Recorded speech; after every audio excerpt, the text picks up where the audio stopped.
सखी संग जाऊं तो सखी संग जाऊं तो शर्म मोह लागे। संग जाऊं तो शर्म मोह लागे। शर्म मोह लागे कान्हा शर्म मोह लागे। शर्म मोह लागे कान्हा शर्म मोह लागे। सखी संग जाऊं तो शर्म मोह लागे। संग जाऊं तो शर्म मोह लागे। अकेली जाऊं तो भटक जाऊं डगरी। बड़ी दूर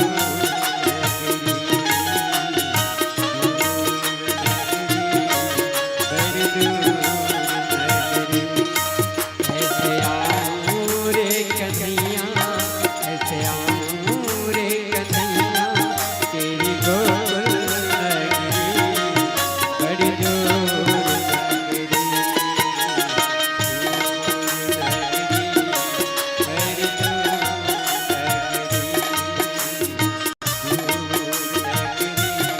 बड़ी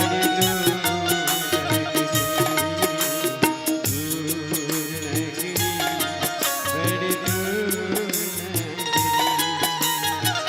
मीरा के प्रभु गिरधर नागर। मीरा के प्रभु गिरधर नागर। मीरा के प्रभु गिरधर नागर। मीरा के प्रभु गिरधर नागर। मीरा के प्रभु गिरधर नागर। मीरा के प्रभु गिरधर नागर। मीरा के प्रभु गिरधर नागर। प्रभु गिरधर नागर। तुम्हारे तरस भये। तुम्हारे तरस भये।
गुरु तेरे चरणों में सत शत नमन।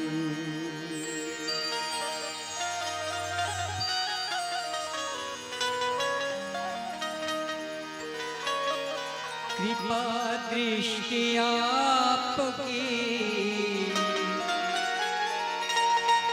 कृपा दृष्टि आपकी मिले हर कदम। प्रभु तेरे चरणों में शत शत नमन। प्रभु तेरे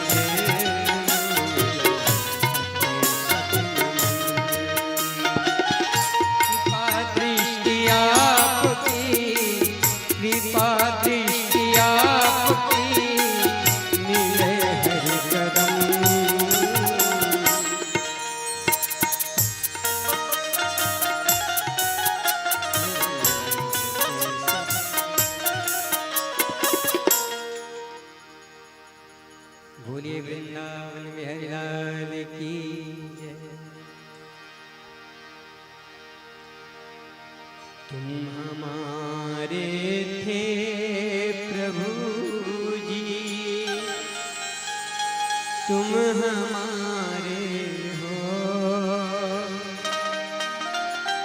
तुम हमारे ही रहोगे। ओ मेरे प्रियतम,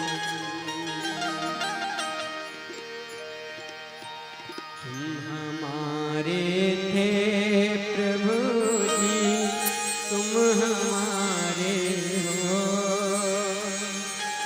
तुम हमारे ही रहोगे। ओ मेरे प्रियतम, तुम हमारे थे प्रभु जी, तुम हमारे हो, तुम हमारे ही रहोगे।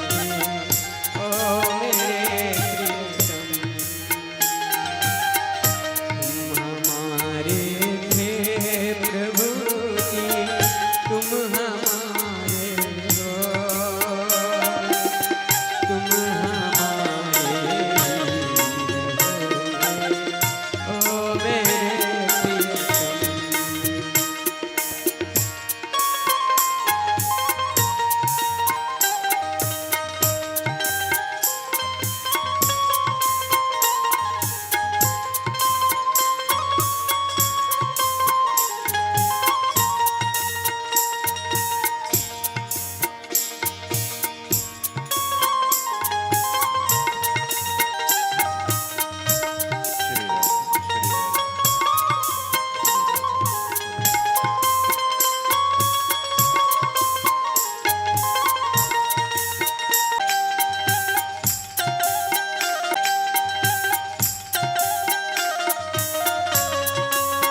जय।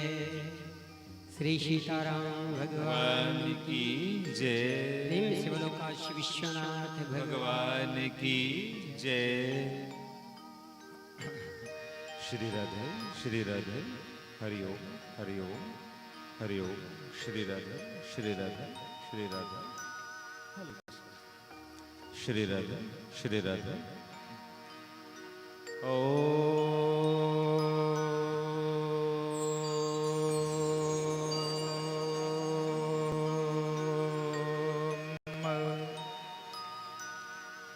गुरुर्ब्रह्मा गुरुर्विष्णु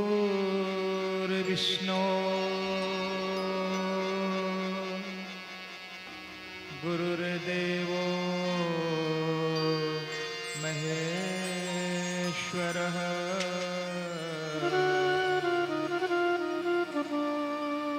गुरुः साक्षात् परब्रह्म तस्मै श्री गुरवे नमः।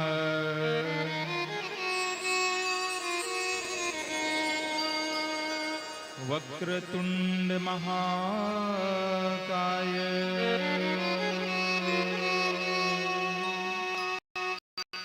सूर्यकोटि समप्रभ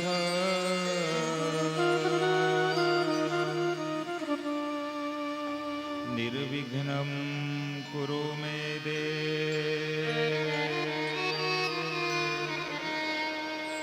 सर्वकार्येषु सर्वदा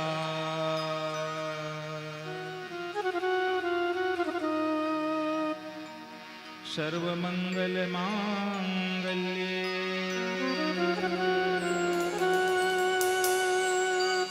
शिवे सर्वार्थसाधिके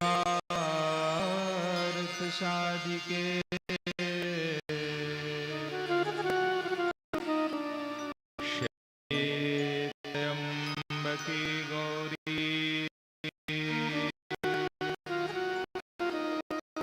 नारायणी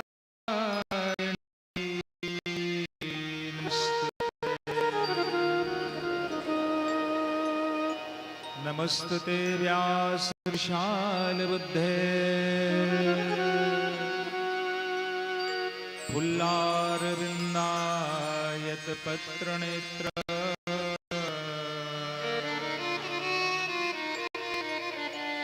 येन त्वया भारततीर्णः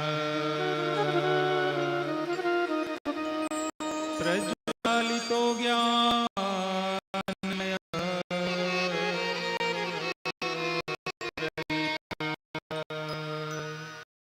नारायणं नमस्कृत्यं नरं चैव नरोत्तमम् देवीं सरस्वतीं व्यासं ततो जयमुदीरये।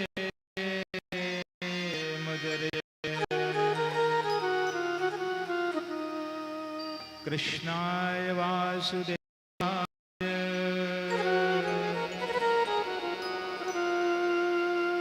हरिये परमात्मने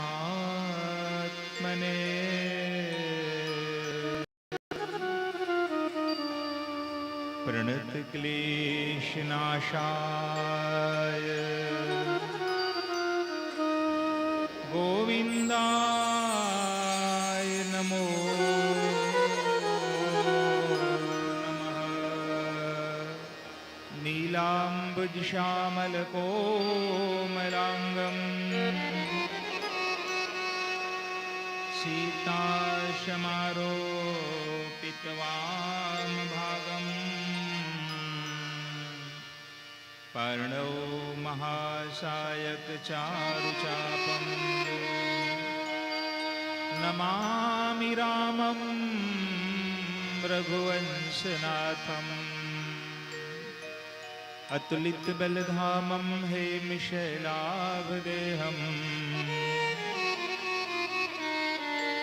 धनुजवनकृशाणुं ज्ञानिनामग्रगण्यम्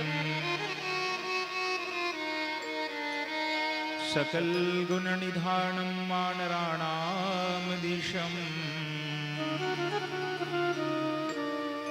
रघुपति प्रिय भक्तम वातजातम नमामि।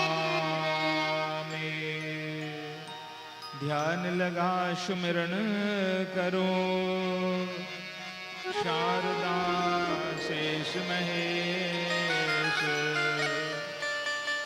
कंठ विराजो आय के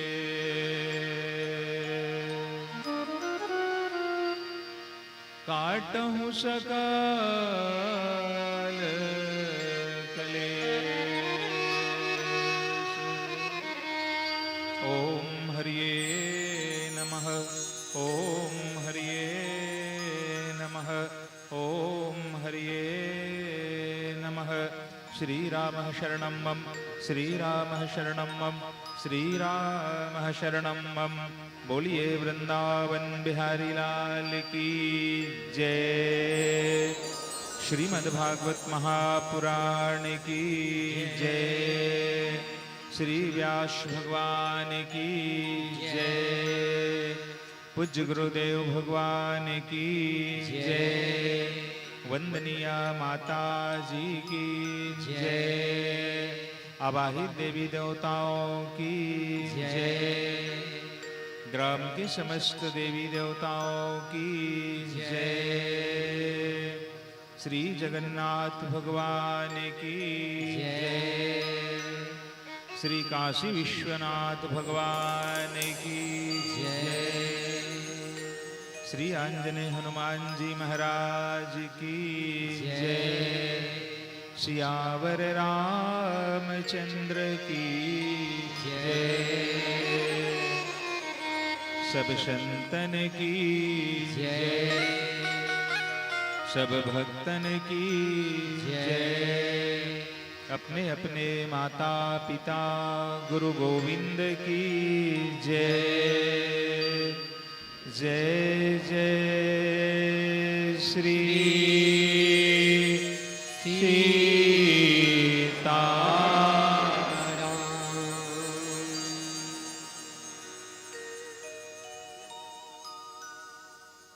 श्रीमद्भागवत महापुराण ज्ञान यज्ञ के इस पुनित प्रांगण के पुनित ग्राम पांडुका के इस मंच पर विराजमान समस्त धर्मानुरागी धर्म प्रेमी आप सबों के अंतरतम में निवास करने वाले पूर्ण परात्पर ब्रह्म सृष्टिकर्ता पालनकर्ता श्रृंगारकर्ता सच्चिदानंद घन स्वरूप अखिल विश्व ब्रह्मांड नायक कारण करुण करुणा वरुणालय आनंद कंद भगवान श्री कृष्णचंद्र जी को मुझ दास की ओर से व्यासपीठ से सादर प्रणाम।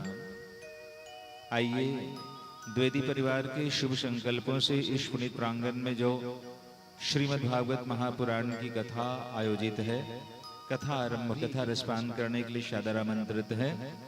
जिस हेतु यह ज्ञान यज्ञ आयोजित है, परम सम्माननीय शाके धाम निवासी बाबूजी श्री पूरनलाल द्विवेदी जी एवं समस्त पूर्वजों की पुण्य स्मृति में पूर्वजों के उद्धार के लिए यह ज्ञान यज्ञ आयोजित की गई है। इस कथा को आयोजित करने के लिए श्रीमती शर्जा द्विवेदी, श्रीमती राधिका द्विवेदी, श्री दिनेन्द्र प्रसाद द्विवेदी जी, परम सम्माननीय श्री सेवक प्रसाद द्विवेदी जी, श्रीमती मंजुषा द्विवेदी, श्री दिनेश कुमार द्विवेदी, श्रीमती रूपा द्विवेदी, श्री लोकेंद्र कुमार द्विवेदी, श्रीमती मोनिका देवी, श्री खिलेश्वर प्रसाद द्विवेदी, श्री ओम प्रकाश द्विवेदी, श्रीमती पूजा द्विवेदी, श्री जयप्रकाश द्विवेदी, श्रीमती सावित्री देवी पांडे साकेत धाम निवासी श्री विजय पांडे जी, श्रीमती कौशल्या देवी तिवारी, भैया श्री रुद्रनारायण तिवारी, श्रीमती संतोषी तिवारी, श्री कुमार तिवारी जी, श्रीमती पद्मावस्थी, श्रीमती नीता शर्मा, श्री पवन कुमार शर्मा एवं इस परिवार के बाल गोपाल, धात्री, दिशा, रानी, आर्यन, ईशु, प्रयाग, गुनगुन, छुनछुन, राम, कान्हा, विवान, शिवा एवं समस्त द्विवेदी परिवार आप सबों ने इस ज्ञान यज्ञ को आयोजित की है। एतदर्थ आप सभी साधुवाद के पात्र हैं, धन्यवाद के पात्र हैं। आप सबों को धन्यवाद देते हुए साधुवाद देते हुए कथा आरंभ करें इससे पहले मेरे अनुज भाई योगेश अवस्थी कहने का प्रयास करेगा। बोलिए वृंदावन बिहारी लाल की जय। श्रीमद् भागवत महापुराण की जय।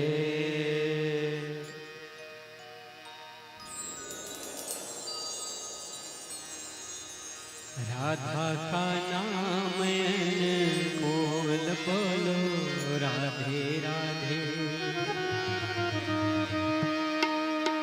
राधा का नाम अनमोल बोलो राधे राधे।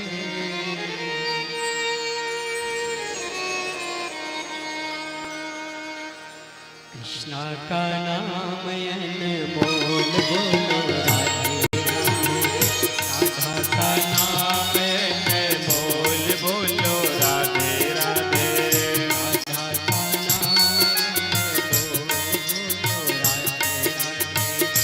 राधा का नाम अनमोल बोलो राधे राधे।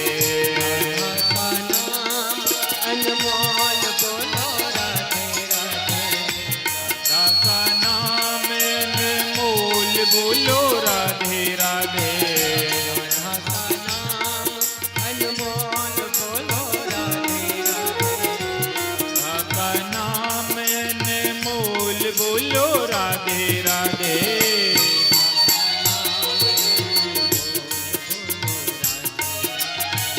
कृष्णा का नाम अनमोल बोलो राधे राधे।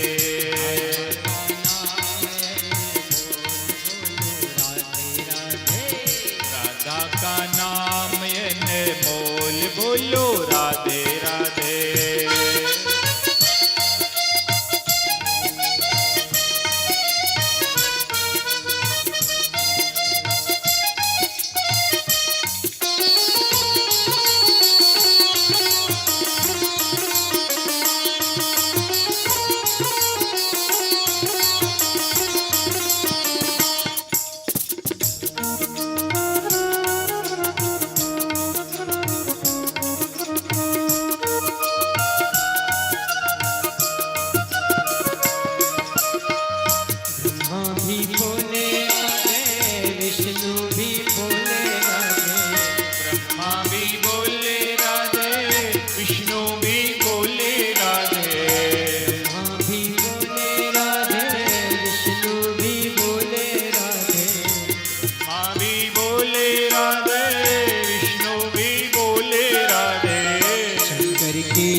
जय हो शंकर की डमरू से आवाज आई राधे राधे। राधा का नाम अनमोल बोलो राधे राधे। राधा का नाम अनमोल बोलो राधे राधे।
यमुना भी बोले राधे।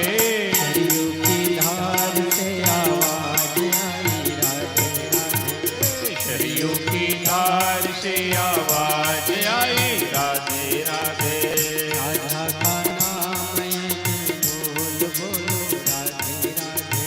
राधा का नाम अनमोल बोलो राधे राधे। राधे राधे राधे राधे।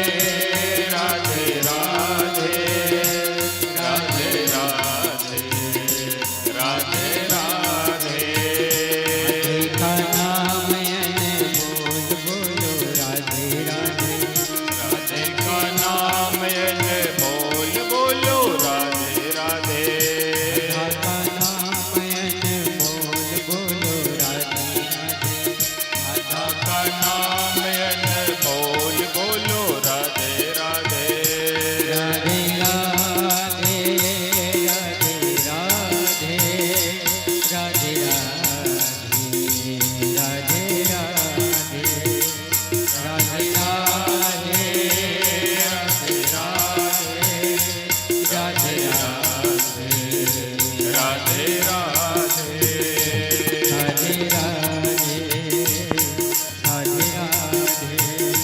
राधे राधे राधे राधे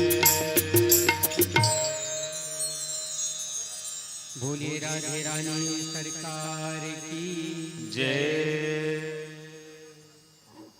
भगवत भक्तों,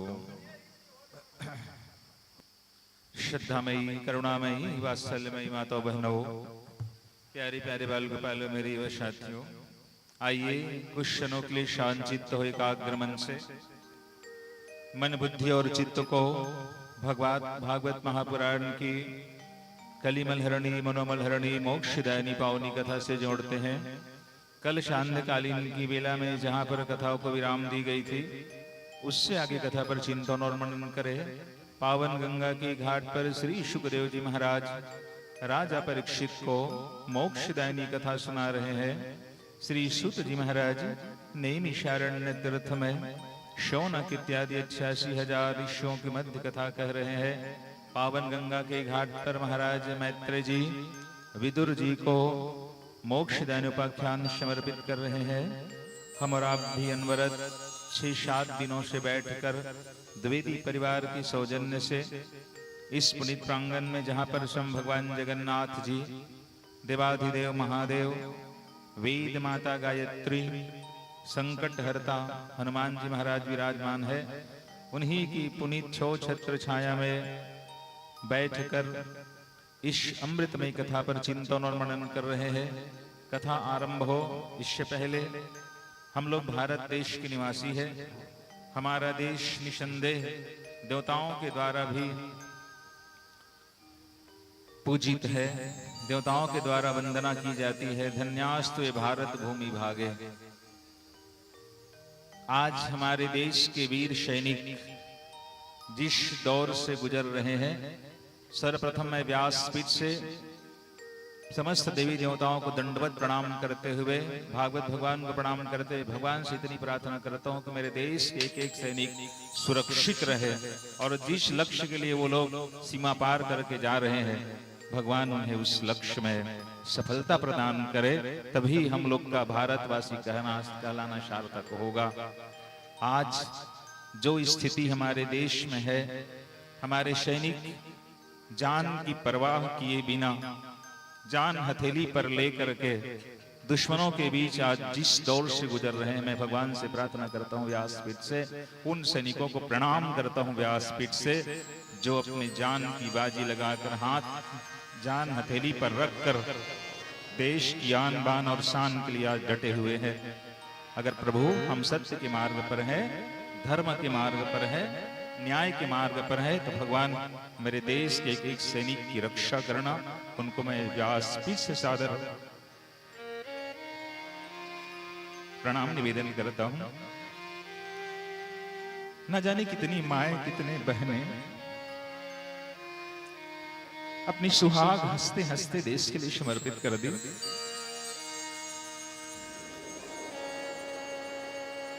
कितने बच्चों के सिर से न जाने पिता का सिर साया उठ गया। कितने भाइयों से भाई अलग हो गए, परिजन से वो दूर हो गए।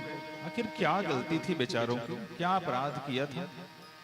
केवल घूमने के लिए तो गए थे। निरपराध 26 लोगों को बेमौत जब उन लोगों ने मारा है, क्या गलती थी उन लोगों की, क्या अपराध किया था उन लोगों ने, जो गोली मारकर ये पूछकर हिंदू हो कि मुसलमान हो? क्या गलती थी उन लोगों की, जो बेचारे घूमने के लिए गए थे हमारे ही देश में, बेमौत उनको मौत के घाट उतारा है। खून तो ऐसा खौलता है कि जा करके एक को चुन चुन के मार मार करके आए। मेरे भाई बहन याद रखे, जब तक उन कायरों को छुपे हुए बिल से निकाल करके मेरे देश के सैनिक नहीं मारेंगे, तब तक उन माँ बहनों को शांति नहीं मिलेगी जिन लोगों ने अपनी सुहाग उजाड़ी है, बहनों ने अपनी छुड़ी दी है, बेटों से स्मिता का साया उठा हुआ है। भगवान से ही प्रार्थना करता हूं कि भगवान मेरे सैनिकों को वो शक्ति दे दो कि उन कायरों को चून चून करके मारे, और ऐसा मारे कि देश और दुनिया याद रखे भारत की शक्ति को। शांति को कायरता समझना अच्छी बात नहीं है, शांति के मार्ग पर चलना अच्छी बात है, मगर जो हमारे बेमौत नागरिकों को मारे हैं उनको मार करके आए तभी हमारे मन को शांति मिलेगी। अगर व्यासपीठ से भगवान मैंने सच्ची कथा आपकी कही है, मेरे देश के सैनिकों को वो शक्ति दे दो कि कायरों को चून चून करके मारे, बिल्कुल उनको क्षमा ना करे। बोलिए भारत माता की जय, श्रीमद् भागवत महापुराण की जय। भगवत भक्तों, श्रद्धामयी, करुणामयी, वात्सल्यमयी माता बहनों, प्यारे प्यारे बाल गोपालों, भारत माता की जयकारा के साथ आई हमारी भारत की पावन धरा पर भगवान कृष्ण की अनेक लीलाएं हुई है। भगवान की लीला और कथा को सुनकर वो शक्ति अर्जित करे, वो भक्ति अर्जित करे, जो ऊर्जा देश और समाज के लिए काम आ सके, हिंदुस्तान के लिए काम आ सके, अपने देश के लिए हम काम आ सके। भगवान कृष्ण की जो लीला चलती है, भगवान श्री कृष्ण की जब बाल लीला गोकुल में आरंभ होती है, अनेक बात गोकुल में होने लग जाते हैं। सभी यदुवंशियों ने विचार किया कि क्यों ना अब अपने बच्चों की रक्षा के लिए, सुरक्षा के लिए गोकुल को छोड़कर किसी ऐसे स्थान पर जाया जाए जहां पर हमारे बच्चे सुरक्षित रहे, गोधन सुरक्षित रहे। नंद के भाई का नाम उपनंद, उपनंद ने यह प्रस्ताव रखा कि चलो वृंदावन चलते हैं। वृंदावन वो धाम है जहां पर प्रत्यक्ष भगवान श्री कृष्णचंद्र जी का निवास है। वृंदावन को त्याग करके भगवान एक पग कहीं नहीं गया है। वृंदावन परित्यज्य पादमेकं न गच्छति।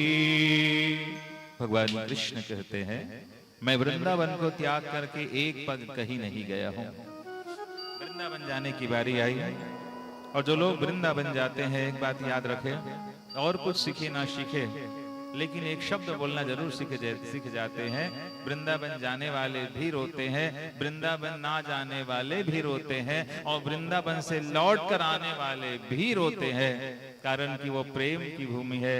राधे राधे राधे, चारों तरफ राधे राधे राधे राधे की रट आज भी वृंदावन में होती है। भक्ति है वृंदावन, भगवान की प्रेम की भूमि है, और भगवान को प्राप्त करना है तो क्या चाहिए? प्रेम, भक्ति और समर्पण चाहिए। राम ही केवल प्रेम पियारा, जान लेहु जो जान निहारा। भगवान को प्रेम, भक्ति और समर्पण प्रिय है। प्रेम की भूमि है वृंदावन, और जो वृंदावन में जाते हैं, आज भी ऐसा लगता है वृंदावन जाकर देखे तो कोई किसी की प्रतीक्षा कर रहा है। विरह की पीड़ा, प्रेम की सच्ची पहचान तो विरह में ही होती है। संयोग में प्रेम कितना है ये पता नहीं चलता, जब वियोग की स्थिति आती है तब मालूम होता है कि प्रेम कितना है। वृंदावन की भूमि भगवान के प्रत्यक्ष चरण रज लगा हुआ है। वृंदावन के रहते रहते भगवान श्री कृष्ण ने कभी पांव में पदत्राण धारण नहीं किया, हाथ में कोई अस्त्र और शस्त्र धारण नहीं किए, सिले हुए वस्त्र भगवान ने नहीं पहने, और तो और अपने सिर के केश नहीं उतरवाए। वृंदावन वो भूमि है जहां पर विदेशी लोग जब आते हैं भैया, उस रज को लेकर सिर से लगा लेते हैं। गॉड कृष्णा का चरण रज लगा हुआ है। जो बेचारे भौतिकताओं से ऊब जाते हैं, शांति के लिए भारत में आते हैं, वृंदावन जाते हैं, और वृंदावन में रह करके राधे राधे राधे राधे कृष्णा कृष्णा राधे कृष्णा करट करते करते बेचारे भ्रमण करते रहते हैं। और ये हम लोग की सौभाग्य की बात है कि हम लोग भारत देश के निवासी है, जहां पर वृंदावन भगवान का प्रत्यक्ष धाम है। तीर्थ नहीं, धाम है भगवान का, जहां पर प्रभु प्रत्यक्ष निवास करते हैं। वनम वृंदावनम नाम पशव्य नवकाननम। भगवान क्या कहते हैं? वनम वृंदावनम नाम, वृंदावन कैसे? पशव्य नवकाननम। गोप गोपी गवाम सेव्यम पुण्याधितृणवीरुधम। वृंदावन जब जाने की बारी आई, अब वृंदावन में लोग आज भी जाते हैं तो सिर्फ भगवान की भक्ति में रंग करके आते हैं। मेरी भव बाधा हरो राधा नागरी सोय, जा प्रभु की झाई पड़त श्याम हरित द्युति होय। शीश मुकुट कटिकाक्षनी उर्शोहे बनमाल, यह तन मेरे बनिक बसो श्री बिहारी लाल। ब्रज समुद्र मथुरा कमल, ब्रज क्या है? कवि बिहारी वर्णन करते हुए कहते हैं, ब्रज समुद्र मथुरा कमल वृंदावन मकरंद,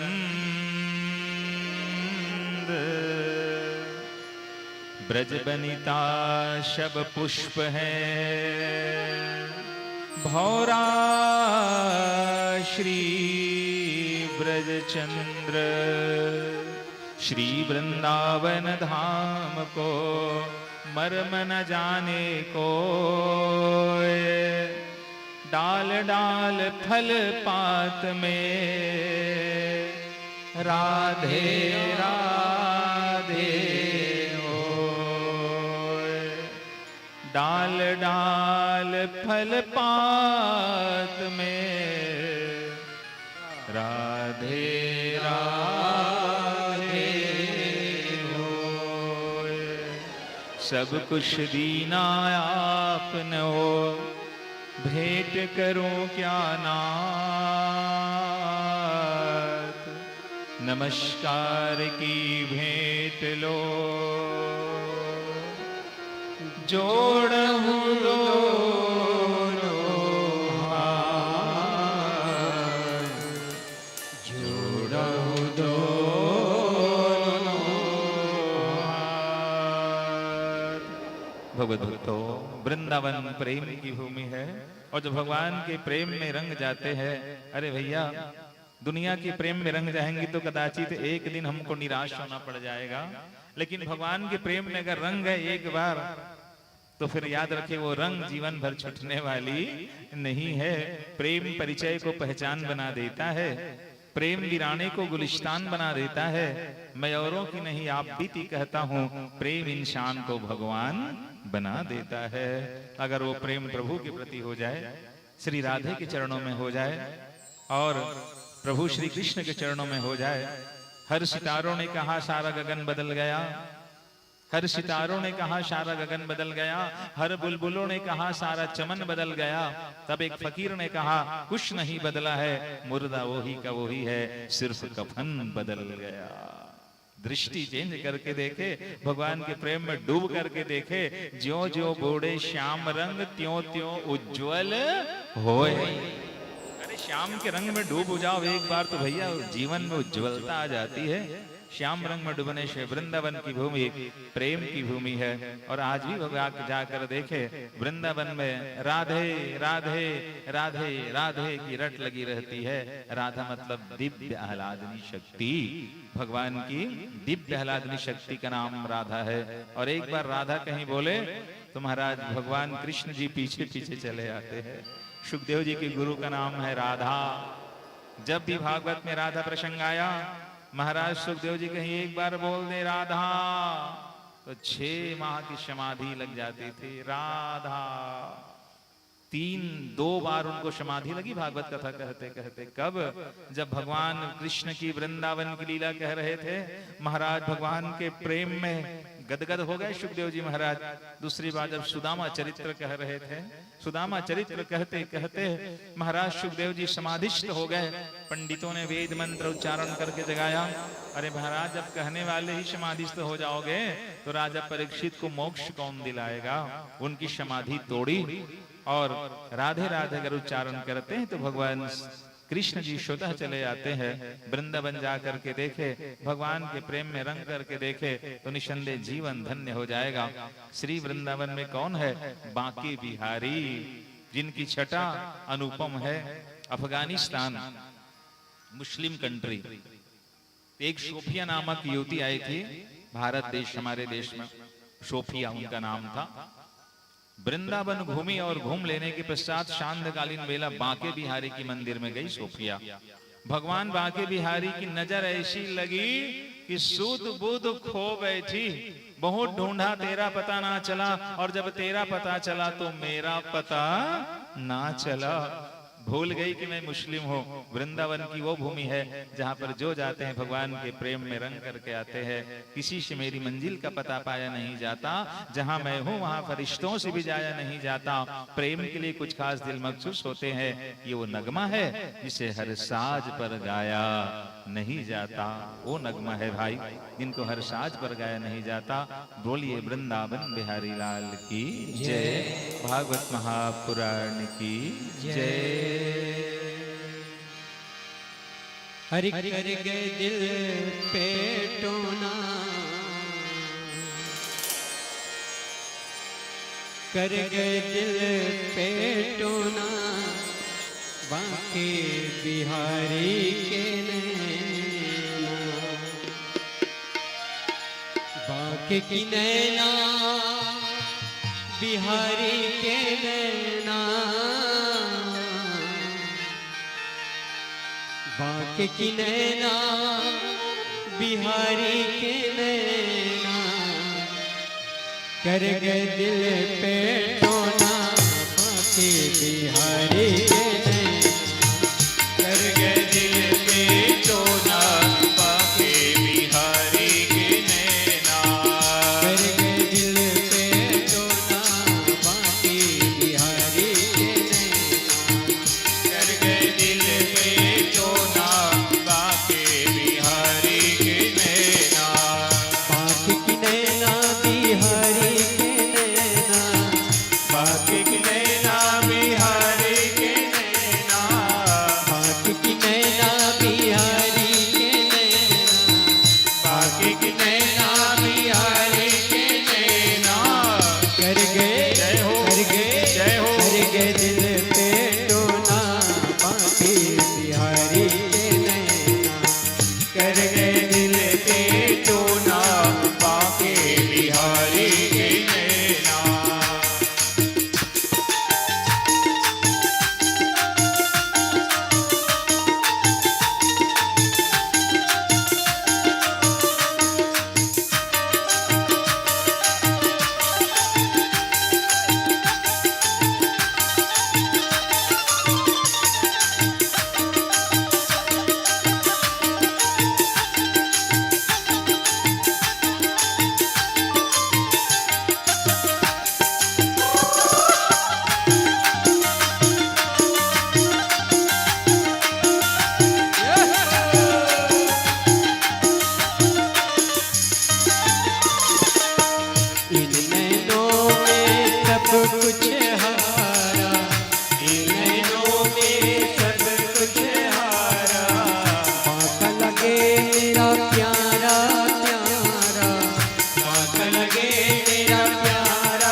प्यारा लगे तेरा फूलों का गजरा, प्यारा लगे तेरा फूलों का गजरा, फूलों का गजरा हो फूलों का गजरा, फूलों का गजरा, फूलों का गजरा, प्यारा लगे तेरा फूलों का गजरा, प्यारा लगे तेरा फूलों का गजरा। तेरी झांकी का जय हो। तेरी झांकी का क्या क्या कहना, तेरी झांकी का क्या क्या कहना, बाकी बिहारी कर के दिल पे सोना, बाकी बिहारी कर के दिल पे सोना, बाकी बिहारी कर के दिल पे सोना, बाकी बिहारी बाकी की नैना बिहारी के नैना, बाकी की नैना बिहारी के नैना, बाकी की नैना बिहारी के नैना, बाकी की नैना बिहारी के नैना कर गए जय हो। कर गए जय हो। कर गए दिल पे सोना, बाकी बिहारी के नैना कर गए दिल पे सोना, बाकी बिहारी के नैना कर गए दिल पे सोना, बाकी बिहारी के नैना कर गए दिल पे सोना, बाकी बिहारी के नैना। गीत लूट लिया गीत लूट लिया श्याम मुरली वाले ने, गीत लूट लिया श्याम मुरली वाले ने, सलोन श्याम रे घनश्याम बंसी वाले, सलोन श्याम रे घनश्याम बंसी वाले, सलोन श्याम रे घनश्याम बंसी वाले, सलोन श्याम रे घनश्याम बंसी वाले। गीत लूट लिया श्याम मुरली वाले ने, गीत लूट लिया श्याम मुरली वाले ने, सलोन श्याम रे घनश्याम बंसी वाले, सलोन श्याम रे घनश्याम बंसी वाले, सलोन श्याम रे घनश्याम बंसी वाले, सलोन श्याम रे घनश्याम बंसी वाले, सलोन श्याम रे घनश्याम बंसी वाले, सलोन श्याम रे घनश्याम बंसी वाले, सलोन श्याम रे घनश्याम बंसी वाले। प्रेम से बोलो वृंदावन बिहारी लाल की जय हो। भगवत भक्तों, श्रद्धामयी करुणामयी वात्सल्यमयी माता बहनों, प्यारे प्यारे बाल गोपालों, मेरे युवा साथियों, भगवान वृंदावन पहुंचते हैं तो सबसे पहले भगवान वत्सपाल बने। बछड़ों को ले जाए गए कहां पर? यमुना नदी के किनारे, और गोवर्धन पर्वत की तराई में भगवान बछड़ा चराते थे। पहले वत्सपाल बनते हैं भगवान। और तत्पश्चात जब कंस को ये बात मालूम होती है कि गोकुल के लोग अब वृंदावन चले गए हैं, तो कंस ने सबसे पहले वृंदावन में जिस असुर को पठाया, जिस असुर को भेजा, उसका नाम था वत्सासुर। बछड़े का रूप बना करके आए और कहां शामिल हो गए? जिन बछड़ों को भगवान चराने के लिए लेकर गए थे, उन्हीं बछड़ों में आकर के शामिल हो गया वत्सासुर नामक दैत्य। बलराम भैया ने कहा, बोले कन्हैया, ऐसा लग रहा है कि कुछ दाल में काला है। दाल में काला, काली दाल? बोले हाँ भाई, दाल में कुछ काला लग रहा है। बोले कैसे? बछड़ों की संख्या भाई बहुत ज्यादा नजर आ रही है। भगवान ने कहा, भैया घबराने की बात नहीं है, मैं वृंदावन के सारे बछड़ों को मैं जानता हूँ, मैं जा करके सहलाता हूँ, अभी पता कर लेता हूँ हमारे मामा श्री ने किस बछड़े को बिठाया है। भगवान गए और जाकर ऐसे सहलाए तो वृंदावन के बछड़े भगवान के हाथ को चाटने लग गए।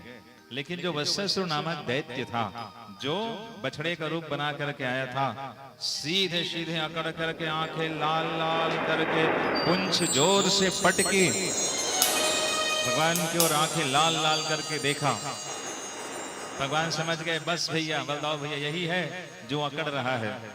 अकड़ता कौन है नहीं पता। झुकना तो ज्ञानियों की शान है, अकड़ना तो मुर्दों की पहचान है। जो मुर्दा होता है वो अकड़ जाता है और ज्ञानी लोग झुक जाते हैं।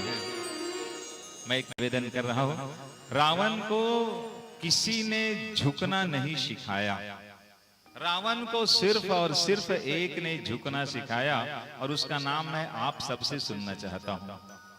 जो लंका में जा करके सीधे सीधे ऐसा कहता है, रावण की सभा में दहाड़ करके बोलता है, क्या कहता है वो? जो मम चरण सकच सठटारी, फिर ही राम सीता मैं हारी। रावण, तुम्हारे दल में अगर किसी ने मेरा पांव उठा दिया तो मैं सीता जी को हार जाऊंगा और राम जी वापस चले जाएंगे। सबने कोशिश की, अंत में रूठा रावण भी।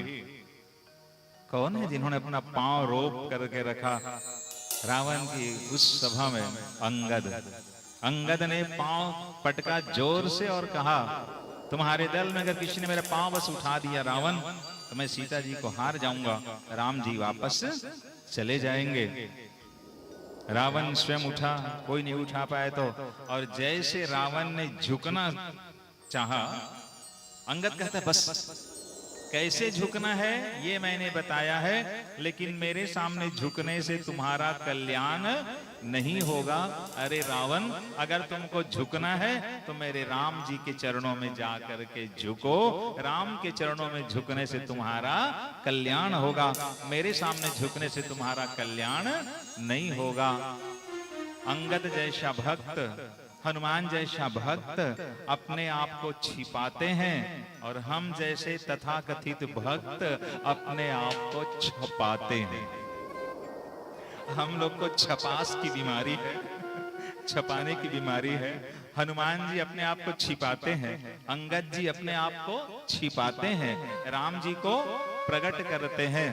क्या कहा? रावण, ये थ्योरी है, कैसे झुकना है ये थ्योरी मैंने बताया है, लेकिन प्रैक्टिकल कहाँ करना है? मेरे राम जी के चरणों में जाकर। आप बड़े शिक्षित वर्ग हैं, बड़े ध्यान से कथा सुन रहे हैं, तो चलिए आपसे कुछ बातें करते करते मैं कथा को आगे बढ़ा रहा हूं। वैसे भैया एक कहावत है कि सुबह सुबह भगवान का नाम लेना चाहिए। मानते हैं इस बात को ना? भले दिन भर संसार के काम में व्यस्त रहे तो रहे जी, लेकिन सुबह सुबह कम से कम भगवान का नाम ले लेना चाहिए। एक उदाहरण दे रहा हूं तो आप समझ जाएंगे कि सुबह सुबह भगवान का नाम क्यों लेना चाहिए। वो उस समय की घटना है जिस समय एसटीडी पीसीओ नया नया आया था। पहले फोन करना होता था तो जाते थे ना एसटीडी पीसीओ बूथ में, फोन डायल करते ऐसे नंबर, वो गोल वाला था, ऐसे किर्र के घुमाते ऐसे। नई नई एसटीडी पीसीओ आई थी उस समय। पंडित राजेश रामायणी को राम कथा के लिए उत्तर प्रदेश जाना था। भयंकर बारिश हो रही थी। इतनी बारिश हो रही है, कल हमको राम कथा कहनी है, ऐसा नहीं लग रहा है कि राम कथा नहीं हो पाएगी। तो फिर क्या हुआ, एक एसटीडी पीसीओ बूथ में गए रामायणी जी और जा करके बता दूं जजमान को, ताकि कल के लिए तैयारी कर ली हो, परेशान ना हो, कथा कल नहीं हो पाएगी। भयंकर बारिश हो रही है, तूफान चल रहा है।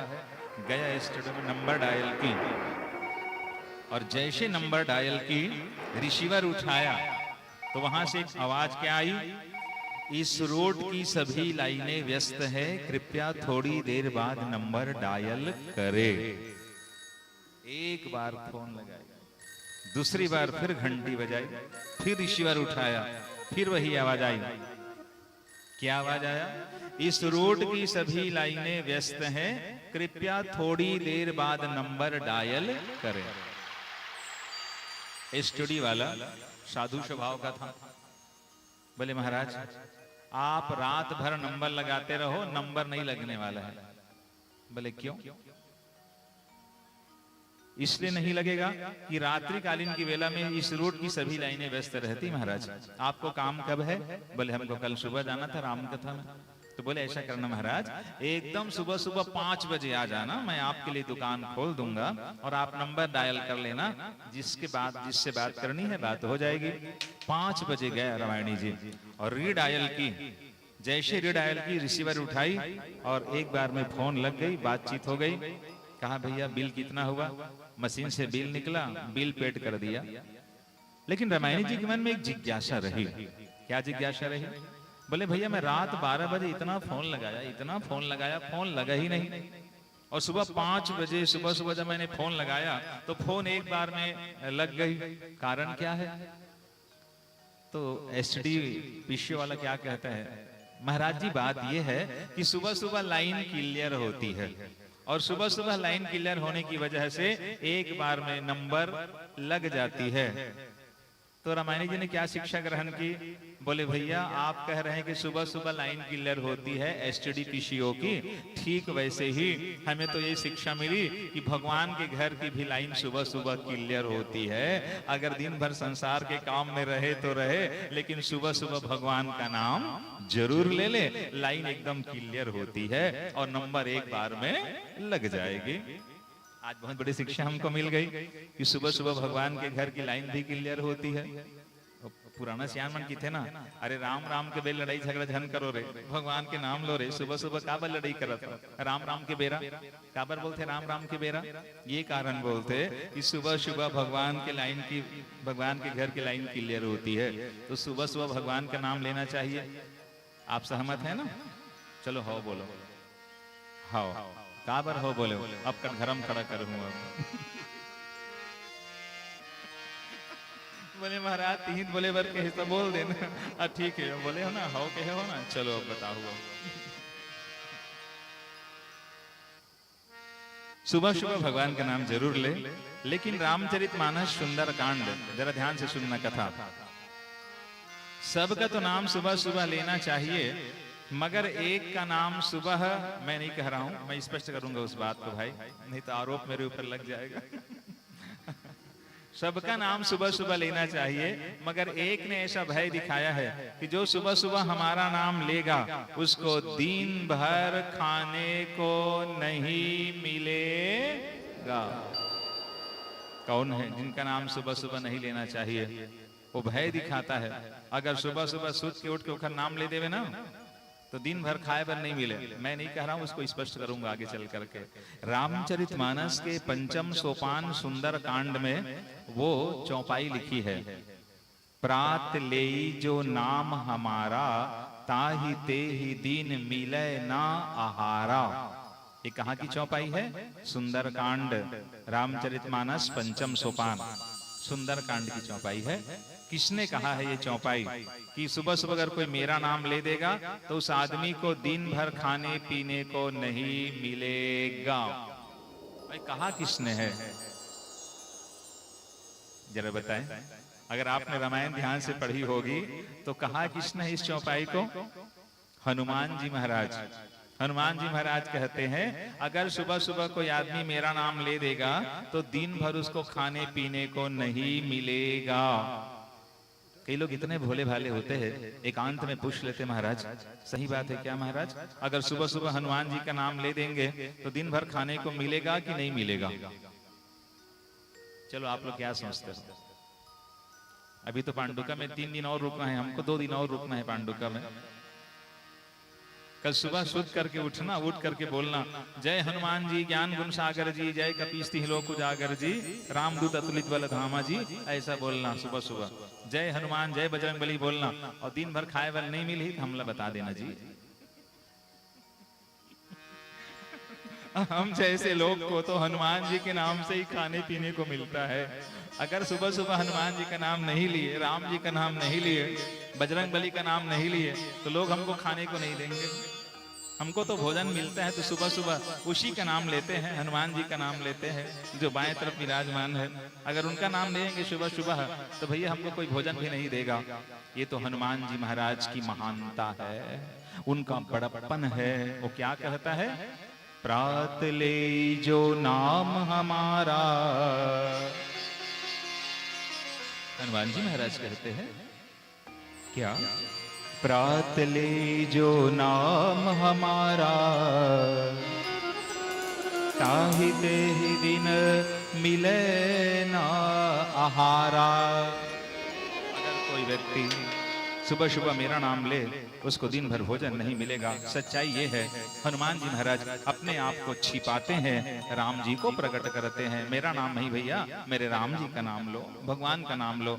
ठीक वैसे ही अंगद जी महाराज, रावण जब झुका ना, तो अंगद ने क्या कहा, मेरे सामने नहीं झुकना रावण, अगर तुमको झुकना है तो मेरे राम जी के आगे जाकर के झुको। वैसे ही वत्सासुर नामक दैत्य आज देखे अकड़ कर खड़ा हो गया।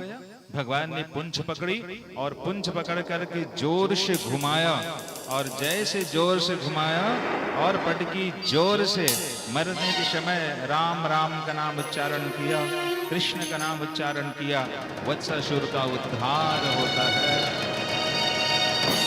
वृंदावन में सर्वप्रथम वत्सासुर का उद्धार हुआ। मरने के समय भगवान का नाम ले लिया और सीधे भवसागर से पार हो गया। पश्चात बकासुर नामक दैत्य आए। अघासुर, बकासुर, वत्सासुर, धेनुकासुर, सबके नाम में सुर सुर जुड़े हैं, मगर एक कुछ सुर में नहीं है, सब बेसुर है।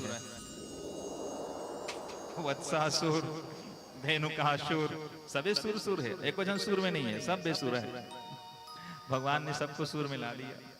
बकासुर का उद्धार हुआ। भगवान ने क्या किया, सा आगत्य सहसा कृष्णम तक्ष तुंडोग्रशीर, भगवान ने तुंड पकड़ करके बकासुर का उद्धार किया। पश्चात फिर एक दैत्य आया जिसका नाम पड़ता है अघासुर। ये भी सुर है, सबके नाम के आगे सुर सुर। अघासुर कौन है, पुतना और बकासुर के छोटे भाई का नाम है अघासुर। अघ मतलब होता है पाप। जरा ध्यान से कथा सुने, कैसे अजगर का रूप बना करके आया था। काहे का रूप बनाकर, अजगर का, अजगर का रूप बना करके आए, और उनका शरीर 1 योजन लंबा चौड़ा अजगर का शरीर। उनकी जिह्वा कैसे दिखती थी, लाल पक्की सड़क की भांति उनकी जिह्वा दिख रही थी। श्वासें आंधी की भांति श्वास चल रही थी। आंखें दावानल की भांति दहक रही थी। आप एक बात बताएं, दावानल किसको कहते हैं? दावानल जानते हैं कि नहीं? दावानल किसको कहते हैं? दावानल मतलब जंगल में जो आग लग जाती है, जो बेकाबू हो जाती है, उनको दावानल कहते हैं। तो उनकी आंखें दावानल की भांति दहक रही थी। और शिव महापुराण में एक और शब्द है बड़वानल। बड़वानल किसको कहते हैं? कथा सुने हैं शिव महापुराण की कथा? मिश्रा जी ने कई बार कथा सुनाई है बड़वानल की कथा शिव महापुराण में। बड़वानल मतलब कौन सी आग? समुद्र में जो आग लग जाती है उस आग को कहते हैं बड़वानल। जंगल में जो आग लगती है, जो बेकाबू हो जाती है, उसको कहते हैं दावानल। समुद्र की आग कहलाती है बड़वानल, जंगल की आग कहलाती है दावानल। अघासुर की आंखें दावानल की भांति दहक रही थी और जीभ पक्की लाल सड़क की भांति दिखती थी। ऐसा लगता था कि वृंदावन में पक्की सड़क बना है। ग्वाल वालों ने भगवान कृष्ण से कहा, महाराज चलो ना महाराज, फीता काट के उद्घाटन करते हैं, आप फीता काटना महाराज और हम लोग वहां प्रवेश करेंगे। मेरे भाई बहन याद रखे, आदमी जब पाप करता है तो हंसता है, भुगतने की बारी आती है आदमी रोता है।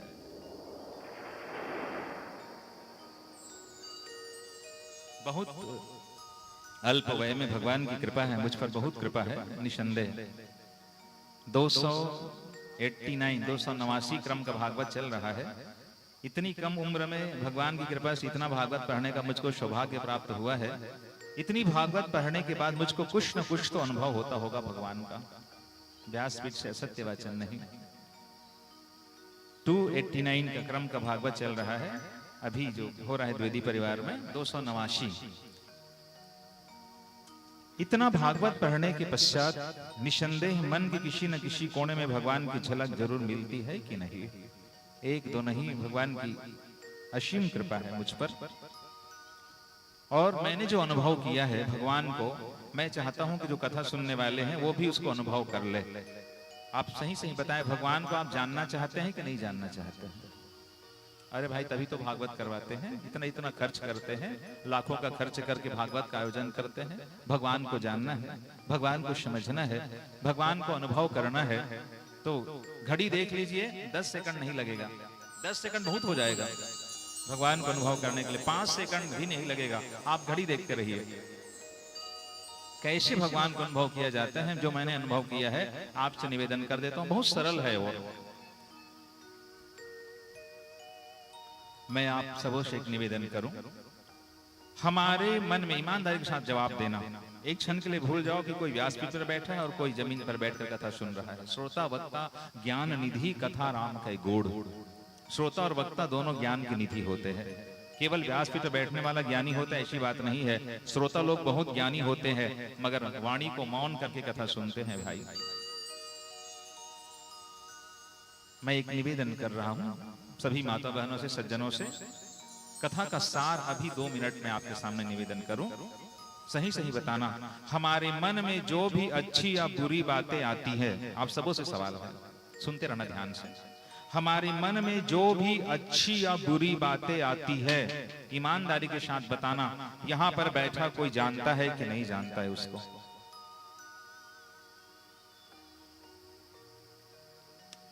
क्या जवाब है आप लोग का? हमारे मन में जो भी अच्छी बातें आती हैं, बुरी बातें आती है, एकदम सही सही बताओ। यहां पर बैठा हुआ कोई उसको जानता है कि नहीं जानता है? जानता है।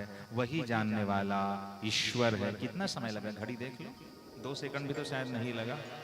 वही भगवान है, वही परमात्मा है जो हमारे मन की हर अच्छी बुरी बात को जानता है, यहाँ पर बैठा हुआ साक्षी के भाव में। और जब भी कोई हम गलत कदम उठाते हैं, अंतरात्मा से आवाज आती है कि नहीं आती है? अरे ऐसा कदम मत उठा रे, पछताना पड़ जाएगा। जब हम अंतर मन की उस आवाज को अनसुनी कर देते हैं, पाप की ओर कदम बढ़ाते हैं, अंतरात्मा से आवाज आती है, जीव ऐसा मत कर, पछताना पड़ेगा। वही भगवान की आवाज है, वही ईश्वर है। और इसको जो अनुभव करते हैं, सदगुरु कबीरदास अनुभव कर लिए, तब तो लिखा उन्होंने बीजक में, क्या लिखा?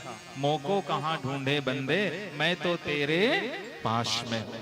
वो यहाँ पर बैठे हुए है, साक्षी है, हम सब के कर्मों को देखने वाला है तटस्थ भाव से। और जब भी हम कोई गलत कदम उठाते हैं, अंतरात्मा से आवाज आती है। प्रमाण देखे भागवत महापुराण में, जब ग्वाल बाल जाने लगे अघासुर के मुख में, भगवान ने मना किया, ठहरो मत जाओ वहां, वो कौन है मैं जानता हूं। अरे रुक ना महाराज, पक्की सड़क है। भगवान ने कहा, भैया पक्की सड़क नहीं है, पाप करने जा रहे हो, पाप का मुंह पक्की सड़क की भांति लगता है। भगवान ने बार बार मना किया, मगर ग्वाल बाल नहीं माने, अघासुर के मुंह में चले गए।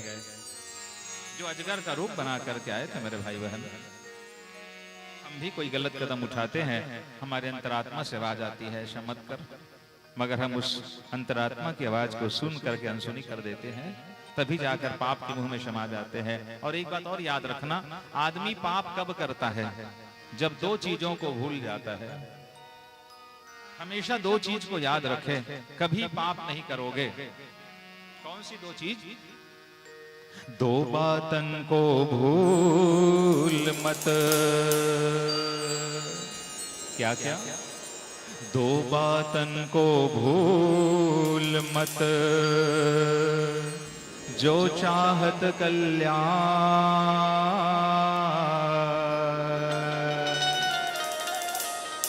नारायण एक मौत को, दूजो श्री भगवान,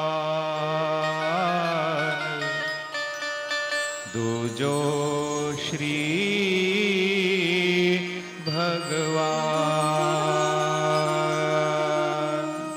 हमेशा 2 चीजों को याद रखें मेरे भाई बहन, कभी आपका कदम नहीं बहकेगा। कौन सी 2 चीज?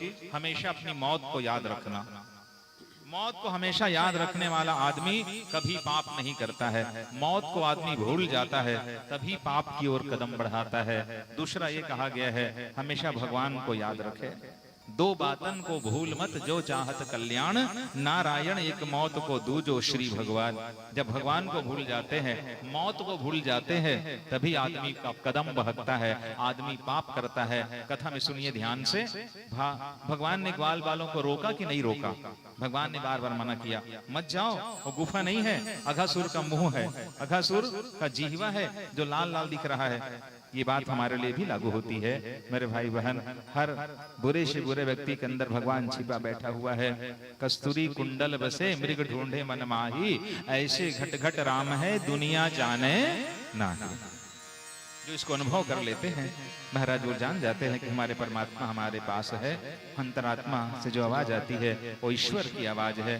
ग्वाल बाल जब चले जाते हैं अघ के मुंह में, अघासुर के मुंह में भगवान स्वयं गए और जैसे भगवान गए अघासुर ने मुंह बंद कर लिया। अंदर भगवान ने क्या देखा, सब के सब ग्वाल बाल मौत की नींद सो गए। भगवान ने शरीर बढ़ाया, सिद्धि का आधार लिया। कल चर्चा चल रही थी 8 सिद्धि होती है। उन 8 सिद्धियों के नाम क्या है? अणिमा, गरिमा, महिमा, लघिमा, ईशित, वसित, प्राप्ति, प्राकाम्य, ये 8 सिद्धि है। कभी शरीर को बढ़ाना, कभी अग्निपान करना, कभी वरुण लोग जाकर के नंद बाबा को वापस लाना, यज्ञ पत्नियों पर कृपा करना, काली नाग को जाकर के नाथना, ये भगवान की सिद्धियों का लक्षण है। भगवान ने सिद्धि से शरीर को बढ़ाया, अघासुर का उद्धार किया, लेकिन सभी ग्वाल बाल मौत की नींद सो गए थे। भगवान ने सिंचन करके सबको जीवन दान दे दिया और जीवन दान देकर भगवान ने अपनी कृपा को छिपा दिया, कृपा व्यक्त नहीं किया। भगवान ने जो दिया है भैया वही पर्याप्त है, जो प्राप्त है वही पर्याप्त है। और जो पर्याप्त है महाराज को हमने प्राप्त नहीं किया है। मनुष्य की सहज वृत्ति है, जो पास होता है उनका कदर नहीं कर पाते, जो नहीं होता है उनकी मांग ज्यादा बढ़ जाती है। भगवान ने जो दिया है वो पर्याप्त है। अगर उस मन में संतोष कर ले तो फिर महाराज भक्ति की शुरुआत हो जाएगी। कैसे? मुझे तुमने मालिक बहुत दे दिया है, तेरा शुक्रिया है, तेरा शुक्रिया है। मुझे तुमने मालिक बहुत कुछ दिया है, तेरा शुक्रिया है, तेरा शुक्रिया ही दिया मैंने, खाया पिया है, तेरा शुक्रिया है, तेरा शुक्रिया है। मुझे तूने दाता बहुत दे दिया है, तेरा शुक्रिया है, तेरा शुक्रिया है। कभी एकांत में चिंतन करना, भगवान ने जो हमें दिया है क्या हम वो काबिल है कि नहीं है। एकांत में जब चिंतन करेंगे, आत्मचिंतन, मालूम हो जाएगा भगवान तेरी कृपा की अपेक्षा महाराज मेरे कोई कर्म नहीं है। आपने मुझको क्या नहीं दी है। अरे इतनी कीमती मानव का तन दिया है, इतनी कीमती आंखें दी है। जिन लोगों की आंखें दिखाई नहीं देती उन लोग से आंख की कीमत पूछना तो मालूम हो जाएगा भगवान ने कितना कीमती माँ का तन हमें दिया है। भोजन करते हैं, भोजन बच जा रहा है, भगवान की कृपा नहीं तो और क्या है। कभी एक आध बार मंदिर जाना तो महाराज कृतज्ञता के भाव से भी जाना, प्रभु आपने जो दिया है बहुत कुछ दिया है। मुझको ऐसा लगता है जब भागवत पढ़ता हूँ बहुत सारी बातें मन में उठती है। श्वान मतलब कुत्ता। कुत्ता एक रोटी खाएगा घर का भैया, मगर याद रखना अपने मालिक से वो कभी दगा नहीं करता है। 2 रोटी खाएगा, नहीं खाएगा, मार भी खाएगा, मगर कभी अपने मालिक से दगा नहीं करता है। 2 रोटी दे दो दरवाजे पर, रोज आएगा और वक्त पड़ेगा तो अपनी उस रोटी की कीमत भी वो अदा कर देगा। एक श्वान कभी अपने मालिक से दगा नहीं करता है, मगर ईमानदारी के साथ बताओ, हम लोग अपने मालिक से दगा करते हैं कि नहीं करते हैं? आज हमारी जिंदगी उससे भी बदतर होती जा रही है। वो बेचारा मार भी खाएगा, डंडा से पिटाई भी कर देते हैं उसके मालिक, फिर भी दर को वो कभी छोड़ता नहीं है, अपने मालिक से कभी दगा नहीं करता है। मगर आज का इंसान तो हम ऐसे हो गए हैं, जिस मालिक का नमक खाते हैं महाराज उसी मालिक से दगा कर जाते हैं। कभी विचार करके देखें तो फिर प्रभु जो आपने मुझको दिया है, तेरी मेहरबानियों का है बोझ इतना कि सर उठाने के काबिल नहीं हो। तेरी मेहरबानियों का है बोझ इतना कि सर उठाने के काबिल नहीं हो। आ तो गया हूँ दर पे, पर जानता हूँ मैं आने के काबिल नहीं हो। माना हो तुम सारे जहां के, माना हो तुम दाता सारे जहां के, फिर मैं आकर के झोली पसारूं कैसे। पहले जो दिए हो उसको चुकाने के काबिल नहीं हूँ। तेरी मेहरबानियों का है बोझ इतना कि सर उठाने के काबिल नहीं हो। जो भगवान ने दिया है भैया, बहुत दिया है, उसी से संतोष करके अपने ही लोक और परलोक संवारे, देश की सेवा करे, मानव की सेवा करे, समाज सेवा करे। अरे उसकी कृपा तब से हम पर है जब से हमारा जन्म नहीं हुआ था। जन्म से पहले जीव पर भगवान की कृपा कैसी है? वो पंक्ति शायद मैंने कल और दोहराई थी, एक बार और दोहरा देता हूं। जब दांत न थे तब दूध दिए। जब दांत नहीं था तब भगवान ने दूध दिया है। अब दांत दिए तो को अन्न भी दी है। जब दांत उन्होंने दी है, अन्न की व्यवस्था वो स्वयं भी करते हैं। जल में थल में पशु पक्षिन में सबकी शुद्धि ले तो वो तेरो भी लई है। जान को देत अजान को देत जहान को देत वो तो को भी दई है। रे मूर्ख मन सोच करे क्यों, सोच करे कछु हाथ नाई है। जब दांत न थे तब दूध दिए। जरा एकाध बार एकांत में चिंतन करना, मनन करना। भगवान ने हमें जो दुनिया में भेजा है, हमारे लिए सारी व्यवस्था करके भेजा है। कभी चिंतन करते हैं तो कृतज्ञता से भगवान आपके चरणों में सिर झुकाने का मन करता है। प्रभु हम आपके जैसे भी हैं, चाहे बुरे हैं तो भी आपके हैं, भले हैं तो भी आपके हैं, अच्छे हैं तो भी आपके हैं, अमीर हैं तो भी आपके हैं, गरीब हैं तो भी आपके हैं। महाराज हम जैसे भी हैं हम आपके ही हैं। अगर कोई जीव सच्चे भाव से ऐसा कह दे, भगवान कहते हैं योगाक्षेमम वहाम्यहम्, फिर मैं क्षेम करने वाला तो मैं हूँ। आज ग्वाल बालों को भगवान ने नई जीवन दान दे दी, कृपा कर दी, और अपनी कृपा को भगवान ने व्यक्त नहीं किया। बोलिए वृंदावन बिहारी लाल की जय, भागवत महापुराण की जय। तेरी भोली सी सूरत सांवरिया मेरे दिल में बसी जा रही है। तेरी भोली सी सूरत सांवरिया मेरे दिल में बसी जा रही है।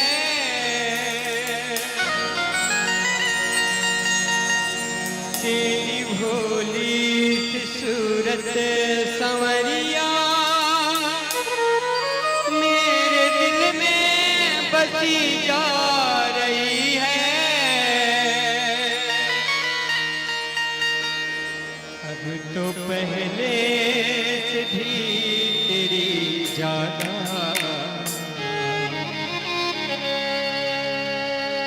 अब तो पहले से भी तेरी ज्यादा, न जाने क्यों याद आ रही है। तेरी भोली सूरत सांवरिया, तेरी भोली सूरत सांवरिया मेरे दिल में बसी जा रही है। तेरी भोली सूरत सांवरिया मेरे दिल में बसी जा रही है। तेरी भोली सूरत सांवरिया मेरे दिल में बसी जा रही है। तेरी भोली सूरत सांवरिया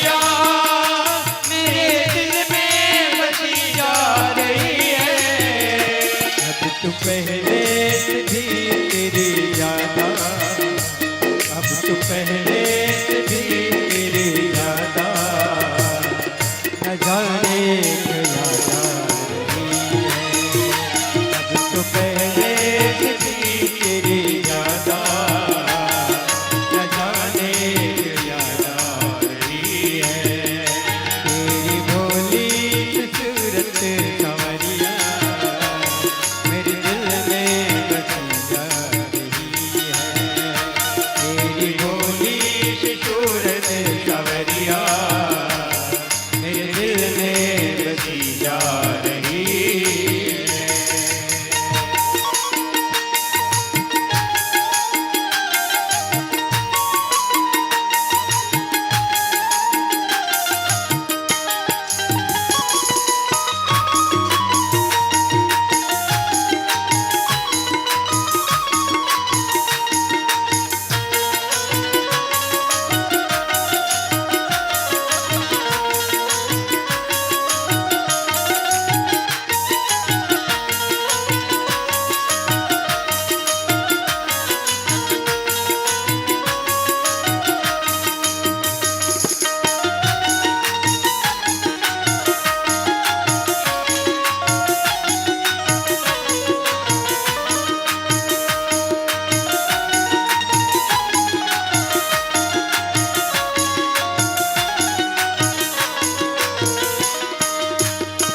मिल भी जाओ ये रिश्ता पुराना, कहाँ मिलोगे बता दो ठिकाना। मिल भी जाओ ये रिश्ता पुराना, कहाँ मिलोगे बता दो ठिकाना। मिल भी जाओ ये रिश्ता पुराना, कहाँ मिलोगे बता दो ठिकाना। मिल भी जाओ ये रिश्ता पुराना, कहाँ मिलोगे बता दो ठिकाना। तुमको भूले पड़े हम संवरिया, तुमको भूले पड़े हम संवरिया। अब वजह भी समझ आई है। तुमको भूले पड़े हम संवरिया, अब वजह भी समझ आ गई है। तेरी भोली सी सूरत सारिया मेरे दिल में बसी जा रही है। तेरी भोली सी सूरत सारिया मेरे दिल में बसी जा रही है।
चमकी है छैया, प्यारी प्यारी चमकी है छैया, मेरे मन को तड़पा रही है।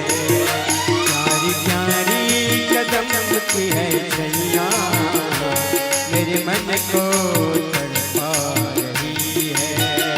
तेरी भोली सूरत संवरिया मेरे दिल में बसी जा रही है।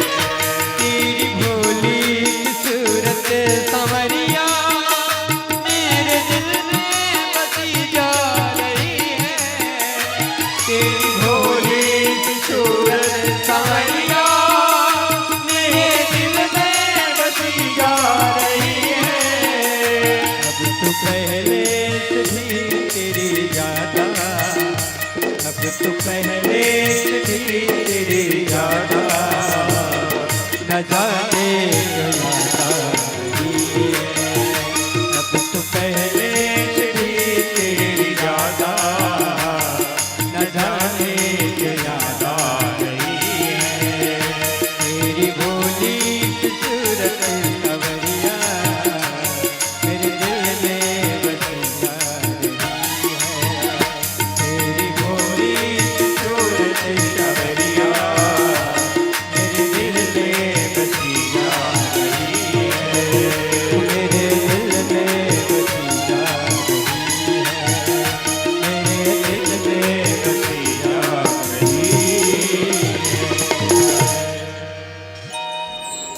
प्रेम से बोलो वृंदावन बिहारी लाल की जय हो। भगवत भक्तों, श्रद्धामयी, करुणामयी, वात्सल्यमयी माता बहनों, प्यारे प्यारे बाल गोपालों, महाराज सुखदेव जी कथा वर्णन करते हुए बोले, राजा परीक्षित, भगवान कृष्ण की जब वृंदावन की लीला आरंभ होती है, पहले भगवान वत्सपाल बनते हैं, बछड़ों को ले जाते हैं और चराते हैं। एक दिन रात्रि कालीन की वेला भगवान कृष्ण ने माँ यशोदा से कहा, माँ मैं एक कहानी सुनाऊं? माँ कहती है, बेटा कौन सी कहानी सुनाएगा तू रे? बोले, माँ त्रेता युग में रामचंद्र नाम का राजा हुआ, फिर क्या हुआ? तो भगवान ने कहा, रामचंद्र नाम का राजा ऐसा कहता था माँ कि हे गौ माता, इस रामावतार में मैं आपकी सेवा नहीं कर पा रहा हूं, जब मैं और अवतार लेकर के आऊंगा तो हे गौ माता मैं आपकी खूब सेवा करूंगा। ये त्रेता युग में रामचंद्र राजा कहता था माँ। तो माता यशोदा पूछ रही, कस बेटा वो राम के अवतार हो है कि नहीं हो है रे कृष्ण? थोड़े बताए कि मैं ही राम और मैं ही कृष्ण हूँ। बोले आगे लम्हे भुला गए माता के हिस्से। माता कहती है, मैं जानती हूँ तू कौन है, जोई जान ही जही देहु जनाई, जानत तुम ही हो जाई। माँ हंस देती है और कहती, बेटा तू कौन है रे? इसको मैं जानती हूँ। भगवान हंसती है, बोले माँ जब आप जान ही गई तो मेरे लिए माँ मुझको अनुमति दे दो, मैं गौ माता की सेवा करूं। माँ कहती, बेटा ठीक है, मैं मना नहीं करती गौ की सेवा करने के लिए, लेकिन बेटा एक बात है, अपने पांव की नाप से बेटा पदत्राण बना देती हूँ मेरे। चप्पल जूता धारण कर लो बेटा, कंटका किरण मार्ग है, कंटक है, जंगल में जाओगे। भगवान क्या कहते हैं, नहीं माँ, अगर मेरी गौ माता खाली पांव जाती है जंगल तो मैं भी कोई पदत्राण धारण नहीं करूंगा। गौ सेवा का अनन्य फल है मेरे भाई बहन, याद रखें। श्रीमद् भागवत महापुराण में, गर्ग संहिता में और हरिवंश पुराण, ये तीन ग्रंथ कौन कौन से? श्रीमद् भागवत महापुराण, हरिवंश महापुराण और गर्ग संहिता। तीनों में एक ही बात लिखी गई वेद व्यास जी के द्वारा कि जो लोग अनन्य भाव से गौ की सेवा करते हैं, गाय का पालन करते हैं, गोग्रास रोज देते हैं, जीवन की आधी मुसीबत गौ माता अपने ऊपर ले लेती है। अगर किसी आदमी के घर के सामने, जरा ध्यान से मेरी बात सुनना, किसी भी आदमी के घर के सामने अगर कहीं गौ माता बिना बुलाए आ जाती है, बिना बुलाए, और आ करके दरवाजे पर कहीं गाय खड़ा हो जाती है, खड़ी रह जाती है गाय वहां पर, तो जितनी समय तक गाय वहां पर खड़ी रहेगी दरवाजे पर, उतने समय तक घर की नकारात्मक ऊर्जा को गौ माता अपने ऊपर ले लेती है। आधा घंटे अगर कहीं खड़ी रह गई घर के दरवाजे के पास बिना बुलाए, भाई बिना बुलाए अगर कहीं आ रही है, पक्का याद रखना घर की नकारात्मक ऊर्जा गौ माता अवशोषित कर लेती है और घर को सकारात्मक ऊर्जा से भर देती है। आज भी जब पंडित लोग गृह प्रवेश करवाते हैं 3 दिन का 5 दिन का, तो उसमें एक प्रवेश गौ माता का भी कराया जाता है। गौ के चरण, पावन चरण रज से महाराज घर पवित्र होता है। अगर गौ माता की मृत्यु हो जाए तो गौ माता को बहुत सम्मान के साथ, जैसे हम मनुष्यों का अंतिम संस्कार करते हैं, और नहीं तो गड्ढा खोद करके महाराज माटी दे दे गौ माता को, और माटी दे देकर क्या करे, ऊपर एक आम का पेड़ लगा दे। जरा ध्यान से सुनना मेरी बात। गौ माता को माटी दे दे और ऊपर एक आम का पेड़ लगा दे। इतना फल देगा वो आम का फल, इतना पेड़ इतना फल देगा, इतना फल देगा, आप तोड़ते तोड़ते थक जाओगे। जब बड़ा होगा वही आम का वृक्ष, इतना फल लगेगा जिसको आप तोड़ नहीं पाओगे। गौ को मां की संज्ञा दी गई है। मां अगर दूध पिलाना बंद कर दे तो क्या हम मां को त्याग देते हैं क्या? नहीं। गौ माता दूध देती है, गौ माता कामधेनु है, हमारे जीवन की सारी इच्छाओं को पूर्ण करने वाली गौ माता है। मगर आज बहुत दुख के साथ करना पड़ता है व्यासपीठ से कि गौ माता बहुत ज्यादा उपेक्षित है। लोग बड़े गर्व से कुत्ता पालन करते हैं, मगर गौ पालन करने में लज्जा और संकोच महसूस करते हैं। जब मैं अपने यहाँ उमरपोटी में मॉर्निंग वॉक जाता हूँ, कम से कम 10 लोगों से मेरी मुलाकात होती है जो कुत्ता लिए हुए चलते हैं। मैं स्वान प्रली का खंडन नहीं करता, ठीक है कुत्ता भी पाले, मगर गौ की उपेक्षा करके कुत्ते को ज्यादा महत्व ना दे, नहीं तो फिर याद रखना आगामी जन्म में वही बन करके आओगे जिनका ध्यान 24 घंटे उधर रहता है। एक शंकराचार्य ने कहा है, जो ज्यादा कुत्ते की ओर ध्यान देता है ना, देते हैं, वो अगले जन्म में वही बनने की तैयारी कर रहे हैं, वही बन करके आएंगे। गौ की उपेक्षा कभी ना करे। अगर कहीं गौ की उपेक्षा करके हम स्वान को ज्यादा महत्व देते हैं, याद रखें अपने जीवन में विनाश को ही आमंत्रण देते हैं मेरे भाई बहन। और तो और अभी जब कुंभ की मेला चल रही थी, मैंने भी बहुत गंभीरता से सुना है प्रेमानंद महाराज जी को, और जब भी समय मिलता है उस विद्वान व्यक्ति को मैं जरूर सुनने की कोशिश करता हूँ। प्रेमानंद महाराज ने एक बात कही थी, कुंभ की मेला के समय अगर आपके पास पैसे नहीं है, कुंभ की मेला नहीं जा सकते, गंगा में डुबकी नहीं लगा सकते, कोई बात नहीं। अगर घर में गाय है, गाय के चारों चरण कमलों की पूजा कर लो, गाय के चरणों की पूजा करके चरण प्रक्षालन करके उस जल को रख लो और उस जल में गंगा का जल मिला करके स्नान कर लो। कुंभ जाने की कोई आवश्यकता नहीं है, घर बैठे कुंभ का पुण्य मिल जाएगा। अरे उस गंगा में तो पानी है, क्या है? अरे उस गंगा में तो पानी है, इस गंगा में राम कहानी है। उस गंगा में डूबा तो मर जाएगा, इस गंगा में डूबा तो तर जाएगा।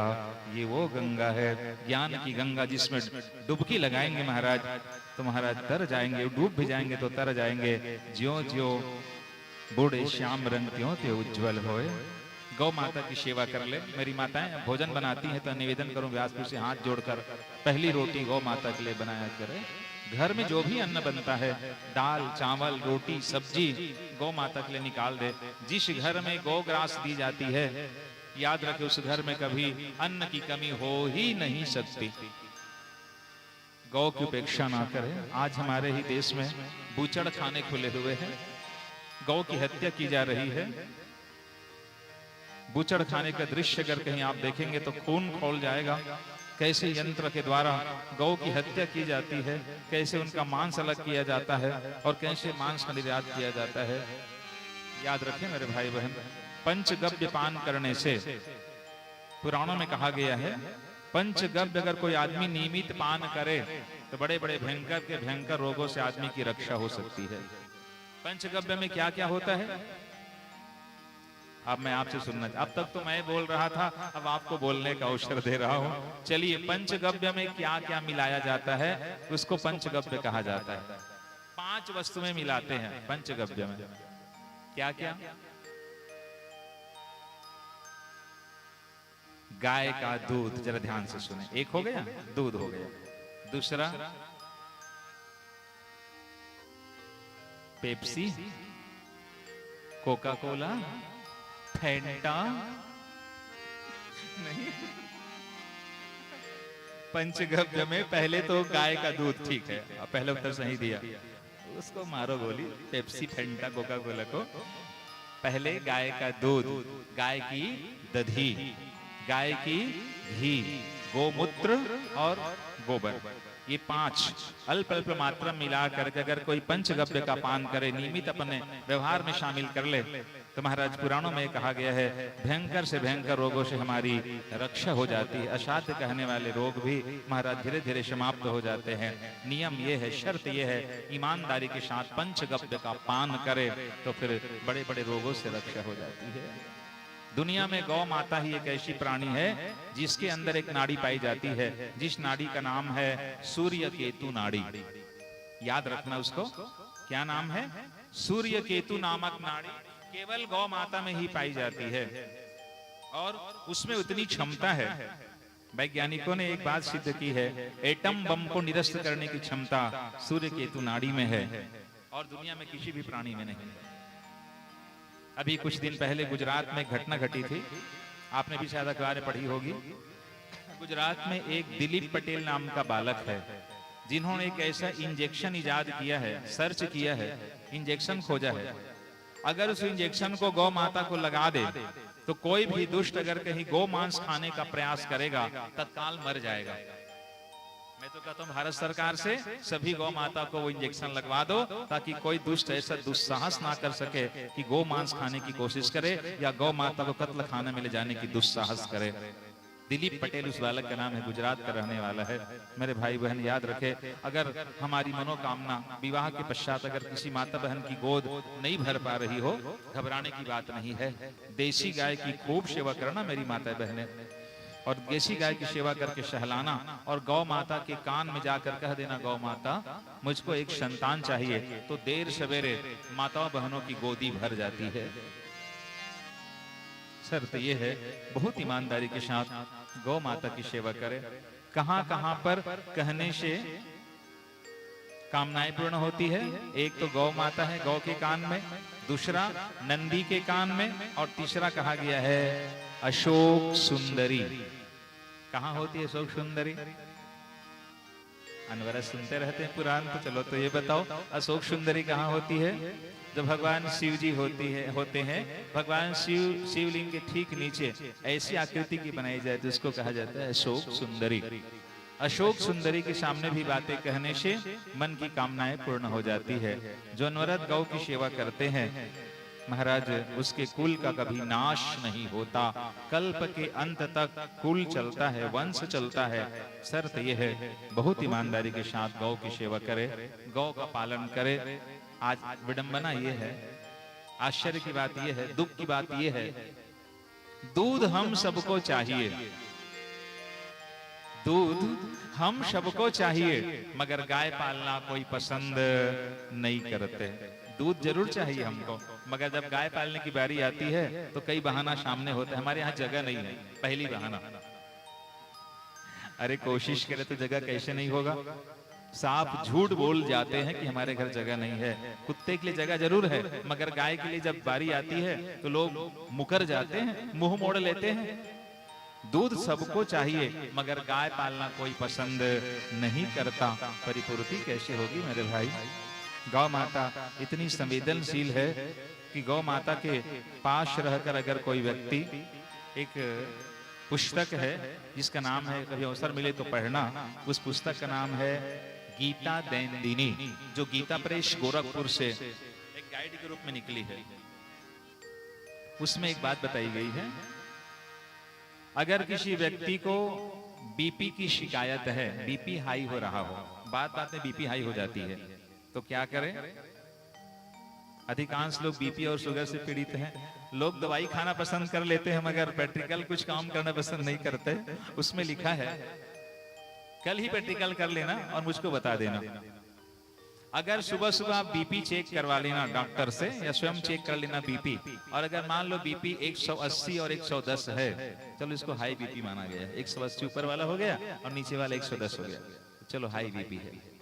चेक आपने करवाया डॉक्टर से, उसके बाद देसी गाय के पास जाना, खाली हाथ देसी गाय के पास जा करके उसकी पीठ को ज्यादा नहीं 20 मिनट तक ऐसे सहलाना, 20 मिनट तक देसी गाय की पीठ को सहलाते हैं अगर, और तुरंत आकर के बीपी चेक कराते हैं, 180 वाला 150 में आ जाएगा, 110 वाला 90 तक आ जाएगा, केवल 20 मिनट में।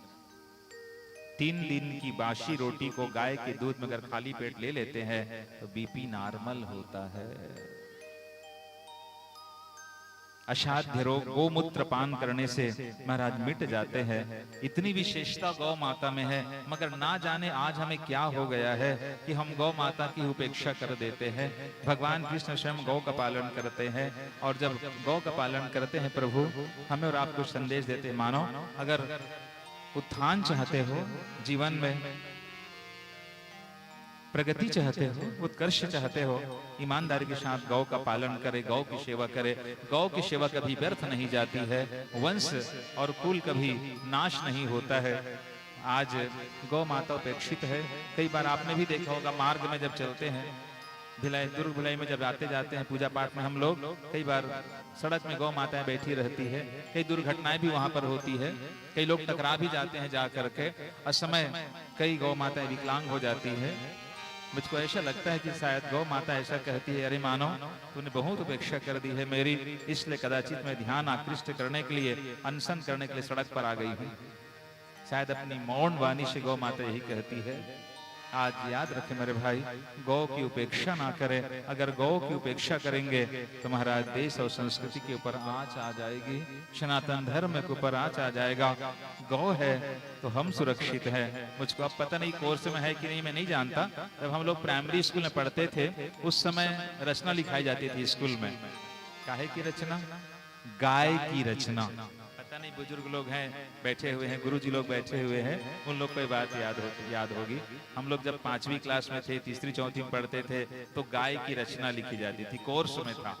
आज कहीं ऐसा कर देंगे ना, गाय की रचना लिखो करके, तो एक समुदाय के लोग सड़क पर उतर आएंगे। ये संप्रदायवाद को बढ़ावा दे रहे हैं करके, संप्रदायवादी कहलाएंगे आप अगर कहीं गौ पर कुछ चर्चा कर देंगे, कोर्स में शामिल कर देंगे तो। अरे मेरे भाई बहन, याद रखे गाय का दूध सबको चाहिए, मगर आज गौ माता का पालन हम करना पसंद नहीं करते हैं। और तो मैं निवेदन करूं आपसे, आज भी हमारे देश में बूचड़ खाने हैं, कत्ल खाने हैं, जहां बेरहमी से गौ माताओं को मारा जाता है और गौ मांस का निर्यात किया जाता है, डॉलर कमाया जाता है। जिस डॉलर में गौ माता की खून लगी है, याद रखना उससे कभी शांति नहीं आएगी, देश का विकास नहीं हो पाएगा, विनाश ही हो जाएगा। कदाचित गौ माता ये कहती है, ऐ हिंद देश के लोगों सुन लो करुण पुकार मेरी। गौ माता आर्त भाव से पुकारती है।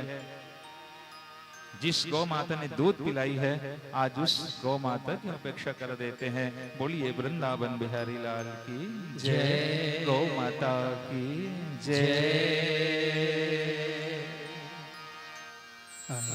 हिंद देश के लोगों मेरी सुन लो करुण कहानी। क्यों दया धर्म विसरा है, क्यों दुनिया हुई वीरानी। क्यों दया धर्म विसरा है, क्यों दुनिया हुई वीरानी।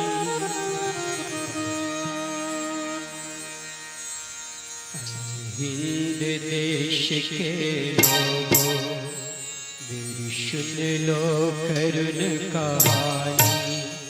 क्यों दया धर्म विसरा है, क्यों दुनिया हुई वीरानी।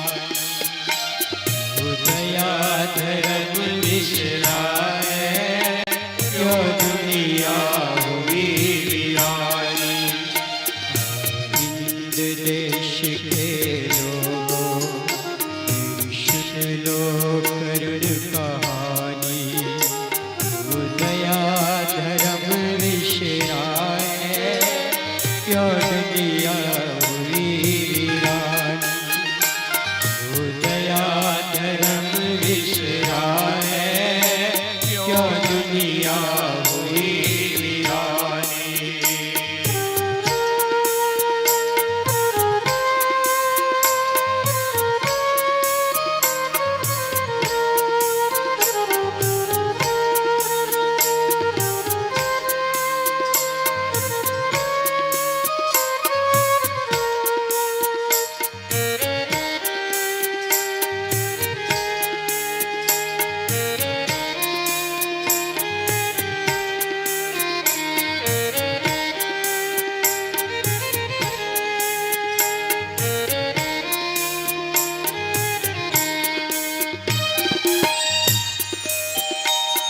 सबको दूध पिलाया, मैं गौ माता कहलाई।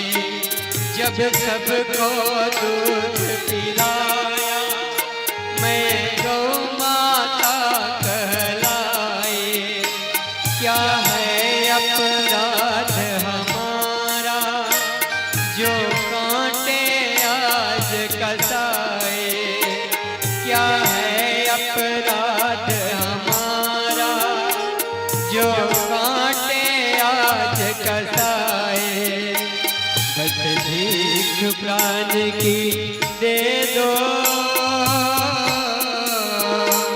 बस भीख प्राण की दे दो, मैं द्वार तिहारे आए।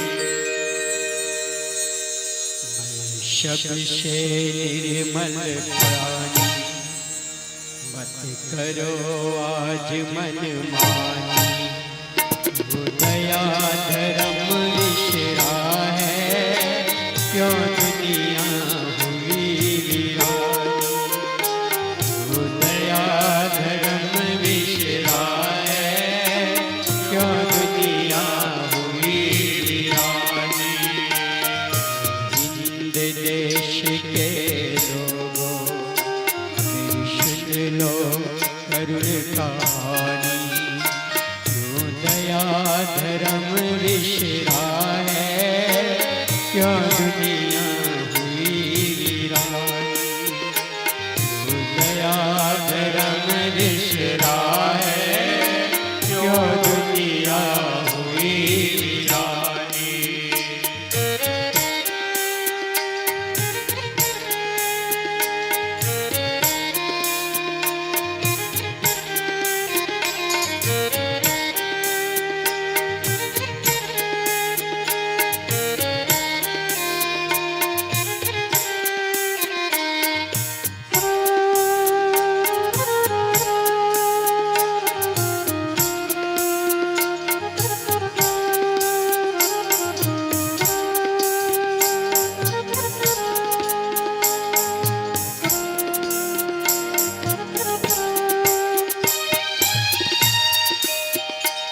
जब जाऊं कसाई खाने, चाबुक से पीटी जाती। जब जाऊं कसाई खाने, चाबुक से पीटी जाती। उस उबले जल को तन पर मैं सहन नहीं कर पाती। उस उबले जल को तन पर मैं सहन नहीं कर पाती। जब यंत्र मौत का आता, जब यंत्र मौत का आता, मैं हाय हाय चिल्लाती। मेरा कोई साथ न देता, क्यों विकट क्रूरता छाई। वो दया धर्म विश्रा है, क्यों दुनिया हुई वीरानी। वो दया धर्म विश्रा है, क्यों दुनिया हुई वीरानी।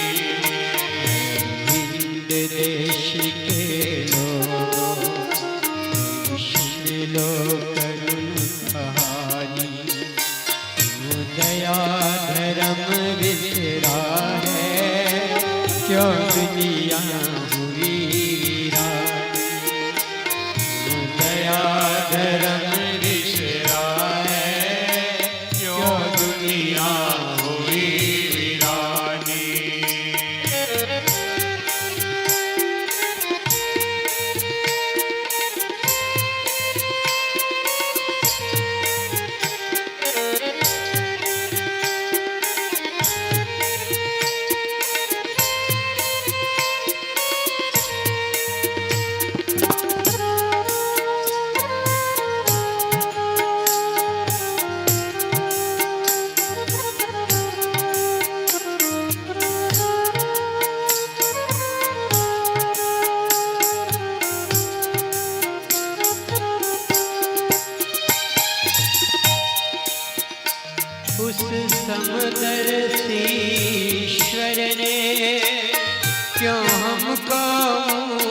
बनाया, उस समदर्शी ईश्वर ने क्यों हमको मूक बनाया।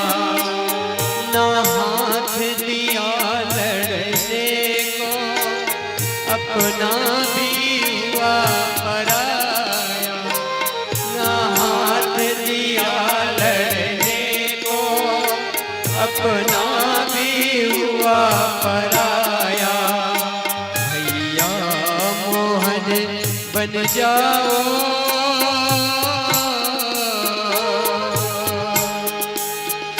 भैया मोहन बन जाओ, जितने मोए कंठ लगाया। मैं फर्ज निभाऊं माती, पर जगना प्रीत न जानी। दया धर्म विसरा है, क्यों दुनिया हुई वीरानी। दया धर्म विसरा है, क्यों दुनिया हुई वीरानी। हिंद देश के लोगों, सुन लो करुण कहानी। दया धर्म विसरा है, क्यों दुनिया हुई वीरानी। दया धर्म विसरा है, क्यों दुनिया हुई वीरानी। दया धर्म विसरा है, क्यों दुनिया हुई वीरानी। दया धर्म विसरा है, क्यों दुनिया हुई वीरानी। प्रेम से बोलो श्री कृष्णचंद्र भगवान की जय। बोलिए गौ महारानी की जय। भगवद्भक्तों, स्वयं भगवान श्री कृष्णचंद्र जी गौ की सेवा करते हैं और मध्याह्नकालीन की बेला में जब भोजन करने की बारी आती, भगवान पद्मव्यूह बनाकर ऐसे गोल बैठते भोजन करने के लिए। और भोजन में कौन कौन क्या लाए? कोई दही, कोई चिवड़ा, कोई जलेबी, कोई बर्फी। ज्यादा नाम नहीं लो, मुंह पानी आ जाए। खाने पीने की सारी वस्तुएं बीच में थी। और कैसे भोजन करते थे? भागवत पुराण में वर्णन है, केले के पत्ते में। आज भी दक्षिण भारत जाओ ना, दक्षिण भारत में जो भोजनालय में भोजन दिया जाता है, केले के पत्ते में ही दिया जाता है। केले के पत्ते बिछाते, पद्मव्यूह ऐसे भगवान बैठते बीच में, और भोजन करते समय सबको भगवान खूब हंसाते। डॉक्टर लोग कहते हैं ना कि भोजन करने के बाद खूब हंसना चाहिए, भोजन जल्दी पचता है। भगवान सबको खूब हंसाते। और एक दिन की बात है, एक भगवान के मित्र का नाम था मधुमंगल, पिता का नाम था शांडिल्य मुनि, माँ का नाम था पौर्णमासी। वो बेचारा छाछ लाया था डब्बा में भर कर। भगवान ने सबसे पूछा, तुम क्या लाए? सबने जो लाए थे सब रख दिए।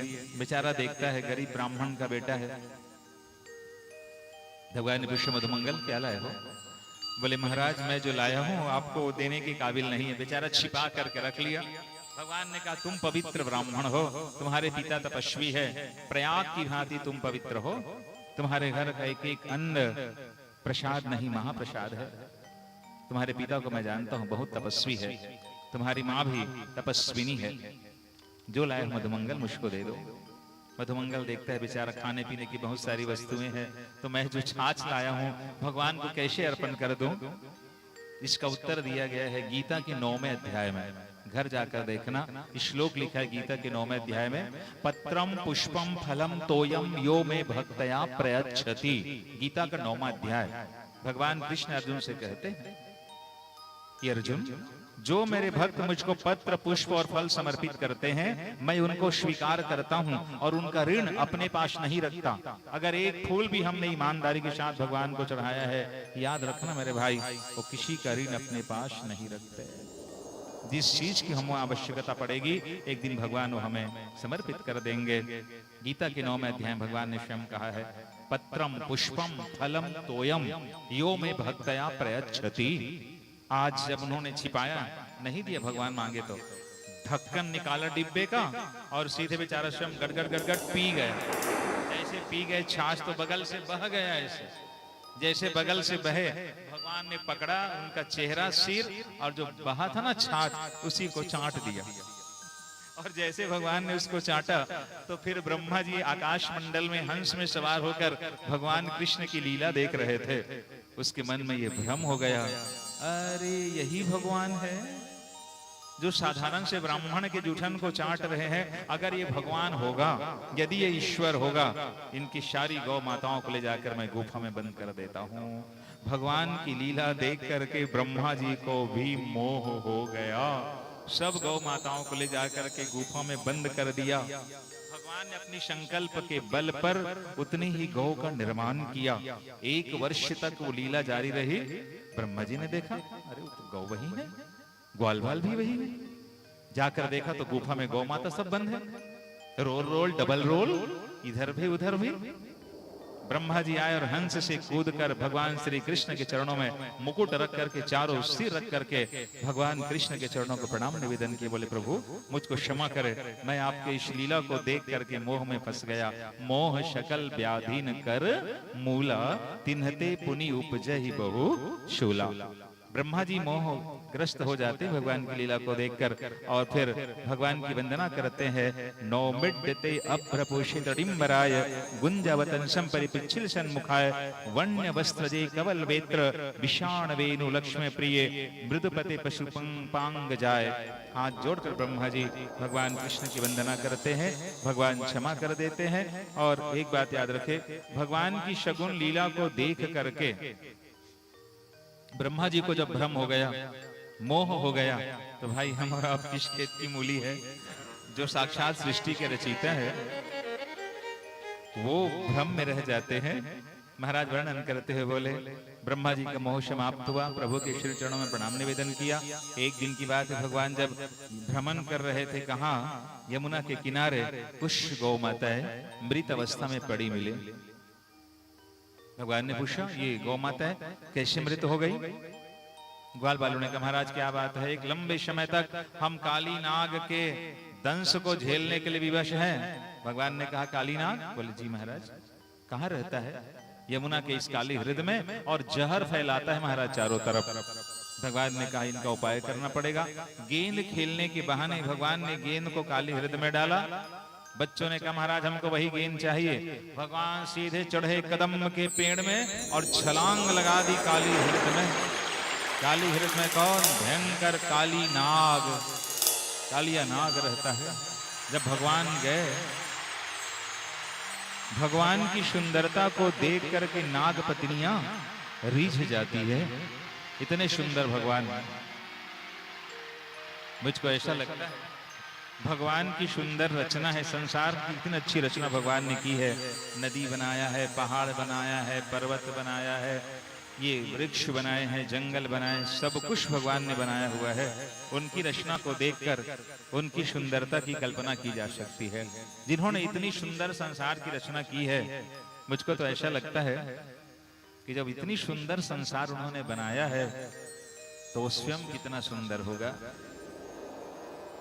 तुझे देख कर जग वाले पर यकीन ही क्यों कर होगा। तुझे देख कर जग वाले पर यकीन ही क्यों कर होगा। जिसकी रचना इतनी सुंदर, ओ कितना सुंदर होगा, ओ कितना सुंदर होगा। जिस परमात्मा की रचना को देख करके मन ऐसा करता है, जिसकी, भगवान ने क्या कहा, संत लोग, कवि लोग जो गीत लिखते हैं, इतनी अच्छी पंक्ति मुझको लगती है वो, तुझे देख कर जग वाले पर यकीन ही क्यों कर होगा। जिसकी रचना इतनी सुंदर, ओ कितना सुंदर होगा, ओ कितना सुंदर होगा।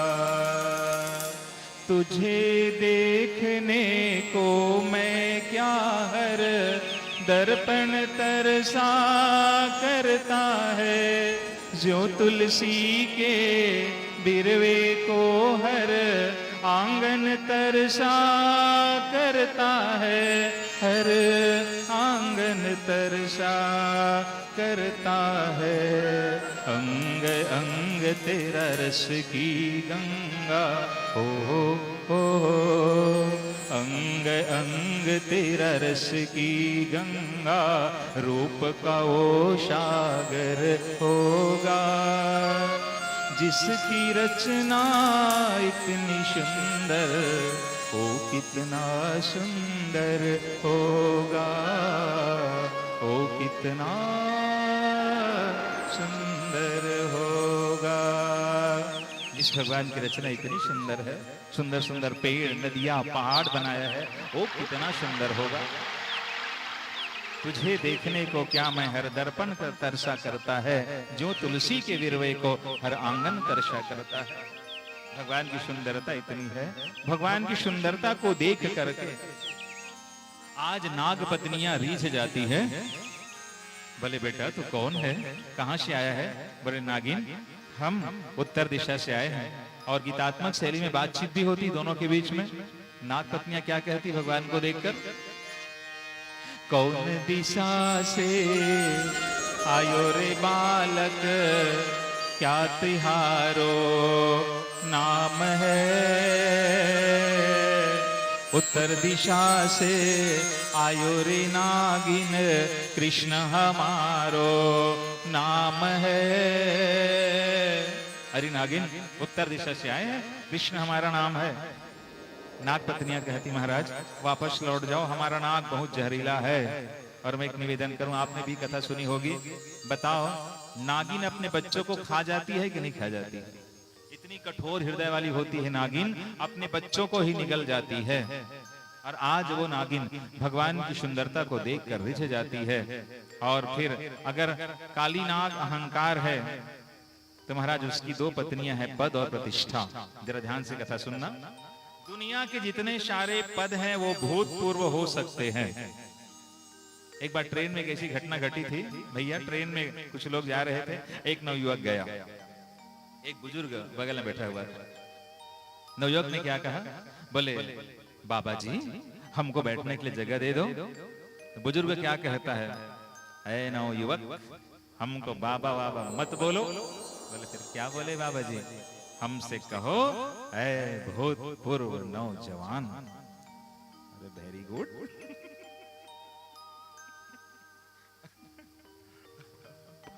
हम बुजुर्ग नहीं हैं, हमें बाबा मत कहो, हम भूतपूर्व नौजवान है। तो नवयुवक कहता है क्यों बाबा जी, कभी भूतपूर्व नौजवान होता है? तो बुजुर्ग ने क्या कहा?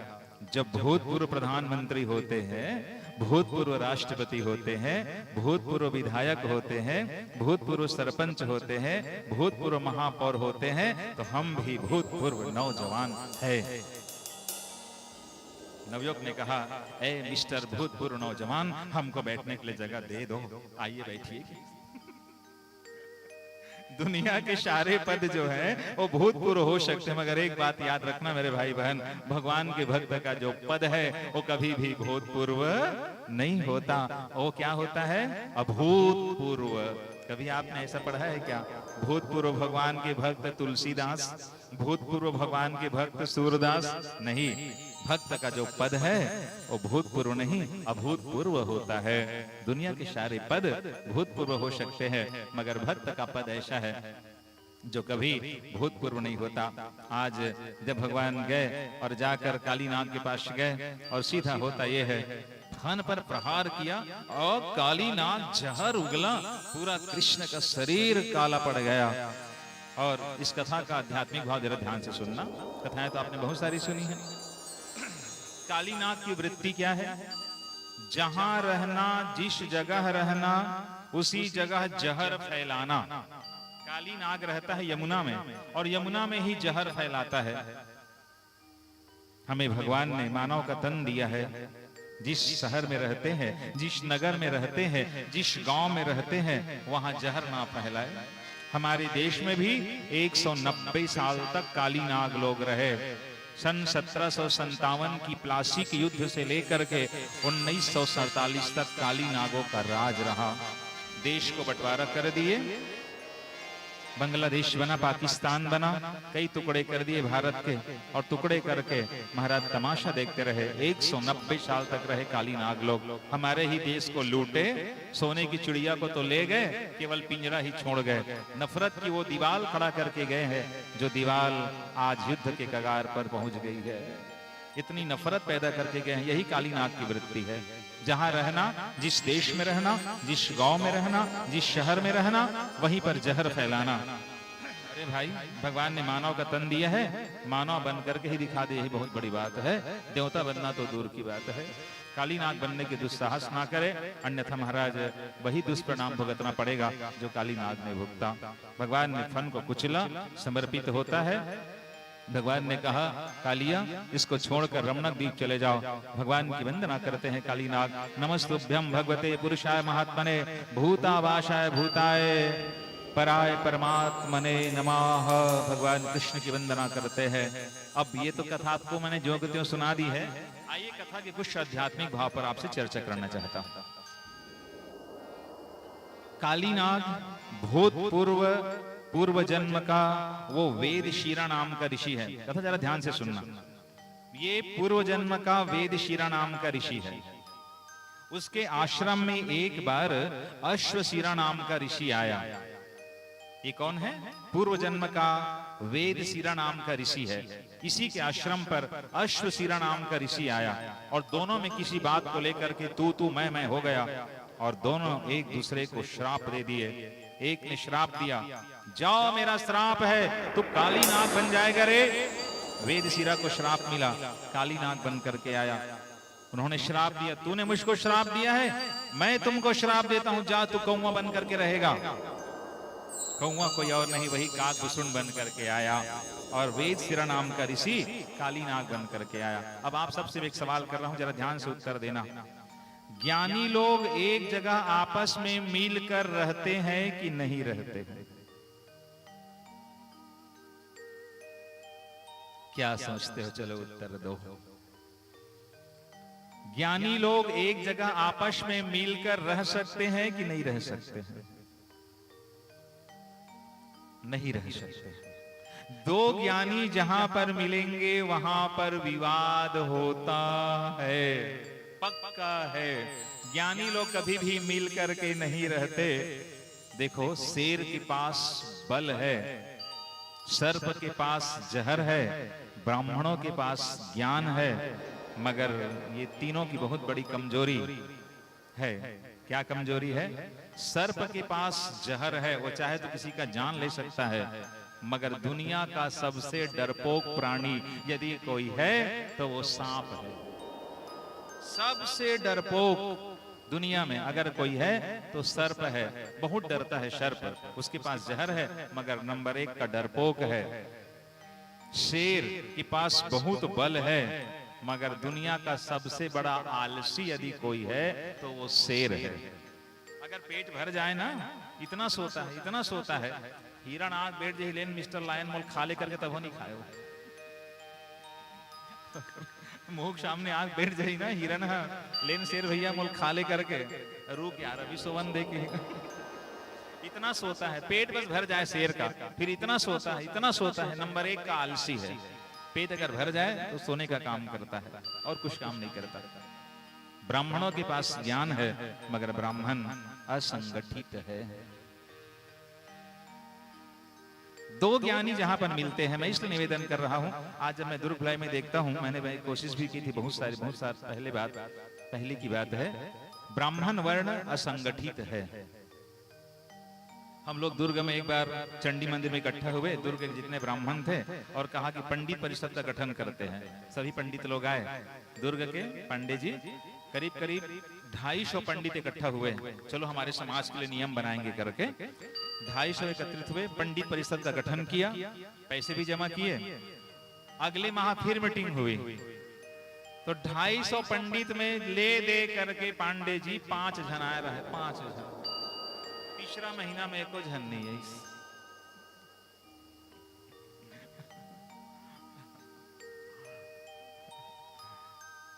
बहुत दुख की बात है, सभी समाज का संगठन है मगर ब्राह्मण असंगठित है। मैं इसलिए कह रहा हूं कि यहाँ पर जब दो ज्ञानी मिलते हैं, अच्छा सही से ईमानदारी के साथ बताओ, ज्ञानी लोग एक जगह इकट्ठा होकर नहीं रहते और अज्ञानी लोग, अब तो उत्तर देते बन जाएगा आप लोग को। शाम के समय घर के मनहा अत का मना कर ही ए मनहा मत मिले झन मिले, इकट्ठा मत होए कही के, लेकिन पता नहीं कौन जगह ले घूम के फिर के आके डिस्पोजल लेके बस्ती बाहर जाके सीसीले धर ली, डिस्पोजल रख ली, और एक जन नहीं 5 जन। आपने भी देखा है, बस्ती से बाहर निकल करके देखना सांध्यकालीन मेला में वो बेचारे इकट्ठे होकर के रहते हैं, पैसा कम पड़ी और पुरोक ले ली मगर ली हिच, और शाम के घर वाले मन चाहते मन मत मिले, मगर पता नहीं घूम फिर के मिल जही लाल ही सीसी डिस्पोजल, मस्त अपने आप में आनंद में। अज्ञानियों की विशेषता ये है, आपस में मिल कर रहते हैं, गंजेड़ी है, भंगेड़ी है, सीसी वाले है, गांजा वाले, भांग वाले, सब मिल करके वो लोग अकेले नहीं रहते। एक बार हमारे यहाँ, पहले मैं बड़ौदा में रहता था, उस समय की बात है, निवई में एक मधुशाला बगल में 2 आदमी खड़े थे बेचारे, पैसा कम रहा होगा तो एक जन कहा था मैं संगवारी ला, अरे यार चल ना भाई, मोर जगह पैसा कम है यार, ते पुरो दे यार कहा है बोला, अब मैं सुन रहे हो बात, तो वो मन पैसा कम होते तो मिल के पुरो करके इकट्ठा होकर करे थे। अज्ञानियों की सबसे बड़ी विशेषता यही है, वो लोग मिल करके रहते हैं, ग्रुप में रहते हैं, और ज्ञानियों की सबसे बड़ी कमजोरी यही है कि वो लोग आपस में एक जगह मिल करके नहीं रहते। प्रमाण देखे कथा में, वेद शिरा और अश्व शिरा, वेद शिरा नाम का ऋषि जो काली नाग बन करके आया, अश्व शिरा नाम का ऋषि जो कागभूषण बन करके आया। काश ज्ञानियों के ज्ञान का प्रयोग अगर कहीं देश के हित के लिए होता, समाज के हित के लिए होता, मानव कल्याण के लिए होता, तो समाज धरती स्वर्ग बन जाती। मगर ज्ञानी लोग अपने ईगो में हमेशा चूर रहते हैं, मद से चूर रहते हैं, और समाज का पतन हो जाता है। काश ज्ञानियों में ये भावना आ जाए, हम लोग मिल कर रहेंगे तो समाज में, दुनिया में कयामत आ जाएगी मेरे भाई। ज्ञानी लोग आपस में एक जगह मिल करके नहीं रहते। एक बार की घटना बता रहा हूं भैया, 3 साधु, एक हिंदू, एक मुसलमान और एक ईसाई, तीनों साथ में रहते, आपस में लड़ते भी। एक दिन सांध्यकालीन की बेला थी, एक गांव में गए और बनाया खीर, दूध शक्कर चावल लाया, बनाया खीर। अब तीनों साधु, एक हिंदू था, एक मुसलमान था और एक ईसाई था, कहा आज खीर वो खाएगा, रोज का झगड़ा आज समाप्त करेंगे जी, जिसको सबसे अच्छा स्वप्न आएगा वही इस खीर को खाएगा, मगर शर्त यह है सपने का प्रमाण होना चाहिए। खीर बना लिए, तीनों की तीनों सो गए। रात करीब 1 बजे मुसलमान साधु उठा, देखा है दोनों सो रहे हैं, हिंदू साधु सो रहा है और ईसाई साधु सो रहा है। वो उन्होंने क्या किया, दोनों सो गए, निकाला इत्र की शीशी, और इत्र की शीशी निकाल करके पूरा दाढ़ी में लगाया, ऐसे पूरा दाढ़ी भर लगा लिया, पूरे बाल में लगाया, कपड़े में लगाया। इसको दोनों देख रहे थे, हिंदू साधु भी देख रहा था और ईसाई साधु भी देख रहा था। अच्छा, अपनी दाढ़ी में इत्र लगाया। उसके बाद वो सो गया। करीब सुबह 3 बजे मुसलमान साधु के बाद ईसाई साधु उठा और चोंगा पहना, क्रॉस की चिन्ह लगाई, और इसको दोनों देख रहे थे। नींद किसी को नहीं आ रही थी, सोने का नाटक जरूर कर रहे थे। हिंदू साधु भी देख रहा है और मुसलमान साधु भी देख रहा है। उन्होंने टाई कस ली, क्रॉस का चिन्ह लगा लिया, चोंगा पहन लिया, जो ईसाई लोग पहनते हैं, उसको दोनों देख रहे थे। अब वो भी जाकर के सो गए।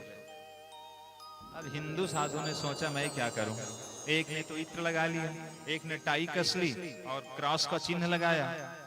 ये बेचारा सुबह सुबह 6 बजे उठा, निकाला खीर, पूरा खीर निकाला, बड़े प्रेम से खाया और खा करके आराम से सो गए।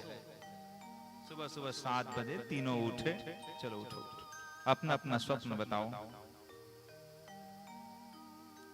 तो हिंदू साधु क्या कहता है, मेरे कमर में दर्द हो रहा है, मेरा कमर दबाओ। तो दोनों धीरे धीरे दबाने लगे। अपना अपना स्वप्न बताओ।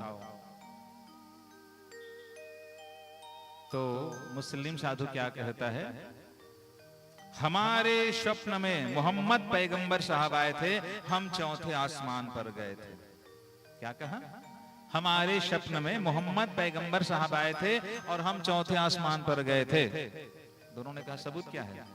बोले हमारी दाढ़ी में इत्र लगी है, हमारे कपड़े में इत्र लगा हुआ है, मोहम्मद पैगंबर साहब ने अपने हाथ से लगाया है। सबूत? बोले खुशबू आ रही है। अच्छा, अभी ईसाई साधु से पूछा तुम कहाँ गए थे? बोले हमारे स्वप्न में हम 7वें आसमान पर गए थे, मुझसे 3 स्टेशन और आगे, ये चौथे आसमान पर थे, मैं 7वें आसमान पर था। अच्छा, कौन आया? बोले हमारे स्वप्न में ईसा मसीह जी आए थे, हमको अपने हाथ से ये टाई पहनाया और ये क्रॉस का चिन्ह लगाया है और ये चोंगा पहनाया है। अच्छा, एक ने कहा चौथे आसमान पर, एक ने कहा 7वें आसमान पर। अब हिंदू साधु से पूछा तुम्हारे सपना में कौन आए थे, चलो बताओ। वो कहता है हिंदू साधु, अर्धरात्रि के बीच में आए श्री महावीर। क्या बोला हिंदू साधु? अर्धरात्रि के बीच में आए श्री महावीर, लात मारकर कहा खा ले सारी खीर। अब इन दोनों को काटो तो खून नहीं। बोले झूठ बोलते हो साधु होकर, बजरंगबली आए थे? बोले हाँ। कब आए थे? अर्धरात्रि के बीच में आए श्री महावीर, लात मार कर कहा खा ले सारी खीर। हम सब खीर खा गए, मार खाने से अच्छा था खीर खा लेना था, हम सब खीर खा गए। तो मुस्लिम साधु कहता है मैं कहा था भैया? बोले आप चौथे आसमान पर थे। अभी अभी आपने बताया ना सपना में कि चौथे आसमान पर गया था, आप चौथे आसमान पर थे। ईसाई साधु कहता है मैं कहा था? आप मुझसे 3 स्टेशन आगे 7वें आसमान पर थे। बोले अभी अभी आपने कहा कि आप 7वें आसमान पर थे। बोले लज्जा नहीं आती? साधु होकर झूठ बोलते हो। जाकर देखा तो सारी खीर नदारत, सारी खीर गायब और दोनों के दोनों बेचारे हाथ मलते रह गए। एक बड़े आराम से खाया था, सोया था। बोले हनुमान जी आए थे? बोले हाँ। सबूत क्या है? हमारे कमर में दर्द हो रहा है, लात मार कर कहा है खा ले सारी खीर, कमर में दर्द हो रहा है, तुम दोनों कमर दबा रहे हो। तो बोले वो दोनों ने कहने लगा साधु होकर झूठ बोलते हो, लज्जा नहीं आती? तो बोले ये दृष्टांत ये समझा शिक्षा देता है हमें महाराज, ज्ञान का प्रयोग औरों को छलना नहीं है। दुर्गा सप्तशती, घर जाकर देखना, दुर्गा सप्तशती के प्रथम अध्याय पांडे जी क्या लिखा हुआ है वेद व्यास जी के द्वारा। सा विद्या याद मुक्ते मुक्तिर हेतु भूता सनातनी। विद्या वो है, ज्ञान वो है जो समाज का कल्याण करे, आत्मा का कल्याण करे। औरों को धोखा देना, औरों को छलना ये ज्ञान का उद्देश्य नहीं है। मैं इसलिए निवेदन कर रहा था कि ज्ञानी लोग कभी भी आपस में एक जगह मिल करके नहीं रहते। काली नाग का उद्धार होता है, पश्चात कुंवारी कन्याएं हेमंत ऋतु में जाकर माता कात्यायनी की पूजा करती है। कात्यायनी माता की बालू की प्रतिमा मगर यमुना जी में वस्त्र विहीन अवस्था में स्नान करती थी। माताएं बहनें सज्जन वृंद, आप सबसे निवेदन करो कभी भी बिना वस्त्र के स्नान नहीं करना चाहिए। वरुण देवता का अपमान होता है। बिना वस्त्र के स्नान करने से जल में वरुण का निवास है, वरुण देवता का अपमान होता है। कुंवारी कन्याएं जाती और जाकर वस्त्र विहीन अवस्था में स्नान करती और बालू मतलब रेत की कात्यायनी माता की मूर्ति बनाती।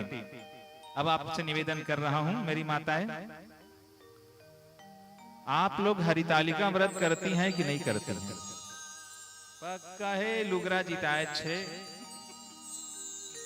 कौन सा व्रत? हरितालिका व्रत, जिसको गांव की भाषा में क्या कहते हैं? तीजा। तीजा कहते हैं। हरितालिका व्रत करती हैं, ठीक ठीक। काहे की प्रतिमा बनाती हो? चलो बोलो। हरितालिका व्रत में, तीजा व्रत में मेरी माताएं कौन सा मूर्ति बनाती हो और किससे बनाती हो? बालू मतलब रेत, बालू की भगवान शिव जी की प्रतिमा बनाती है मेरी माताएं। रात भर जागरण करके नृत्य गीत करती हैं, पूजन करती हैं। और वहां पर मैं भी जाता हूँ रिसाली सेक्टर गायत्री मंदिर में, तो करीब 2 बजे रात के आसपास सभी माताएं एकत्रित होती हैं, सब पूजा करती हैं माताएं, बालू की प्रतिमा बनाते हैं भगवान शिव जी की। और उसमें ये लिखा है हरितालिका व्रत में, आपने अगर कहानी सुनी होगी तो आपको याद होगा, हरितालिका व्रत में माताओं को पूजन अकेले अकेले नहीं करना चाहिए। तो कैसे करना चाहिए? पति पत्नी दोनों मिल करके भगवान शिव जी और माता पार्वती की पूजन करे, ऐसा हरितालिका व्रत की पुस्तक में लिखी है। अब कई बार माताएं हंस भी देती है, महाराज हमन तो तीजा है, तीजा तो कैसे डबल डबल पूजा करवो, पति देव तो वहां है, बाहर है, हम लोग तो तीजा में पिता के घर आई है। उसमें ये लिखा है, बालू की प्रतिमा बनाकर पति पत्नी दोनों मिल करके भगवान शिव जी की पूजन करे, रात भर जागरण करे। और उस दिन माताओं को फल नहीं खाना चाहिए, तीजा के दिन। मैं नहीं बोला व्यासपीठ से बैठकर, तो मैं से बोल रहा हूं, कोई माता जी अगर कहीं वो दिन रात में फल खा दी तो काय बन के आते? एक 8 ठंडी तक रही ऊपर में फल खाने वाली माताएं क्या बनकर आती है? पेड़ में रहने वाली बंदरिया। अगर कोई दूध पी लेती है माताएं तो नागिन बन करके आती है। अगर कोई मांस खा लेती है हरितालिका की रात को तो बाघीन बन करके आती है। और अगर कोई सो जाती है, पुस्तक बुझाकर देखना लिखा है, अगर कोई सो जाती है तीजा दिन रात के तो काय बन के आई? अजगरी बन करके आई। और पति को धोखा देती है तो मुर्गी बन करके आती है। ये सब लिखा है कहाँ? हरितालिका व्रत की जो पुस्तक है उसको पढ़ना और सुनना, उसमें लिखा हुआ है। खैर हरितालिका की बात है, तीजा की बात है, मैं चर्चा कर रहा हूँ कात्यायनी माता की। माता दुर्गा के 9 रूपों में आपसे एक निवेदन है, किस रूप का नाम कात्यायनी है जरा बताइए। जिसकी पूजा ये कुमारी कन्याएं करती है। कात्यायनी माता, माता दुर्गा के 9 रूपों में किस रूप का नाम है? मन ही मन बोलते जाए फिर याद आ जाएगा। प्रथमं शैलपुत्री च, द्वितीयं ब्रह्मचारिणी, तृतीयं चंद्रघंटेति, कुष्मांड चतुर्थकम, पंचमं स्कंदमातेति, षष्ठं कात्यायनीति च, सप्तमं कालरात्रीति, महागौरीति चाष्टमं, नवमं सिद्धिदात्री च, 9 दुर्गाः प्रकीर्तिताः। उक्तन्यतानि नामानि ब्रह्मणे महात्मना। 9 दुर्गा की जब वंदना करते हैं, स्तुति करते हैं, माता भगवती के 6ठे रूप का नाम है कात्यायनी माता। अगर किसी कुमारी कन्या की शादी ना हो रही हो, घबराए नहीं। कात्यायनी माता, बालू, बालू मतलब रेत की प्रतिमा बनाना और कात्यायनी माता की पूजन करना षोडशोपचार से, और पूजन करके 1 माला जाप करना। मंत्र दिया गया इस भागवत महापुराण में। मंत्र क्या है? ओम कात्यायनी महामाये महायोगिंधीश्वरी नंद गोप सुतम देवी पति में कुरुते नमः। इस 1 माला, इस मंत्र का जाप करना तो कुंवारी कन्याओं की शादी शीघ्र होती है, सुयोग्य वर मिलता है। यह तो रही बात बहनों की। भाइयों के लिए भी अच्छी पत्नी प्राप्त करने का मंत्र है, मगर वो लोग तो दिख नहीं रहे, किसको बताएं? कोई है नहीं, अगर होते तो बता देते। बहनों के लिए तो मैंने बता दिया, बहनों के लिए, बेटियों के लिए तो बताया कि योग्य पति प्राप्त करने का मंत्र है। और उधर भाई लोग कम है, अगर वो भाई लोग दिखते तो उसके लिए मंत्र बता देता कि सुलक्षणा पत्नी प्राप्त करने का मंत्र क्या है और कहाँ लिखा है, बता दें।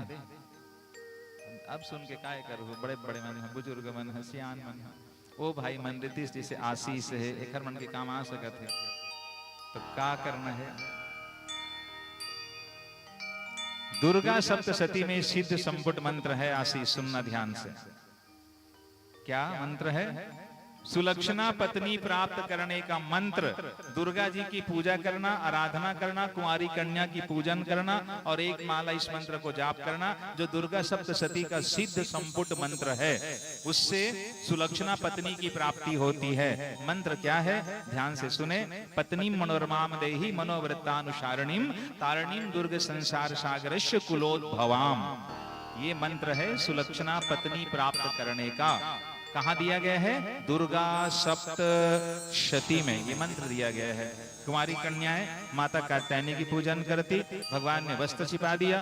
कुमारी कन्याओं ने कहा महाराज हमें हमारा वस्त्र दे दो। भगवान ने कहा मुझको वचन दो कि वस्त्र विहीन अवस्था में स्नान नहीं करोगी।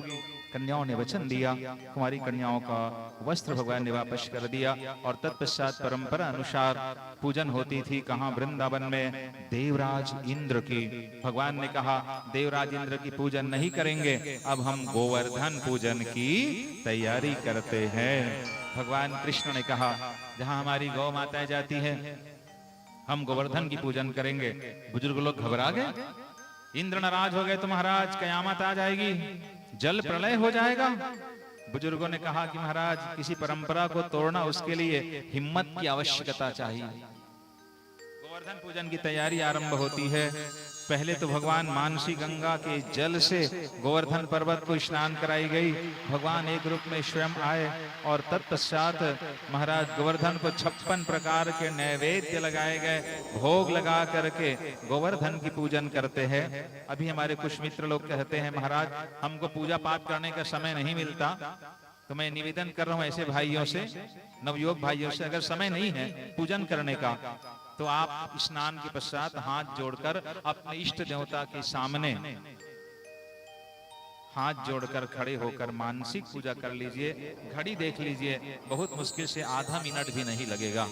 मानसिक पूजन का मंत्र क्या है, इस मंत्र से पूजा पूरा हो जाता है। क्या है मंत्र, जरा ध्यान से देखिए। हाथ जोड़कर अपने इष्ट देवता के सामने खड़े हो जाए और इस मंत्र का उच्चारण करे तो मानसिक पूजा पूर्ण हो जाती है। ओम लम पृथिव्यात्मकम गंधम परिकल्पयामि, ओम हम आकाशात्मकम पुष्पम समर्पयामि, ओम यम वायव्यात्मकम धूपम समर्पयामि, ओम रम वर्णयात्मकम दीपम दर्शयामि, ओम वम अमृतात्मकम नैवेद्यम निवेदयामि, ओम सौम सर्वात्मकम सर्वोपचारम समर्पयामि। इनसे भगवान का संपूर्ण पूजन हो जाता है। गोवर्धन पूजन की तैयारी चलती है। बोलिए गोवर्धन महाराज की जय, श्री कृष्णचंद्र भगवान की जय। तब तक भजन के चलते चलते आकर गोवर्धन की पूजन कर ले मुख्य यजमान, और ठाकुर जी को भोग लगा दे, तुलसी पत्र अर्पण करके आप आकर के भैया भगवान गोवर्धन की पूजन कर ले, ठाकुर जी की पूजा कर ले और भगवान को नैवेद्य अर्पण कर दे। बोलिए वृंदावन बिहारी लाल की जय, भागवत महापुराण की जय। गोवर्धन गिरधारी जी सुध लेना हमारी,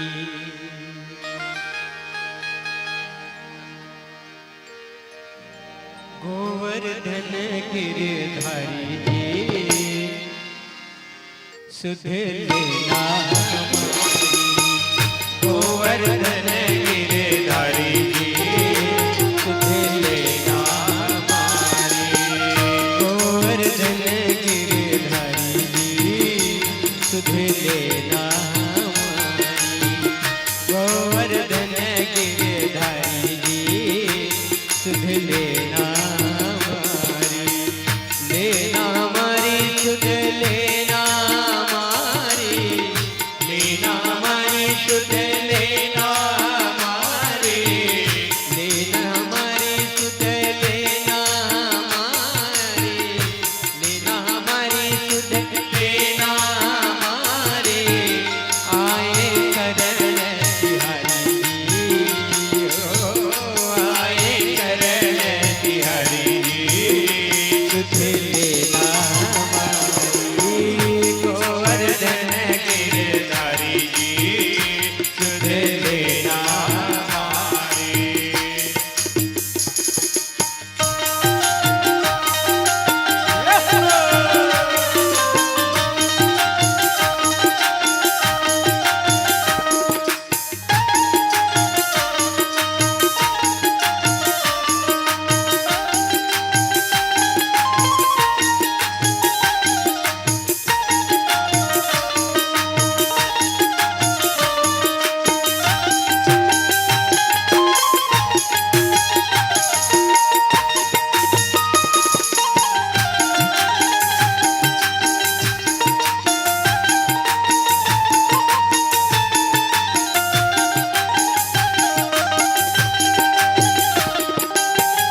बिन हमरी कौन खबर ले, तुम बिन हमरी कौन खबर ले, तुम बिन हमरी कौन खबर ले, तुम बिन हमरी कौन खबर ले, मेरे बांके बिहारी जी, ओ मेरे बांके बिहारी जी, सुध लेना हमारी गोवर्धन गिरधारी जी, सुध लेना हमारी गोवर्धन गिरधारी जी, सुध लेना हमारी गोवर्धन गिरधारी जी, सुध लेना हमारी।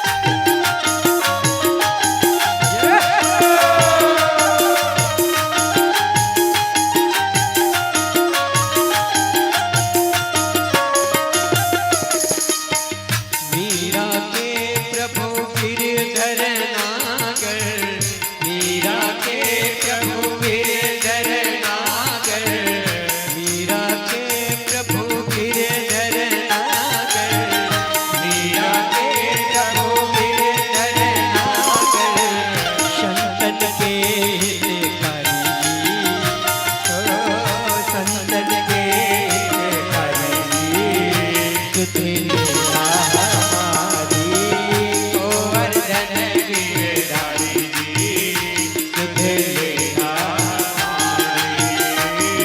हमारी, सुध लेना हमारी, लेना हमारी, सुध लेना हमारी, लेना हमारी, सुध लेना हमारी, लेना हमारी, सुध लेना हमारी, आए शरण बिहारी जी, ओ आए शरण बिहारी जी, सुध लेना हमारी गोवर्धन गिरधारी जी, सुध लेना हमारी गोवर्धन गिरधारी जी, सुध लेना हमारी गोवर्धन गिरधारी जी, सुध लेना हमारी।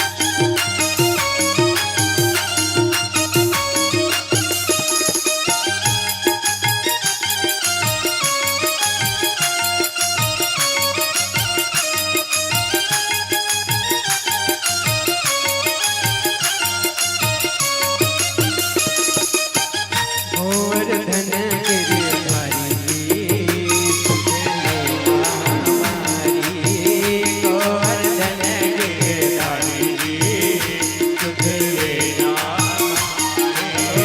गोवर्धन गिरधारी जी, सुध लेना हमारी गोवर्धन गिरधारी जी, सुध लेना हमारी। श्याम सुंदर सलोने कन्हैया, श्याम सुंदर सलोने कन्हैया, तेरा जलवा कहाँ पर नहीं है, श्याम सुंदर सलोने कन्हैया, तेरा जलवा कहाँ पर नहीं है, श्याम सुंदर सलोने कन्हैया, तेरा जलवा कहाँ पर नहीं है, श्याम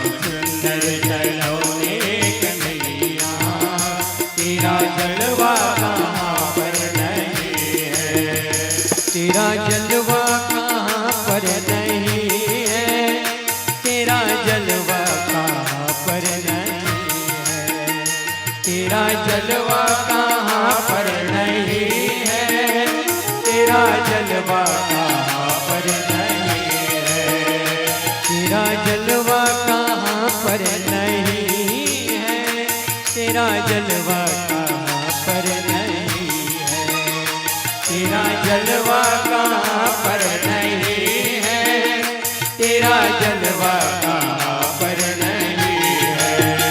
श्याम सुंदर सलोने कन्हैया, श्याम सुंदर सलोने कन्हैया, तेरा जलवा कहाँ पर नहीं है। श्याम सुंदर सलोने कन्हैया, तेरा जलवा कहाँ पर नहीं है। श्याम सुंदर सलोने कन्हैया, तेरा जलवा कहाँ पर नहीं है। श्याम सुंदर सलोने कन्हैया, तेरा जलवा कहाँ पर नहीं है।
और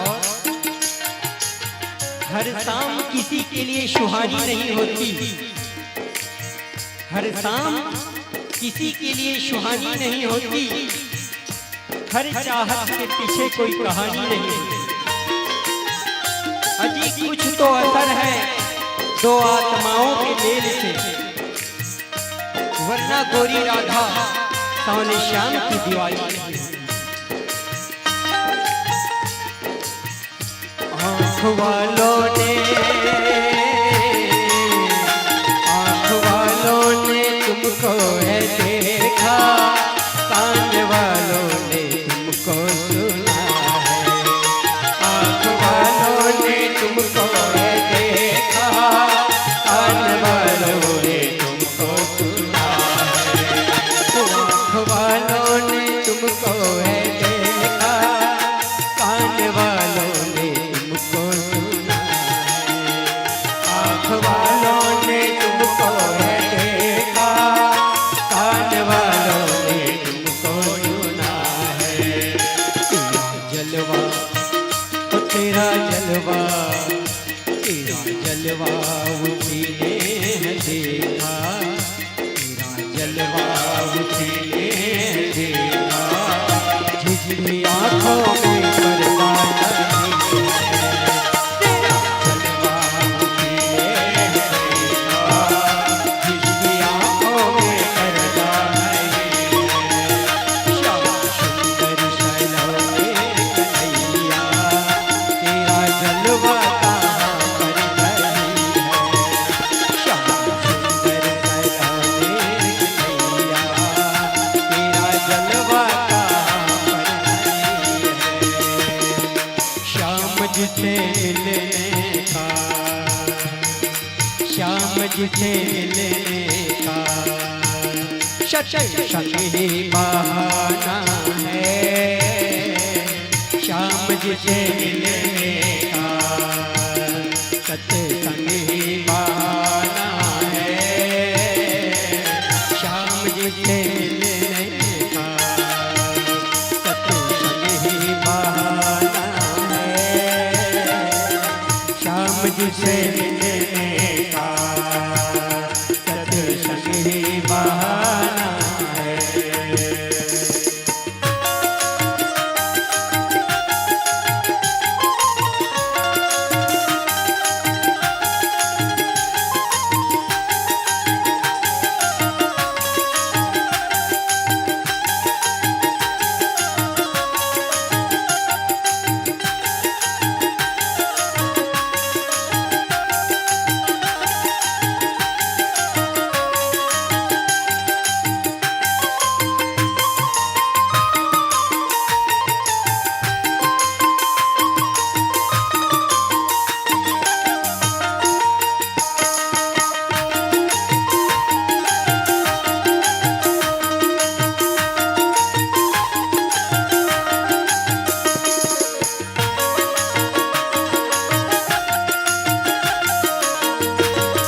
ताली की सेवा करेंगे सभी श्री निवेदन है।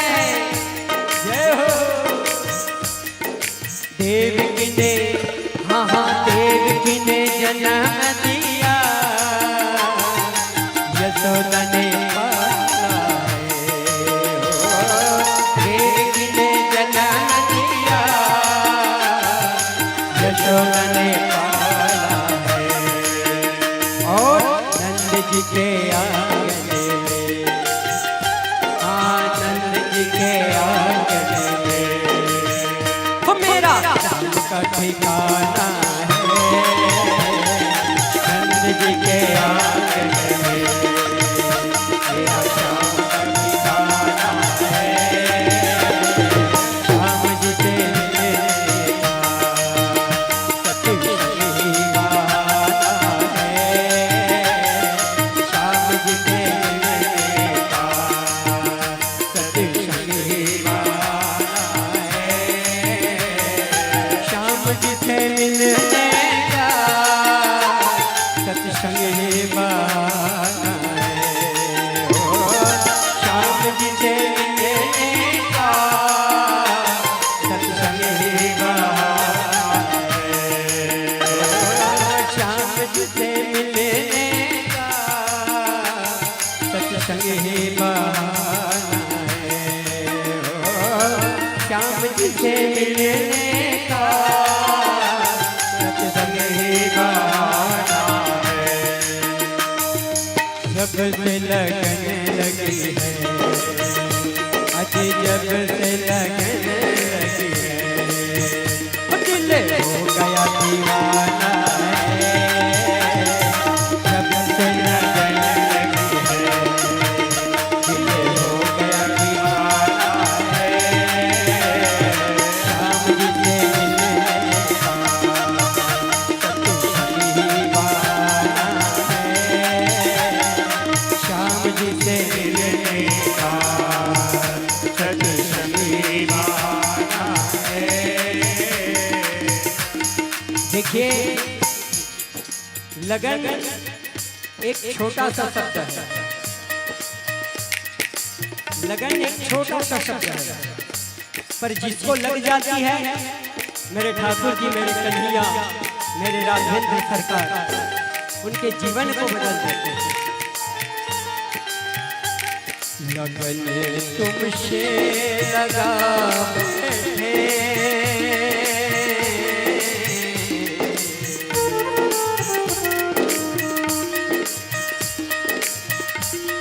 लगन तुमसे लगा बैठे, लगन तुमसे लगा बैठे, जो होगा देखा जाएगा।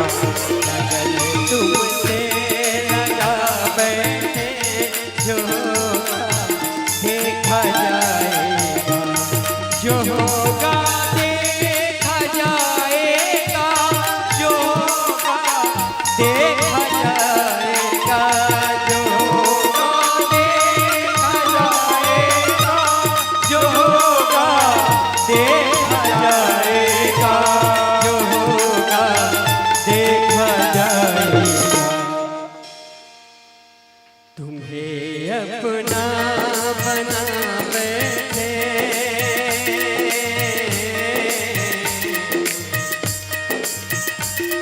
तुम्हें अपना बना बैठे, जो होगा देखा जाएगा। तुम्हें अपना बना बैठे, जो होगा देखा जाएगा। लगन तुमसे लगा बैठे, जो होगा देखा जाएगा। छाप तिलक सब छिनी रे, मुझे नयना मिलेंगे। छाप तिलक सब छिनी रे, मुझे नयना मिलेंगे। छाप तिलक सब छिनी रे, मुझे नयना मिलेंगे। छाप तिलक सब छिनी रे, मुझे नयना मिलेंगे। नैना मिलेंगे, मुझे नैना मिलेंगे। नैना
गोरवा के बिहारी लाल की जय हो, श्री गोवर्धन महाराज की जय हो।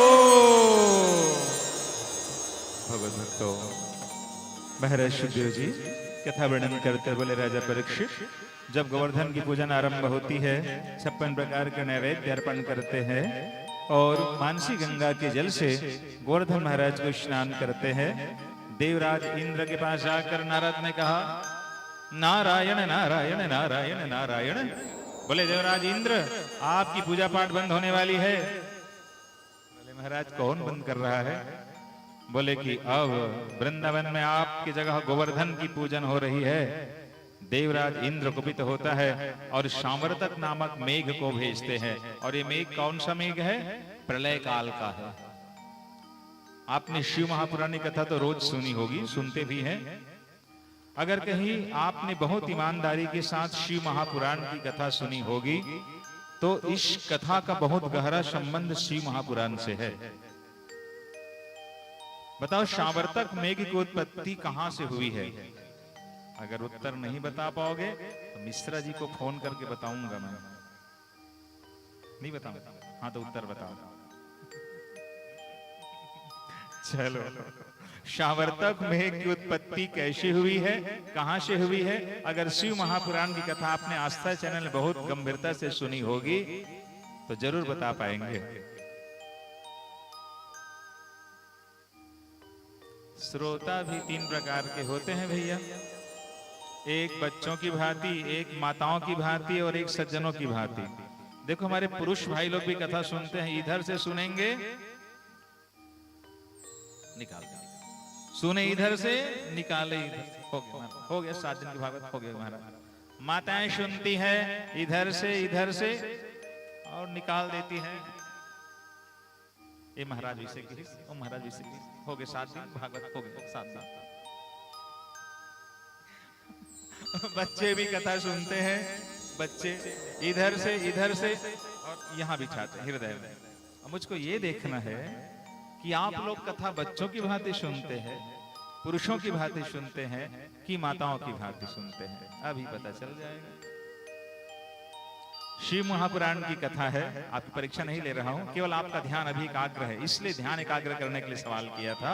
कथा जरा ध्यान से सुने। इस शामवर्तक मेघ की उत्पत्ति कहां से हुई है? जिस समय भगवान शिव जी और माता सती का विवाह हो रहा था, ये शिव महापुराण की कथा है।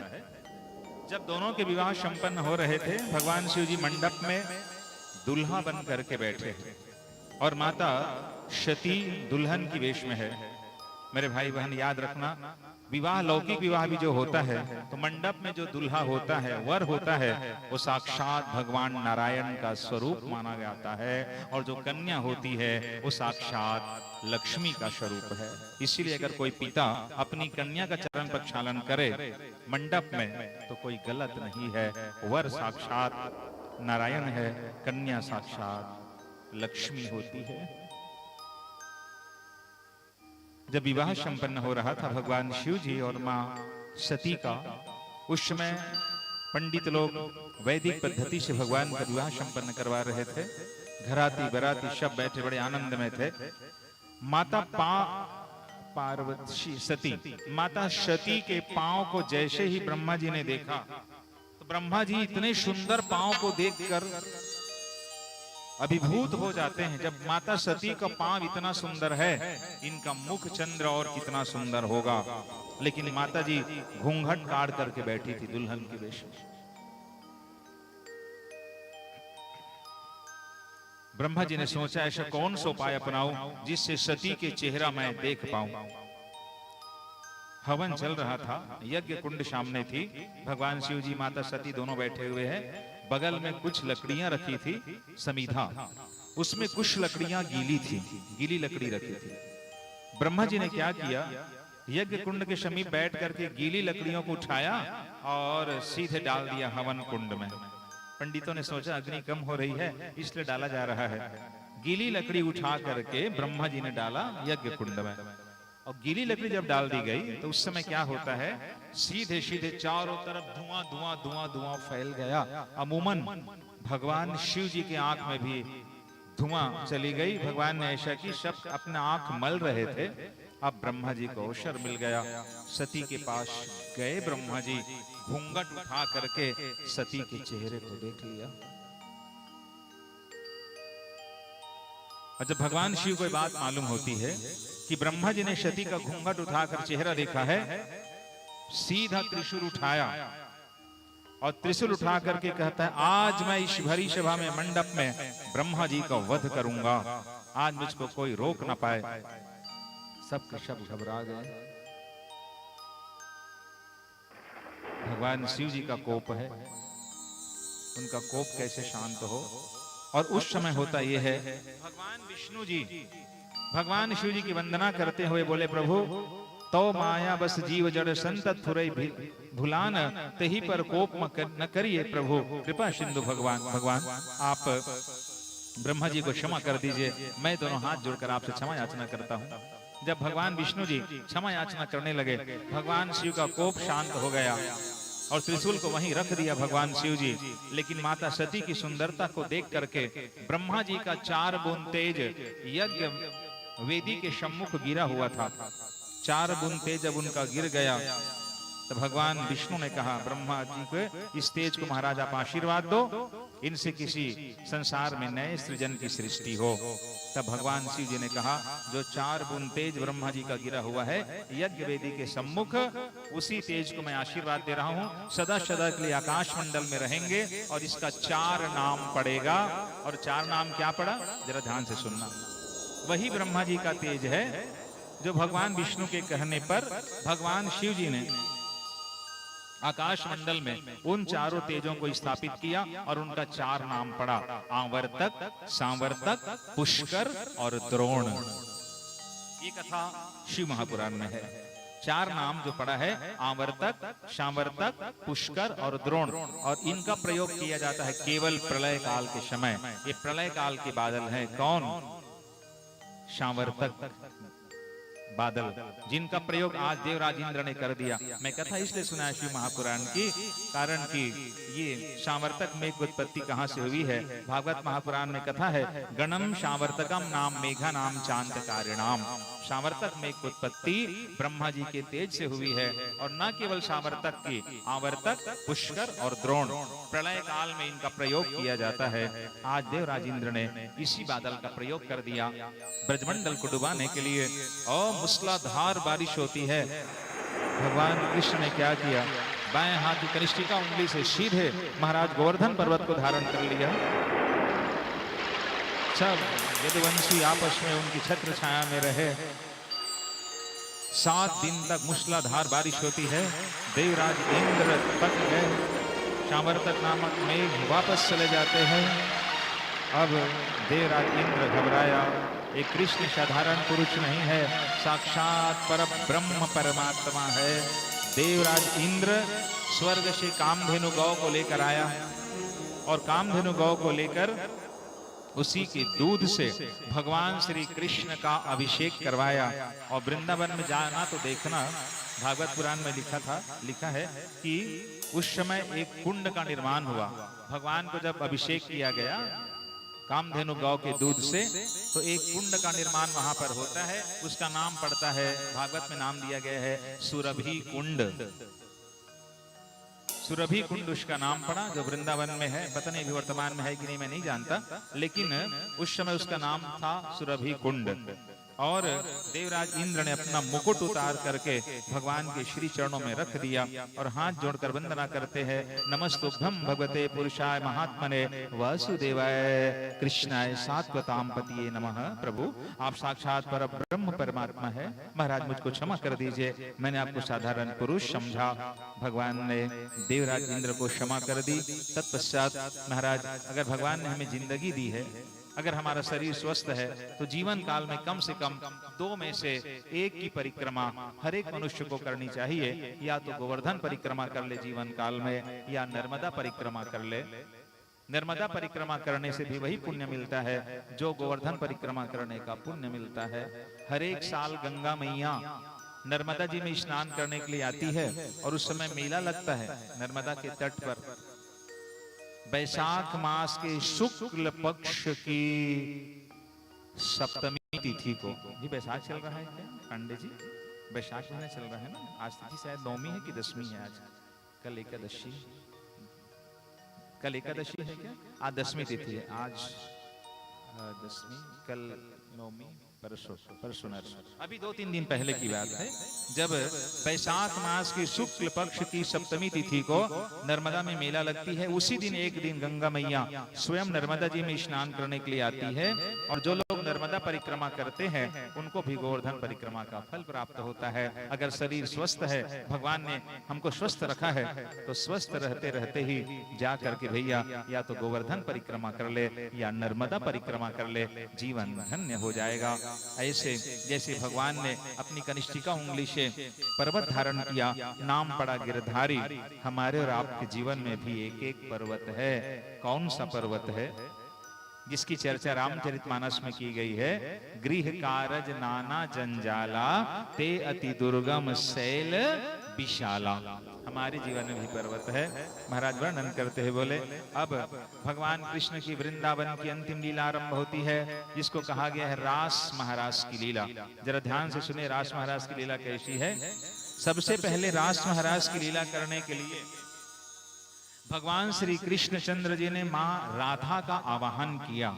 राधा के बिना भगवान स्वयं आधे हैं।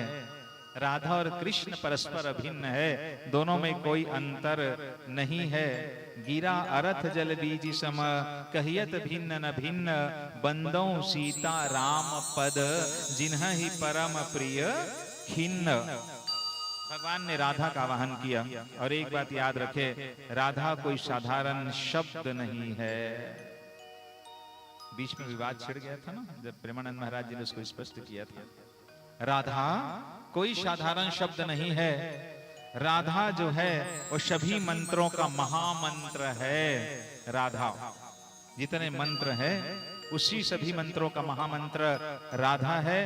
पूर्ण भक्ति से अगर कोई व्यक्ति भाव के साथ राधा जी के नाम का उच्चारण करे, तो स्वयं भगवान कृष्ण भक्त के अधीन होकर अपनी कृपा बरसाते हैं। एक बार अगर राधा बोल देते हैं तो भगवान कृष्ण कृपा बरसाते हैं। और राधा नाम के जाप से क्या होता है? भक्त को भक्ति, शक्ति और मुक्ति क्या क्या मिलती है? भक्ति, शक्ति और मुक्ति केवल राधा नाम के उच्चारण से। और फिर महाराज अगर राधा जी के चरण कमलों का धूल मिल जाए, जीवन धन्य हो जाएगा। राधा तेरे चरणों की अगर धूल जो मिल जाए, सच कहता हूँ यह जीवन सफल हो जाए। महाराज जीवन सफल हो जाएगा अगर राधा के चरणों का धूल मिल जाए। भगवान ने राधा जी का आवाहन किया और फिर भगवान ने बांसुरी बजाई। गोपियां दौड़ पड़ती हैं, जो जैसी थी, जिस हालत में थी, गोपियां दौड़ी। कान्हा तूने कैसी बांसुरी बजाई, लाला तूने कैसी बांसुरी बजाई। जब भगवान वंशी का नाद करते, वेणु नाद करते, वंशी उल्टा पढ़ो, क्या हो? वंशी को उल्टा पढ़ो तो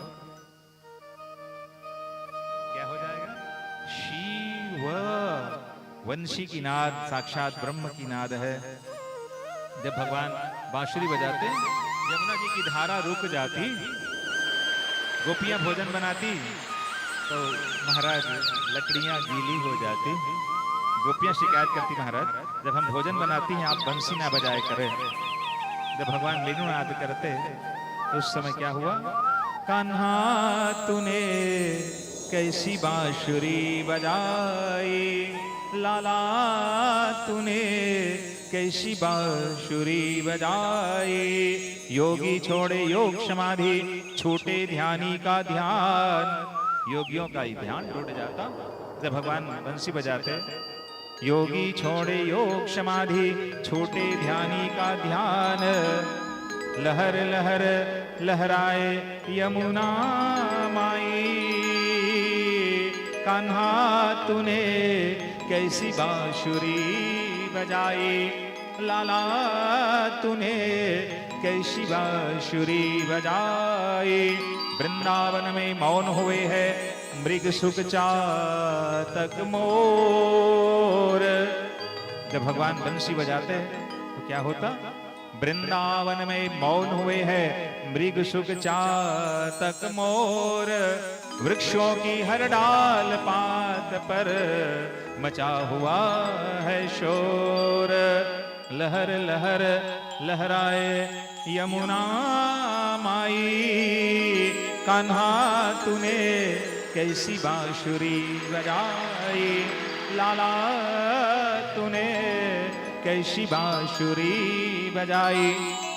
जब भगवान बंसी बजाते हैं, जो जहां थे जैसे थे बस चित्रलेखी से काढ़ ही एक टक रह जाते। वृंदावन में मौन हुए हैं सुख मृग चातक मोर। वृक्षों की हर डाल पात पर मचा हुआ है शोर। गोपियां जैसी थी जिस हालत में थी दौड़ पड़ती। एक गोपी एक आंख में काजल लगाई, एक गोपी एक कान में आभूषण पहनी, एक गोपी एक पांव में पायल पहनी। माताओं के बारे में ऐसी कहावत है, माताएं सब कुछ छोड़ सकती हैं मगर जान दे पानी मगर अरे मगर पानी जहर जाते हैं। मगर क्या नहीं छोड़ सकती? माताएं सब कुछ छोड़ सकती है मगर श्रृंगार हाँ की ना। अब मैं खामोश हो जाता, मैं चुप हो जाता। भले ट्रेन छूटी तो छूट जाए, भले प्लेन छूटी तो छूट जाए, मगर श्रृंगार में आप तो नहीं कह रहे। मेरे घर में मेरी माँ है, बहन है, हमारे भी परिवार है भाई। माताओं के बारे में ऐसी कहावत है, वो सब कुछ तो छोड़ सकती है मगर श्रृंगार करना छोड़ सकती है कि नहीं? उत्तर हाँ है कि ना है? बहुसंख्यक लोग इधर हैं, अल्पसंख्यक लोग उधर हैं, तो बहुसंख्यक से ही बहुमत इधर है, बहुमत से कुछ उत्तर मिलना चाहिए। कहा गया है माताएं सब कुछ छोड़ सकती है मगर श्रृंगार करना नहीं छोड़ती। और फिर एक बात याद रखे, गोपी जो दौड़ती है, भगवान ने कहा गोपियां वापस चली जाओ, तो गोपियों ने जो तर्क दिया, यहीं पर रास महाराज की लीला का सार छिपा हो। जरा ध्यान से कथा सुनना। गोपियों को जब भगवान ने कहा घर में पति है, घर में बच्चे हैं, गोपियां वापस चली जाओ, और किस रात्रि को भगवान ने बंसी बजाई? शरदोत्फुल्लिका, शरद पूर्णिमा की रात्रि, परिपूर्णिमा की रात्रि। चंद्रमा अपनी षोडश कलाओं से परिपूर्ण होता है। शरद पूर्णिमा की रात्रि है, भगवान ने बंसी बजाई, गोपियां दौड़ करके आती है। भगवान अपि तारात्रि शरदोत्फुल्ल मल्लिका, वहां पर कृष्ण का नाम नहीं लिखा है। अब वेदव्यासी क्या लिखते हैं? भगवान अपि, भगवान ने भी तारात्रि, उस रात्रि को शरदोत्फुल्ल मल्लिका, शरद पूर्णिमा की रात्रि भगवान ने बंसी बजाई, गोपियां दौड़ी। भगवान ने तर्क दिया, जाओ घर में पति है, बच्चे हैं, वापस जाओ। तब जो तर्क गोपियों ने दिया, वहीं पर दिव्य आध्यात्मिक भाव भरा हुआ है। और गोपियां क्या कहती? महाराज आप कहते हैं कि घर में पति हैं, बच्चे हैं, वापस चले जाओ। पति का नाता, जरा ध्यान से सुनना मेरी बात, थोड़ी गंभीर बात जरूर है। पति का नाता हमारा जो है वो देह के साथ है, और आपसे हमारा जो नाता है महाराज हमारी आत्मा के साथ है। क्या तर्क दिया गोपियों ने? पति का नाता देह के साथ है, और लेकिन आपके साथ हमारा नाता आत्मा के साथ है। और इस बात को स्पष्ट करने के लिए रामचरितमानस में दक्षिण भारत का रामायण है, कंबन मुनि ने लिखी कंबू रामायण। उसमें भगवान राम और हनुमान जी के संवाद आपके सामने रख दूं तो बात स्पष्ट हो जाएगी। दक्षिण भारत में जो रामायण है उसमें लिखा है, हनुमान जी महाराज भगवान राम से 3 नाता स्वीकार करते हैं। जरा ध्यान से सुनते रहना, रास महाराज स्पष्ट हो जाएगा। कौन कौन से 3 नाता? बोले प्रभु देह की दृष्टि से, शरीर है, देह की दृष्टि से आप मेरे स्वामी हैं, तो मैं आपका दास हूं। कौन सी दृष्टि? आपसे बुलवा कर रहूंगा मैं। देह की दृष्टि से आप मेरे क्या हैं? स्वामी हैं, और मैं आपका दास हूं। आत्मा की दृष्टि से, जीव की दृष्टि से जीव की दृष्टि और आत्मा की दृष्टि। भगवान ने कहा, हनुमान जी ने कहा, महाराज जीव की दृष्टि से आप ईश्वर हैं, जरा ध्यान से सुनते रहना, आप ईश्वर हैं और मैं आपका अंश हूं। प्रमाण रामचरितमानस और गीता। मानस ईश्वर अंश जीव अविनाशी चेतन अमल सहज सुख राशि। गीता 15वां अध्याय। ममैवांशो जीव लोके जीव भूत सनातना। जीव की दृष्टि से महाराज आप ईश्वर है और मैं आपका अंश हूं। कौन सी दृष्टि? जीव दृष्टि। शरीर की दृष्टि से आप मेरे स्वामी हैं, मैं आपका दास हूं। जीव की दृष्टि से आप ईश्वर हैं, मैं आपका अंश हूं। और आत्म की दृष्टि से जो आप हैं वही मैं हूं। आप में और मुझ में कोई अंतर नहीं रह जाएगा। ये तीन नाता हनुमान जी ने स्वीकार किया। देह का नाता, आप ईश्वर मैं आपका दास। जीव का नाता, आप ईश्वर मैं आपका अंश। और आत्मा की दृष्टि, जो आप हैं वही मैं हूं, केवल आवरण का भेद है। और चलो इसको स्पष्ट करने के लिए एक बात और कह रहा हूं। जगदीश हरे की आरती गाते हैं, याद है एक पद आरती का, उसमें स्पष्ट हो जाएगा रास महाराज। जब जगदीश हरे की आरती गाते हैं उसमें क्या कहा गया? भगवान किसके पति हैं? गोपियों ने तर्क दिया, महाराज पति का नाता देह से है, लेकिन आप कौन हैं? किसके पति हैं आप? अब जरा ध्यान से आरती सुने जगदीश हरे की, उसमें ये उत्तर दिया गया है। क्या? तुम हो एक अगोचर सबके प्राणपति,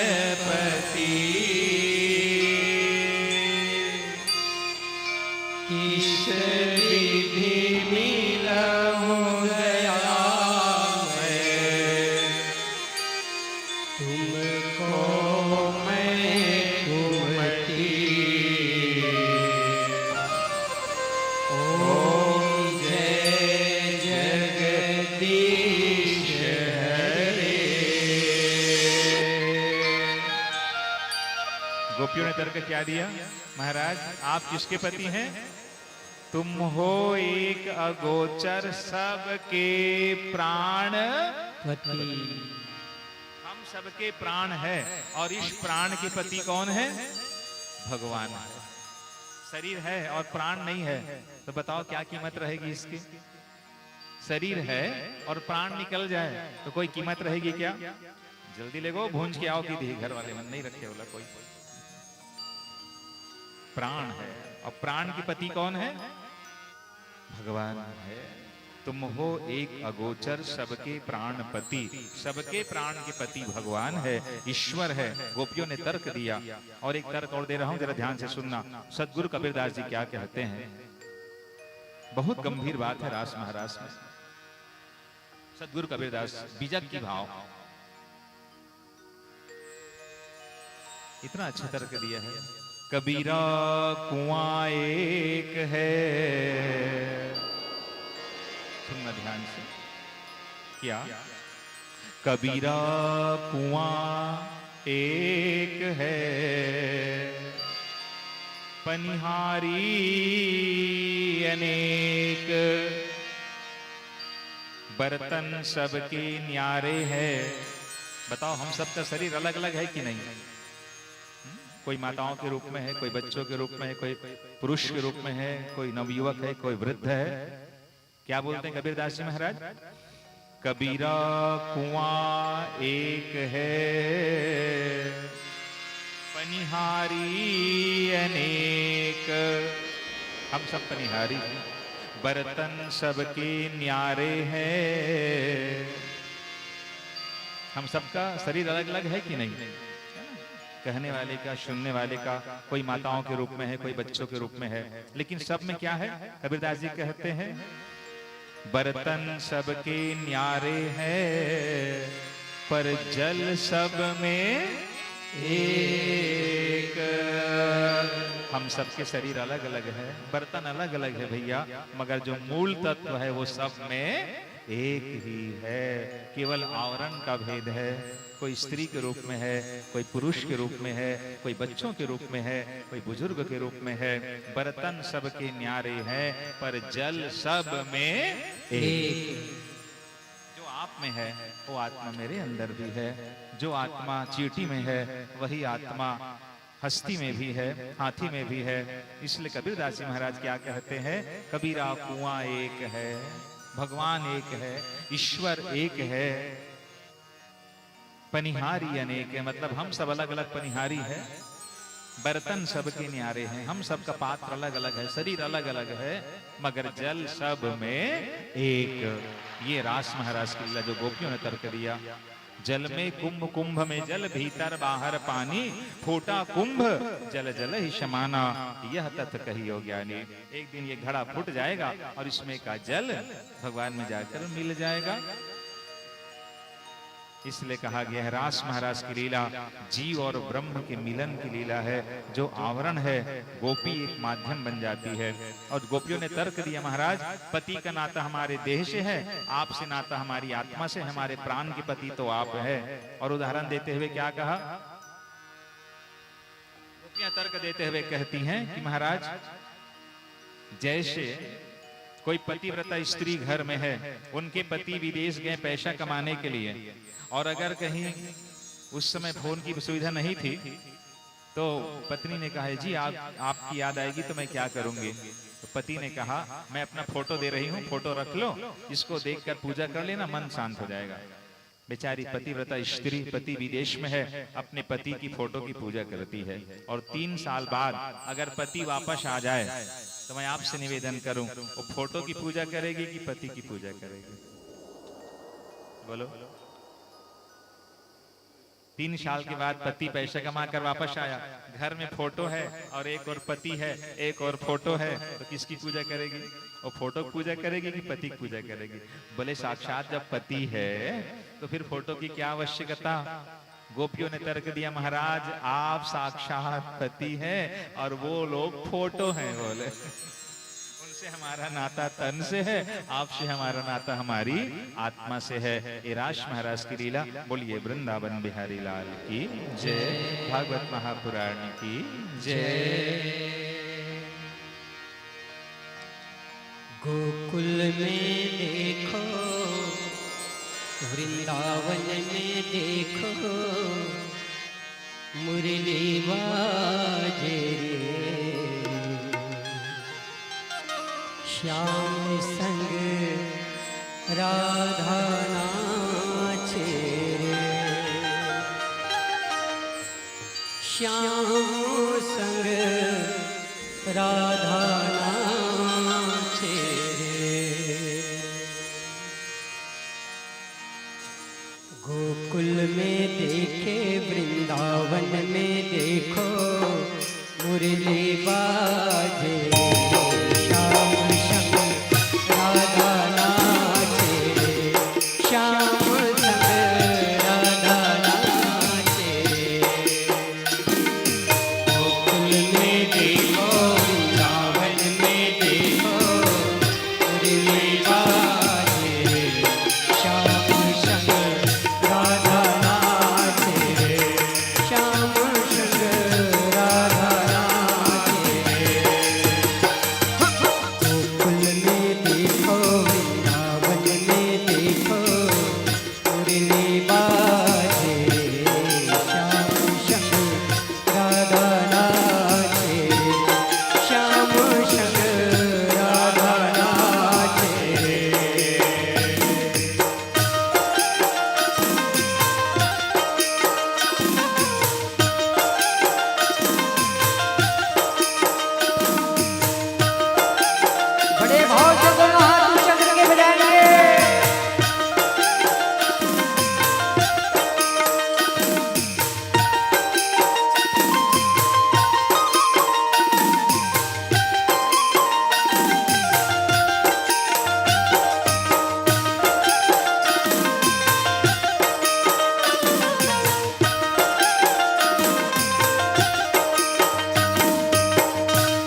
कजरा रे ओ चंद्र किरण श्याम सलोना गैया के कजरा रे चंद्र किरण श्याम सलोना गैया के कजरा रे ओ चंद्र किरण श्याम सलोना गैया के कजरा रे ठुमक ठुमक नाचे गोपियन के संग जग का पालनहारी ओ ठुमक ठुमक नाचे गोपियन के संग जग का पालनहारी रास बिहारी संग राधा कुमारी ब्रज में विराजे श्याम संग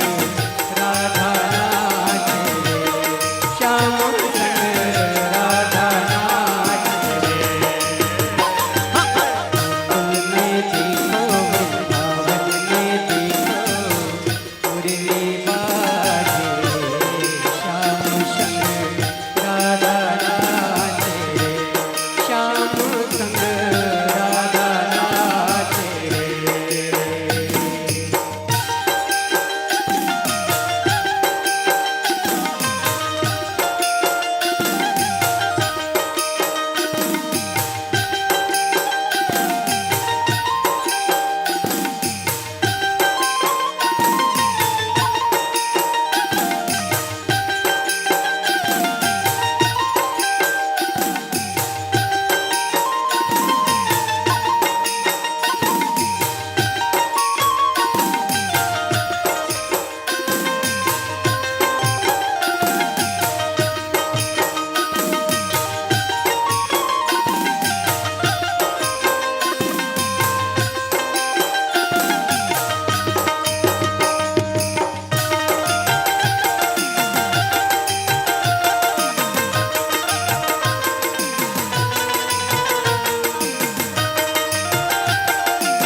छम छम नाचे राधा रानी सुनकर मीठे मुरलिया छम छम नाचे राधा रानी सुनकर मीठे मुरलिया श्याम छवि पर सब बलिहारे बाल बाल और गैया श्याम छवि पर सब बलिहारे गाल बाल और गैया रार करर पूर्वी गुरमैया रे देखा कर श्याम संग राधा नाचे श्याम संग राधा नाचे कुल में देखो वृंदावन में देखो मुरली बाजे श्याम संग राधा नाचे श्याम संग राधा नाचे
कान्हा रास रचावे यमुना तट पर बंसी वट पर कान्हा रास रचावे गोपी बनकर शंकर आए गोपेश्वर कहलाए गोपी बनकर शंकर आए गोपेश्वर कहलाए डम डम डमरू बाजे कान्हा की मुरली के सब जग नाचे श्याम संग राधा नाचे श्याम संग राधा नाचे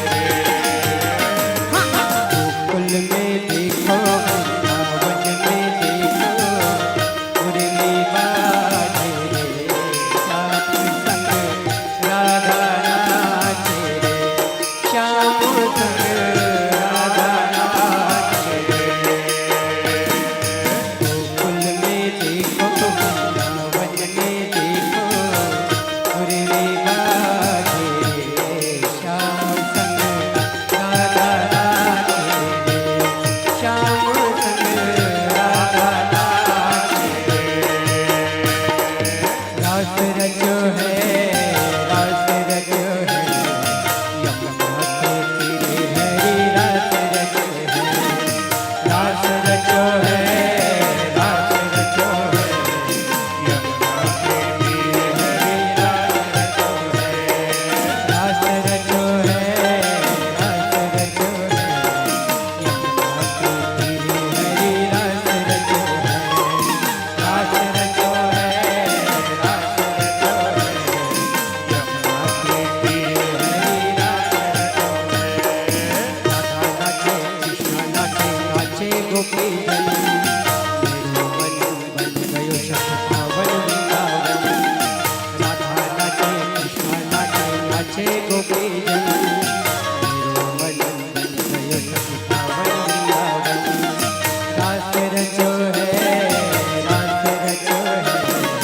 यमुना के तीरे हरी रास रचो है रास रचो है रास रचो है यमुना के तीरे हरी रास रचो है रास रचो है रास रचो है यमुना के तीरे हरी रास रचो है रास रचो है रास रचो है यमुना के तीरे हरी रास रचो है रास रचो है रास रचो है यमुना के तीरे हरी रास रचो है रास रचो है रास रचो है यमुना के तीरे हरी रास रचो है यमुना के तीरे हरी रास रचो है यमुना के तीरे हरी रास रचो है यमुना के तीरे हरी रास रचो है यमुना के तीरे हरी रास रचो है बोलिए रास राशेश्वर भगवान की जय हो बोलिए गोपेश्वर महादेव की जय हो प्रेम से बोलो राधे रानी सरकार की जय हो भगवत भक्तों, श्रद्धामयी करुणामयी वात्सल्यमयी माता बहनों, प्यारे प्यारे बाल गोपाल मेरी वशत्यों, रास महाराज की लीला जीव और ब्रह्म के मिलन की लीला है। आज जो गोपियां साधना करते करते पूर्वजन्म में थक गई थी, भगवान नहीं मिले, गोपी बन करके आई। आज वर्तमान में देखे तो जहां पर रास महाराज की लीला हुई वृंदावन में, वर्तमान में उसका नाम क्या है? एक परकोटे से घिरा हुआ है। कौन सा वन कहते हैं उसको? वृंदावन में गए निधि वन, उसका नाम वर्तमान में है निधि वन। वहां 8 बजे रात के बाद बंदर लोग भी नहीं रहते। या तो जो रासलीला देखेगा या तो वो सीधा भगवान के घर चला जाएगा या पागल हो जाएगा। आज भी रासलीला होती है, वहां जाकर देखे जो पेड़ है वृंदावन के, जो निधि वन में है, बिल्कुल एकदम सघन ऐसे लिपटे हुए हैं। चूड़ी, कुमकुम, सिंदूर, श्रृंगार की सामग्रियां आज भी वहां देखने को मिलती है। रास महाराज की लीला भगवान कृष्ण की अंतिम लीला है वृंदावन की। तत्पश्चात जब भगवान ने अरिष्टासुर का वध किया। नारद ने जाकर बताया कंस को, कंस अरिष्टासुर का वध करने वाला कोई और नहीं, यशोदया सुताम कन्याम देवक्या कृष्णमेव च रामम च रोहिणी पुत्रम वसुदेवेन बिभ्यता। अरिष्टासुर का जिन्होंने वध किया है वही देवकी का 8वां गर्भ है। कंस तलवार निकाल लिया, वसुदेव देवकी को मार डालूंगा। नारद ने कहा जाओ अपने गुरु के पास। गर्गाचार्य के पास गए, बोले महाराज आप हमारे कुल पुरोहित हो, मेरे सैनिक मारे जा रहे हैं, आपको मेरी चिंता है कि नहीं? गर्गाचार्य ने कहा कंस तुम्हारे पास दिव्य धनुष रखा हुआ है, धनुष यज्ञ करो, लेकिन शर्त यह है कि इस धनुष यज्ञ में सबको न्योता देना है। कंस का कहा है वो 8वां तक, अरे वही तोर भांचा रे, 7 पुरख हम पानी दी तो ही बिना भांचा कपिला तर्पण नहीं होगा। तुम्हारा भांजा है तो उसको तो निमंत्रण देना जरूरी है। बोले कि महाराज धनुष यज्ञ की सारी तैयारियां चलती है। और तत्पश्चात महाराज देखे आज महाराज अक्रूर जी के हाथ में पत्र पठाया कंस और कहा वृंदावन जाओ, मथुरा से वृंदावन जाओ और जाकर कृष्ण बलराम को लेकर के आओ। वृंदावन की यात्रा, वृंदावन जाते हैं मथुरा से, सुबह से निकले शाम को पहुंचते हैं। कथा का भाव देखे, ये कोई लौकिक कथा नहीं है मेरे भाई बहन। सुबह मतलब कौन? जिंदगी की शुरुआत, और शांतकालीन वेला मतलब मौत की घड़ी। दीपक बुझने को जलता है, दीपक बुझने को जलता है, मरण सदा से ही जीवन के आंचल में पलता है। दीपक बुझने को जलता है, दीप जलाकर पथ तो देखा, दीप को जलते किसने देखा, अपने मन से प्रतिपल अपने को छलते किसने देखा। इस संसार रंगशाला में ढंग निराले चलते देखा, जो भी सूरज उगा सुबह उसे शाम को ढलते देखा। सुबह मतलब जिंदगी की शुरुआत, शांतकालीन वेला मतलब मौत की घड़ी। अक्रूर शांतकालीन वेला में पहुंचे, वृंदावन में हल्ला हो गया। अक्रूर आया है कृष्ण बलराम को ले जाने के लिए। भगवान गौचारण करके वापस लौट रहे थे। अक्रूर को देखकर कहा चाचा जी प्रणाम। भगवान को देखा अक्रूर और कहते हैं महाराज आप कौन है? उसको मैं जानता हूं, आप मुझको चाचा भतीजे के रिश्ते में ना बांधो। आप साक्षात परम ब्रह्म परमात्मा है। जो ही जान ही जही देहु जनाई, जाना तुम ही हो जाई। वृंदावन में चारों तरफ रोना गाना आरंभ हो गया।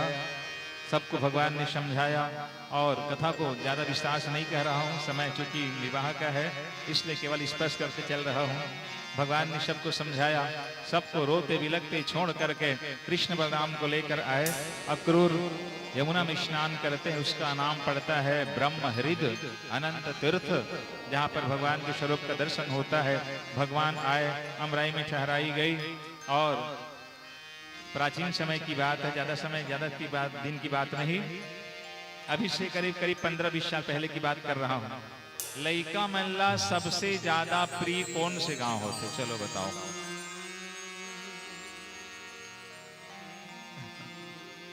लइका मल्ला सबसे ज्यादा प्रिय कौन से गांव होते? पर के छांव और मामा के गांव।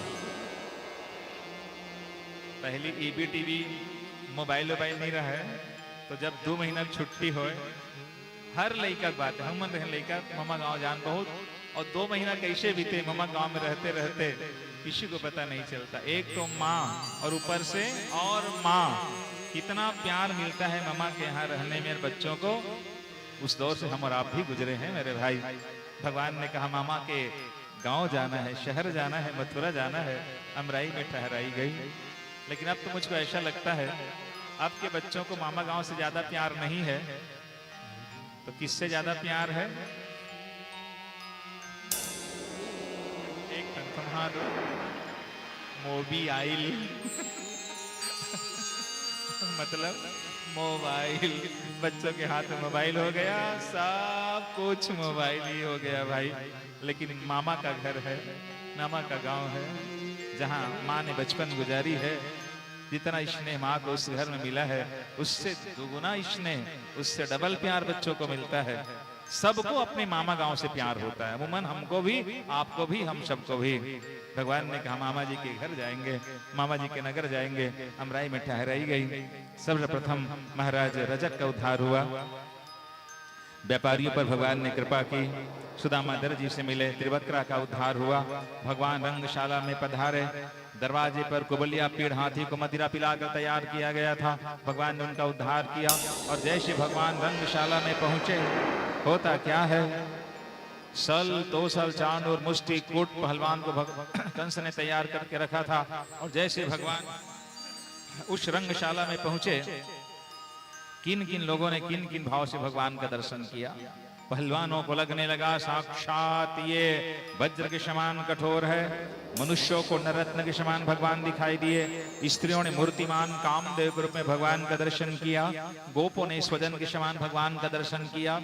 और दुष्ट राजाओं को भगवान दंड देने वाले शासक के समान दिखाई दिए। बड़े बूढ़ों को भगवान बच्चे के समान दिखाई दिया। और कंस को तो साक्षात यमराज दिखाई दिया।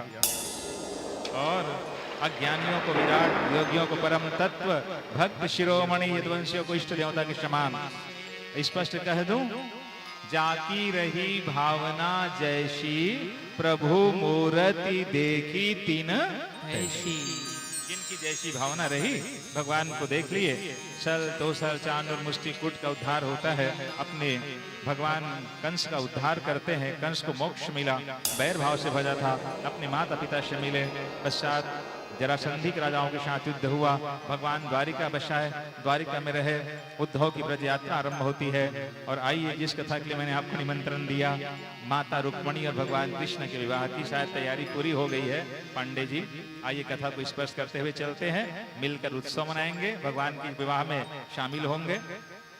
कुंडिनपुर राजा भीष्मक, रानी का नाम शुद्धमती, 5 बेटे और 1 बेटी। बेटों का नाम रुक्मी, रुक्मरथ, रुक्मक्लेश, रुक्माली, रुक्मबाहु। और एक कन्या का नाम रुक्मणी। रुक्मणी भी लक्ष्मी है, सत्यभामा भी लक्ष्मी है, मगर एक चल संपदा है और एक अचल संपदा है। एक भूदेवी है, एक श्रीदेवी है। श्रीदेवी मतलब बंबई वाली नहीं कह रहा हूं, श्री का अर्थ होता है लक्ष्मी से। और बचपन से कथा सुन सुन करके माता रुक्मणी भगवान कृष्ण को पति रूप में वरण कर लेती है। विवाह की बारी आई।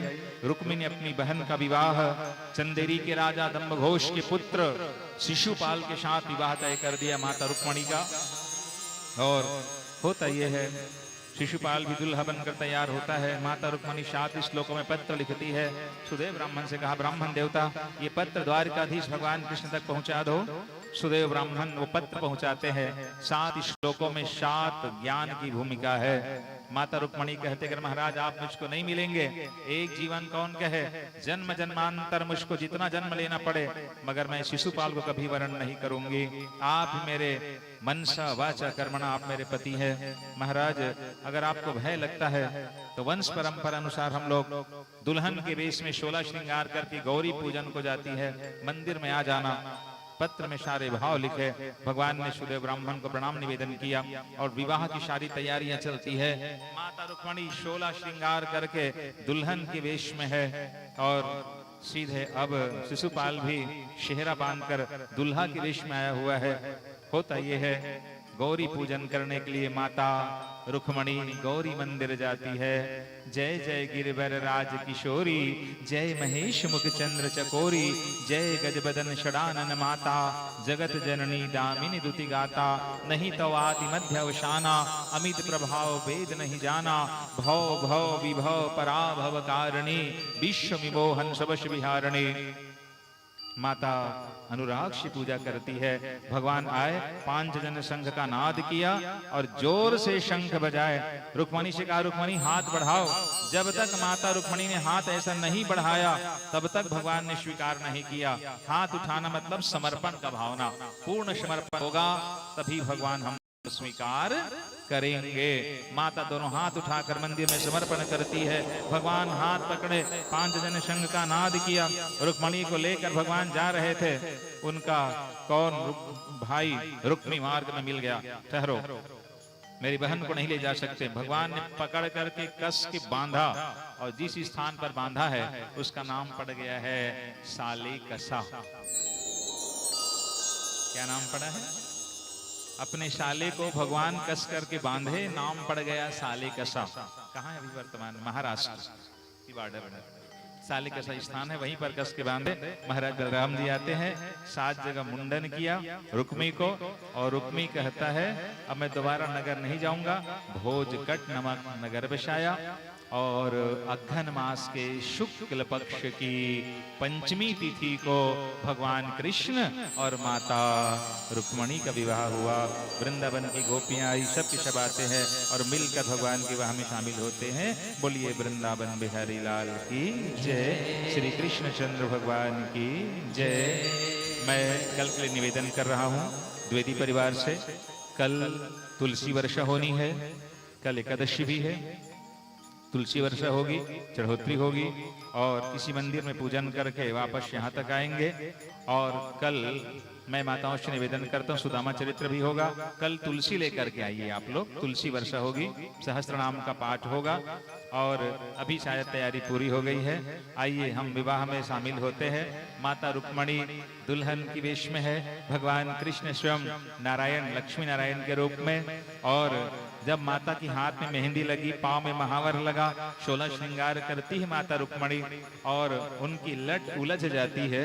हाथ में मेहंदी लगी है, भगवान से कहती महाराज लट उलझी हुई है, उनको सुलझाना तो आपको ही है, हमारी तो हाथ में मेहंदी लगी है, पांव में महावर लगी हुई है। कुछ इसी भाव को लेकर माता रुक्मणी भगवान से अनुनय विनय करती है। बोलिए वृंदावन बिहारी लाल की जय। लट उलझी सुलझा दो रे मोहन, मेरे हाथों मेहंदी लगी है, मेरे हाथों मेहंदी लगी है, अज मेरे हाथों मेहंदी लगी है। लट उलझी सुलझा दो रे मोहन, मेरे हाथों मेहंदी लगी है। लट उलझी सुलझा दो रे मोहन, मेरे हाथों मेहंदी लगी है। लट उलझी सुलझा दो रे मोहन, मेरे हाथों मेहंदी लगी है। लट उलझी सुलझा दो रे मोहन, मेरे हाथों मेहंदी लगी है।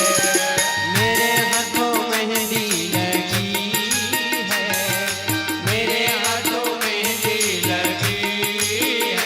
हाँ मेरे हाथों मेहंदी लगी है, मेरे हाथों मेहंदी लगी है। आपको उनके हाथ में मेहंदी लगेगा भाई, तो ताली कावर नहीं बजा। बड़े भाव से दोनों हाथ ऊपर करके ताली की सेवा करेंगे सभी से निवेदन। लटे उलझी सुलझा दो रे बोले, मेरे हाथों मेहंदी लगी है। लटे उलझी सुलझा दो रे मोहन, मेरे हाथों मेहंदी लगी है।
झुमका गिरा है, किन गलियों में मेरा झुमका गिरा है, किन गलियों में मेरा झुमका गिरा है। इन गलियों में मेरा झुमका गिरा है।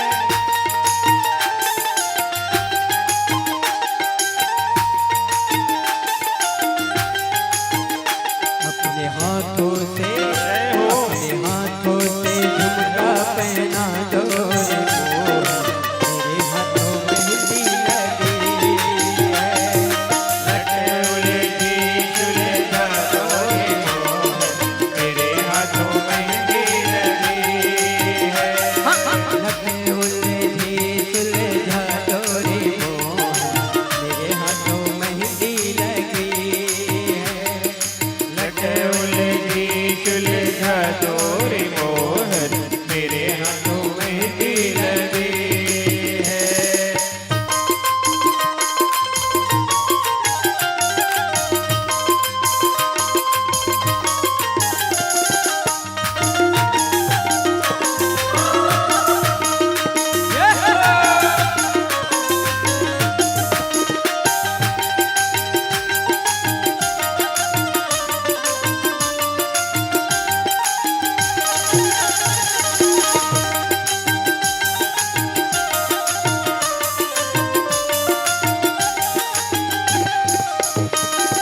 किन गलियों में मेरा कंगना गिरा है, किन गलियों में मेरा कंगना गिरा है। किन गलियों में मेरा कंगना गिरा है, किन गलियों में मेरा कंगना गिरा है। कंगना गिरा है श्याम, कंगना गिरा है, कंगना गिरा है श्याम, कंगना गिरा है। अपने हाथों से, जय हो। अपने हाथों से कंगना पहना दो रे मोहन, मेरे हाथों मेहंदी लगी है। लटे उलझी सुलझा दो रे मोहन, मेरे हाथों मेहंदी लगी है। लटे उलझी सुलझा दो रे मोहन, मेरे हाथों मेहंदी लगी है। लटे उलझी सुलझा दो रे मोहन, मेरे हाथों मेहंदी लगी है। किन गलियों में मेरा पायल गिरी है, किन गलियों में मेरा पायल गिरी है। पायल गिरी है वो तो हीरे से जड़ी है। पायल गिरी है वो तो हीरे से जड़ी है। किन गलियों में मेरा चुनरी गिरी है, किन गलियों में मेरा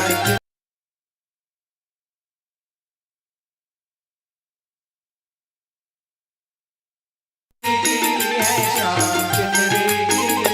अपने हाथों से, अपने हाथों से, हो अपने हाथों से चुनरी उड़ा दो रे मोहन, मेरे हाथों मेहंदी लगी है। लटे उलझी सुलझा दो रे मोहन, मेरे हाथों मेहंदी लगी है। लटे उलझी सुलझा दो रे मोहन, मेरे हाथों मेहंदी लगी है। लट उलझी सुलझा दो रे मोहन, मेरे हाथों मेहंदी लगी है।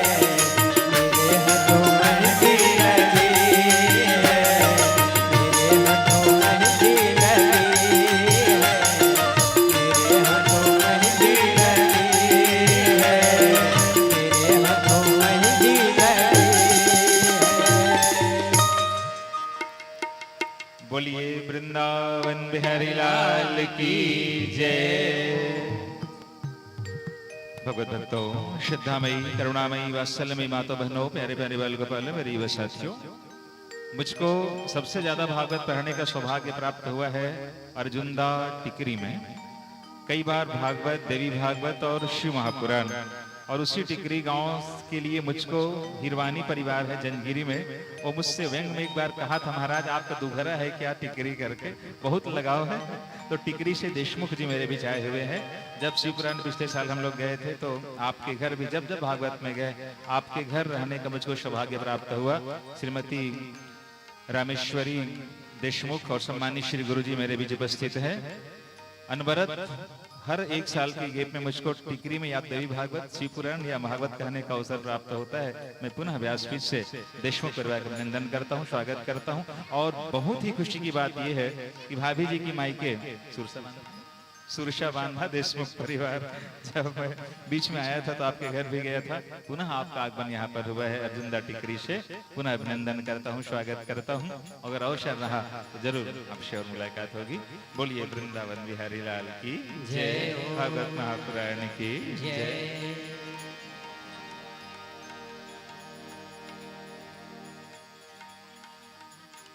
चुरमाटी लागे किसे लागत है? तेल हल्दी चढ़ा था।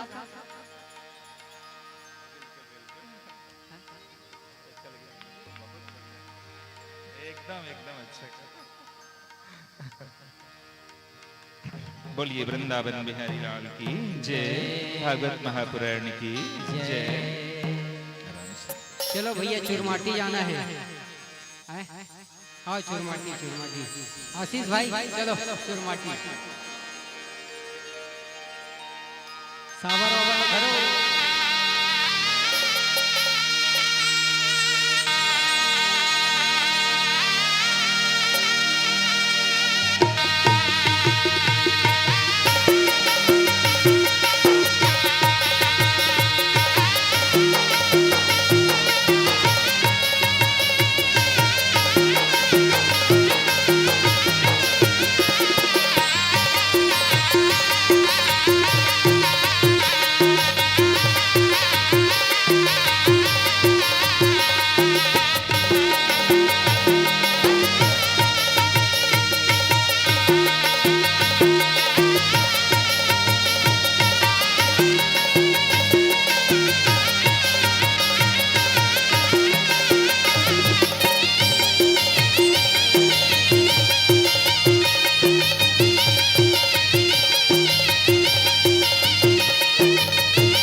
तला माटी कोड़ला तला माटी कोड़ला नहीं आवे धीरे धीरे हो तला माटी कोड़ला तला माटी कोड़ला नहीं आवे धीरे धीरे तला माटी कोड़ला तला माटी कोड़ला नहीं आवे धीरे धीरे तला माटी कोड़ला तला माटी कोड़ला नहीं आवे धीरे धीरे अजय धीरे धीरे वो पटाला धीरे धीरे हाँ धीरे धीरे पटल तीर धीरे धीरे धीरे धीरे ओकर पटल तीर धीरे हाँ धीरे धीरे ओकर पटल तीर धीरे धीरे तुला पर्रा बोहल नहीं आवे वो धीरे धीरे तुला पर्रा बोहल नहीं आवे वो धीरे धीरे धीरे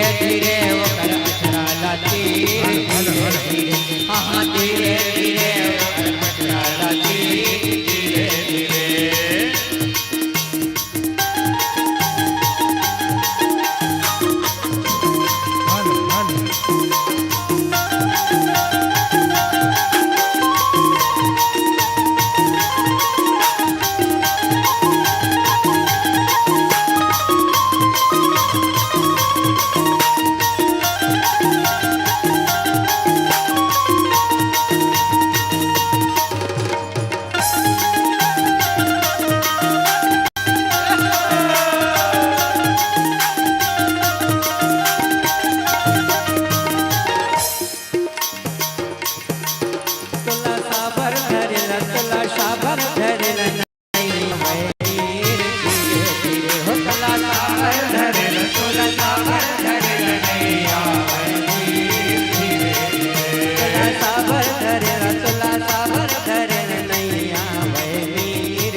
जी धीरे धीरे वो करता सीधा तीर धीरे धीरे हाँ धीरे धीरे वो करता सीधा तीर धीरे धीरे अजी धीरे धीरे वो कर पटका तीर धीरे धीरे अजी धीरे धीरे चुरमाटी लागी अभी कर बाद में मंडप छाए काम करते हैं नहीं मंडप तो छवा गए तो ओकर नेग ला पूरा करबो सरई शई गोन के दाई मड़वा छवई सरई शई गोन के दाई मड़वा छवई सरई शई गोन के दाई मड़वा छवई सरई शई गोन के दाई मड़वा छवई कोई तरिस के खान कोई तरिस के खान ये मुर्दाई काला बिहावे राजा ये मुर्दाई काला बिहावे राजा ये मुर्दाई काला बिहावे राजा ये मुर्दाई काला बिहावे नदिया के तिर तिर दाई पड़ती परवरा नदिया के तिर तिर दाई पड़ती परवरा नदिया के तिर तिर दाई पड़ती परवरा नदिया के तिर तिर दाई पड़ती परवरा पड़ती है चुन चुन खा पड़की चुन चुन का ये मुर्दाई काला बिहावे राजा ये मुर्दाई काला बिहावे राजा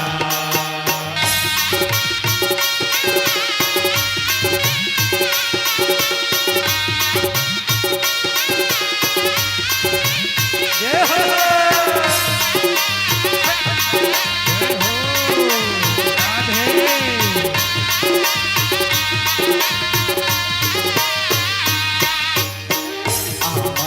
पान बताए तोरण भलई के आमा के पान बताए तोरण भलई के आमा के पान बताए तोरण भलई के आमा के पान बताए तोरण भलई के हरियर मरवा छवा हरियर मरवा छवा ये मुर्दाई गल समाधिया लाला ये मुर्दाई गल समाधिया लाला ये मुर्दाई गल समाधिया लाला ये मुर्दाई गल समाधिया लाला मड़वा घलोक छवा गई और दिया मन घलोक जल गया है नहीं अब एक बाद में तेल हल्दी काम तेल हल्दी तेल चढ़ गे तेल चढ़ गे ओ हरि हरि हरि ओ दाई हरि हरि हरि मरवा मधुरू तोर बदन कोमला मरवा मधुरू तोर बदन कोमला तेल चढ़ गे वो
अब एक बाद का होते मैं नाच थे भाई है नहीं दोनों हाथ उठा के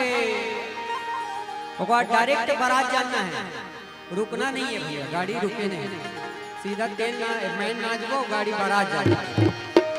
अरे तेल नाचे महन नाचे पुत्रे पुत्र के खेलबो, तेल नाचे महन नाचे पुत्रे पुत्र के खेलबो, तेल नाचे महन नाचे पुत्रे पुत्र के खेलबो, तेल नाचे महन नाचे पुत्रे पुत्र के खेलबो, पूरा टूरी धागा बांधे बिछा में हो गए पूरा टूरी धागा बांधे बिछा में हो गए तबऊ डफड़ा गुदुम मोरे बाजे टपट के बाजाओ, तबऊ डफड़ा गुदुम मोरे बाजे टपट के बाजाओ, आसत है बैठ मुख मुख बन के रानी राजाओ, आसत है बैठ मुख मुख बन के रानी राजाओ।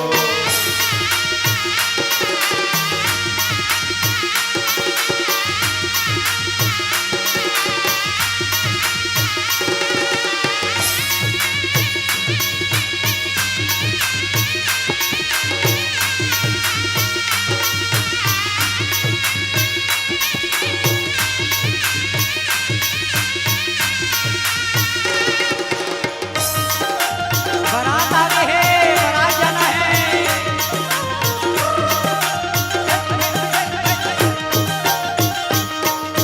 नदिया तीर के पटवा भाजे पट पट पट पट करके रे, नदिया तीर के पटवा भाजे पट पट पट पट करके रे, नदिया तीर के पटवा भाजे पट पट पट पट करके रे, नदिया तीर के पटवा भाजे पट पट पट पट करके रे। अरे बरतिया मत मत मत करके रे, आए बरतिया मत मत मत मत करके रे, आए बरतिया मत मत मत करके रे, आए बरतिया मत मत मत करके रे।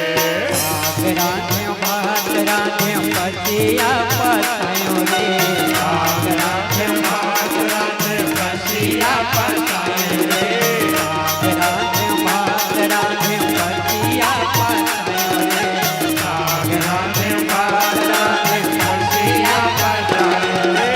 दुल्हा राजा छिलवा हथिया लागे आयो रे, दुल्हा राजा छिलवा हथिया लागे आयो रे।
कोट पहने कमीज पहने खोजे है रूमालेगा, कोट पहने कमीज पहने खोजे है रूमालेगा, कोट पहने कमीज पहने खोजे है रूमालेगा, कोट पहने कमीज पहने खोजे है रूमालेगा। अरे चपला चपला लिखता है चपला चपला डालेगा, चपला चपला लिखता है चपला चपला डालेगा, चपला चपला लिखता है चपला चपला डालेगा, चपला चपला लिखता है चपला चपला डालेगा। आए हन दुल्हन बिहाए लेग बन तोला उड़ हरियाओ, आए हन दुल्हन बिहाए लेग बन तोला उड़ हरियाओ, आली मालिक आबन गुजर के बैठाओ, आली मालिक आबन गुजर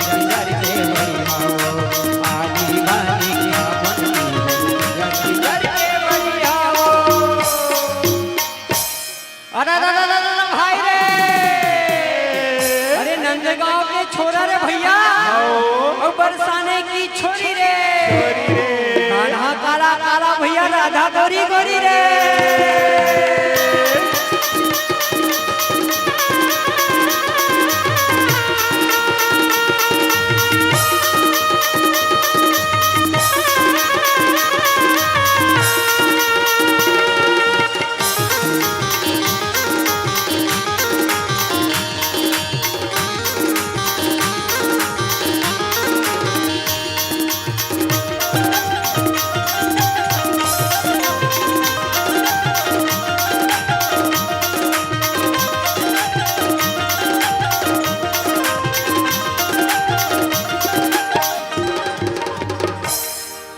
आज मेरे श्याम की शादी है, जय हो। अरे श्याम की शादी है, मेरे घनी श्याम की शादी है। बोल बाके बिहारी लाल की जय हो। आज मेरी श्याम की शादी है, आज मेरी श्याम की शादी है, आज मेरी श्याम की शादी है, आज मेरी श्याम की शादी है। ओ श्याम की शादी है, मेरे घन श्याम की शादी है। ओ श्याम की शादी है, मेरे घन श्याम की शादी है। आज मेरी श्याम की शादी है, आज मेरी श्याम की शादी है।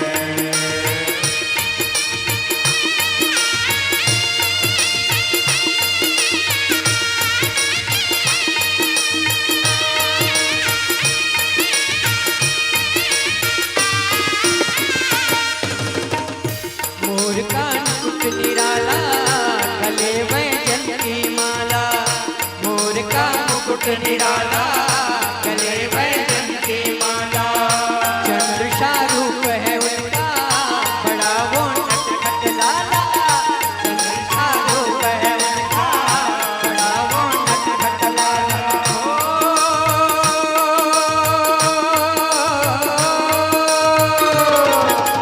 जनक नंदनी से जैसे, जनक नंदनी से जैसे श्री राम की शादी है।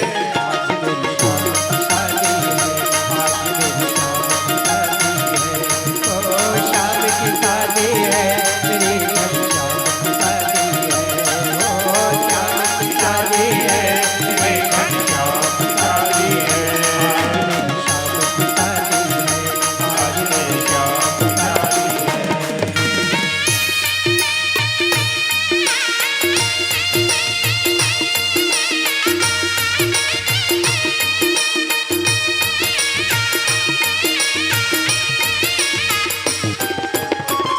बड़ा शुभ लगन मुहूर्त है, श्याम की सुंदर सूरत है। बड़ा शुभ लगन मुहूर्त है, श्याम की सुंदर सूरत। ऐसे संयोग बने हैं, रुक्मणी मोहिनी मूरत। ऐसे संयोग बने हैं, रुक्मणी मोहिनी मूरत।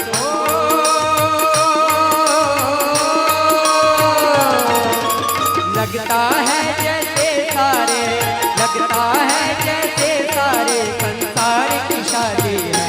आज मेरी श्याम की शादी है, आज मेरी श्याम की शादी है। ओ श्याम की शादी है, मेरी घन श्याम की शादी है। ओ श्याम की शादी है, मेरी घन श्याम की शादी है। आज मेरी श्याम की शादी है, आज मेरी श्याम की शादी है। काले कमली वाला मेरा यार है, काले कमली वाला मेरा यार है। मेरे मन का मोहन जो दिलदार है। ओ काले कमली वाला मेरा यार है, मेरे मन का मोहन जो दिलदार है। तू मेरा यार है, मेरा दिलदार है। तू मेरा यार है, मेरा दिलदार है। तू मेरा यार है, मेरा दिलदार है। तू मेरा यार है, गिलदार है। काले कपड़े वाला मेरा यार है, यार है। अरे मेरे मन का मोहन जो दिलदार है, ओ काले कपड़े वाला मेरा यार है, यार है। मेरे मन का मोहन जो दिलदार है।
दूल्हा बने हैं नंदलाल, दूल्हा बने हैं नंदलाल, जोड़ी का जवाब नहीं। अरे दूल्हा बने हैं नंदलाल, जोड़ी का जवाब नहीं। दूल्हा बने हैं नंदलाल, जोड़ी का जवाब नहीं। दूल्हा बने नंदलाल, जोड़ी का जवाब नहीं। जोड़ी का जवाब नहीं, जोड़ी का जवाब नहीं। जोड़ी का जवाब नहीं, जोड़ी का जवाब नहीं। जोड़ी का जवाब नहीं, जोड़ी का जवाब नहीं। जोड़ी का जवाब नहीं, जोड़ी का जवाब नहीं। अरे दूल्हा बने नंदलाल, दूल्हा बने नंदलाल, जोड़ी का जवाब नहीं। दूल्हा बने नंदलाल, जोड़ी का जवाब नहीं। दूल्हा बने नंदलाल, जोड़ी का जवाब नहीं। दूल्हा बने नंदलाल, जोड़ी का जवाब नहीं। दूल्हा बने नंदलाल, जोड़ी का जवाब नहीं। दूल्हा बने नंदलाल, जोड़ी का जवाब नहीं। प्रेम से बोला बात के बिहारी लाल की जय हो। कब ले बरात ल पर घात रहन है नहीं। अब एक बात का हुई कि कावन में बैठो। हाँ चलो साको चार वगैरह महाराज जी थे। हरि ओम। मंगलम भगवान विष्णु मंगलम गरुड़ध्वज मंगलम पुंडरीकाक्षाय मंगलाय तनो हरि। ओम स्वस्ति न इंद्रो वृद्धश्रवाः स्वस्ति नः पूषा विश्ववेदाः स्वस्ति नस्तारक्षो अरिष्टनेमिः स्वस्ति नो बृहस्पतिर्दधातु। हरि ओम। हमारे भगवान की शादी है। हम लोग पंडित हैं। जजमानों के घर जब विवाह संपन्न करवाते हैं तो सांखोचार पढ़ते हैं। आज हमारे भगवान की शादी है। अपने प्रभु के श्री चरणों में और माता रुक्मणी के श्री चरणों में सांखोचार समर्पित करते हैं। उसके पश्चात सबको अवसर देंगे पूजा करने का। और तब तक घर की माताएं बहनें पूजा रचन करें। सांखोचार प्रभु के श्री चरणों में समर्पित। हरि ओम। सर्वमंगल मांगल्ये शिवे सर्वार्थ साधिके शरण्ये त्र्यंबके गौरी नारायणी नमस्तुते। हरि ओम। विद्यातीर्थे विबुध विविधः साधवः सत्यतीर्थे गंगा तीर्थे मलिन मनसो योगिनो ध्यान तीर्थे धरा तीर्थे धरणिपतयो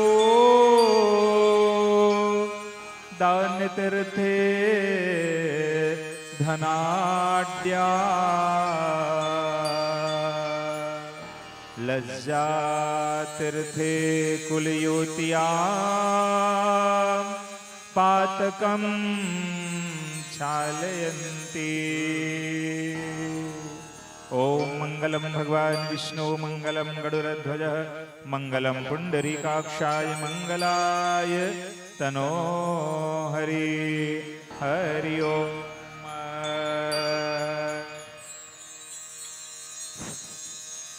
प्रेम से बोले राधे कृष्ण भगवान की जय हो। बोलो लक्ष्मी नारायण भगवान की जय हो।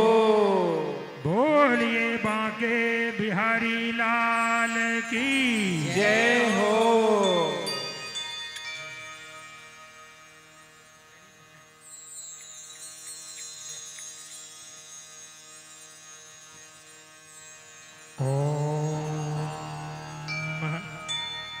मंगलम भगवान विष्णु मंगलम गरुड़ध्वज मंगलम पुंडरीकाक्षो मंगलायस्तनो हरिः।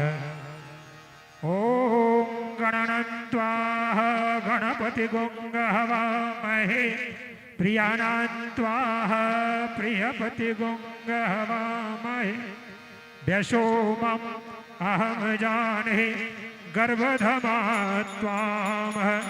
त्वम जासि गर्भधमं श्रीमन्महान्यधे गणाधिपतये नमः।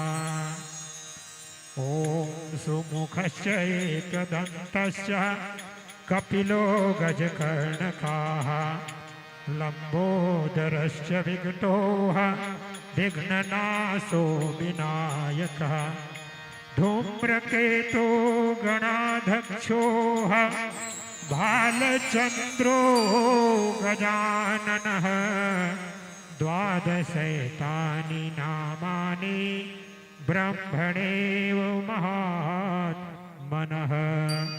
विद्यारम्भे विवाहे च प्रवेशे निर्गमे तथा संग्रामे निकटे च यथा विघ्नस्तस्य न जायते। पैसा कमलं कमलानि पयः पैसा कमलं कमलानि पया पैसा कमले न विभाति करः पैसा कमले न विभाति करः।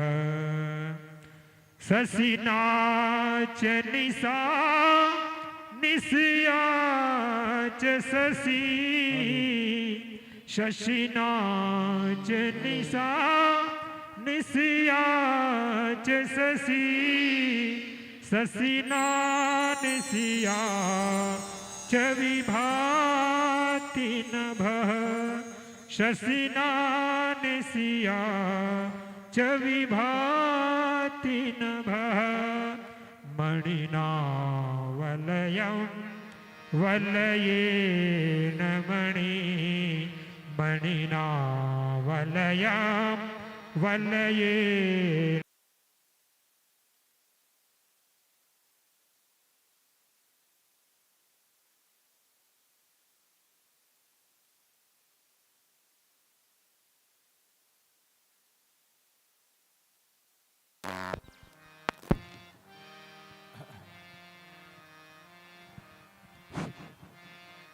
बोलो रुक्मणी मैया की जय हो। कृष्णचंद्र भगवान की जय हो। हरि ओम। ओम मंगलम भगवान विष्णु मंगलम गरुड़ध्वजः मंगलम। हरि ओम।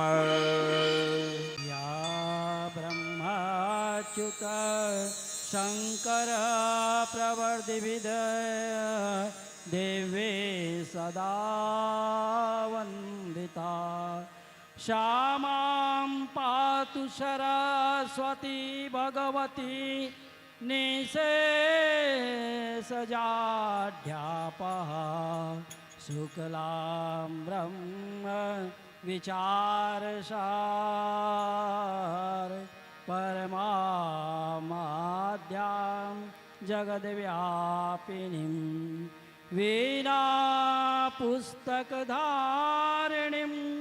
अभेदां जाड्यान्धकारापहां हस्ते स्फाटिक मालिकां विदधतीं पद्मासने संस्थितां वन्दे तां परमेश्वरीं भगवतीं बुद्धिप्रदां शारदां सर्वमङ्गलमाङ्गल्ये शिवे सर्वार्थसाधिके शरण्ये त्र्यम्बके गौरी नारायणी नमस्तुते। मंगलम भगवान विष्णु मंगलम गरुड़ध्वज काक्षाय मंगलाय तनो हरि। बोलिए लक्ष्मी नारायण भगवान की जय। श्री कृष्णचंद्र भगवान की जय हो। रुक्मणी माता की जय हो। शांताकारं भुजगशयनं पद्मनाभं सुरेशं विश्वाधारं गगनसदृशं मेघवर्णं शुभांगं लक्ष्मीकान्तं कमलनयनं योगविरजां नगम्यं वन्दे विष्णु भयोभयहरणं सर्वलोकैकनाथम्। ओम हरिर्विद्यारम्भं सर्वरक्षाम्यस्ताङ्गग्री पद्मा पद्गेन्द्रपृष्ठे दरारि चर्माशिग्देश्चापाशानं ददानोऽष्टबाहु जलेषु मां रक्षतु मतस्य मूर्तिर्यादो गणेभ्यो वर्णस्य पाशातिश्लेष्माया बटुवां नोयात् त्रिविक्रमा केवतु विश्वरूपा।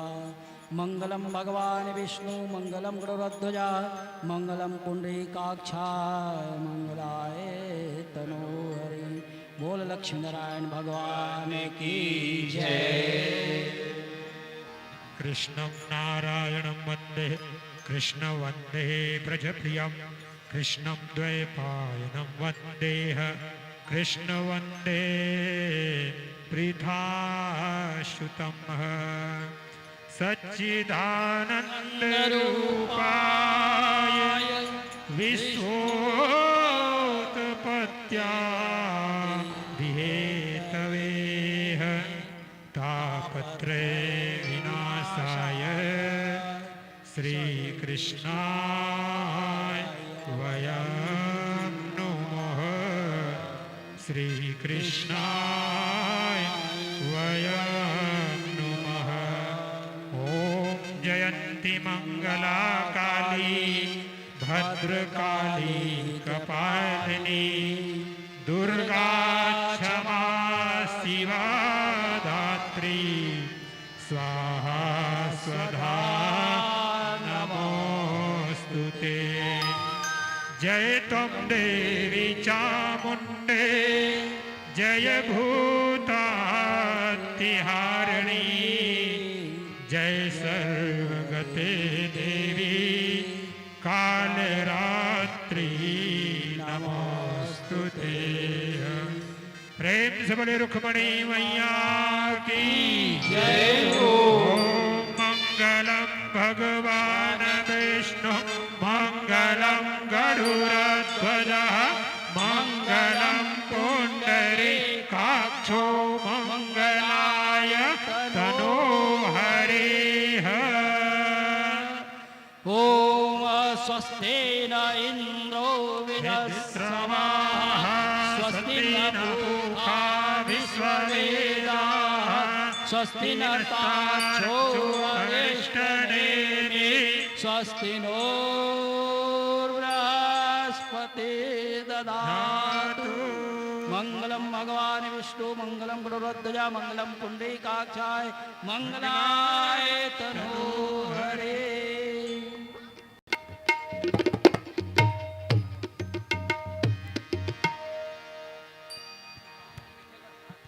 हाँ, बोलो रुक्मणी मैया की जय। बोलो कृष्णचंद्र भगवान की जय। प्रेम से बोलो राधे कृष्ण भगवान की जय हो।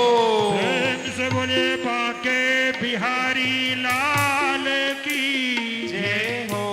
समस्त बाराती गण एवं घराती गणों से बड़ा प्रेम पूर्वक निवेदन है कि आप सभी अब टिकावन शुरू हो चुका है। आप सभी टिकावन भी टिक रहे हैं और बड़े ही सुसज्जित बाराती एवं घराती के माध्यम से हमारे पंडाल में भी बड़े भैया के प्रश्रय में हम सभी पहले बाराती बने थे।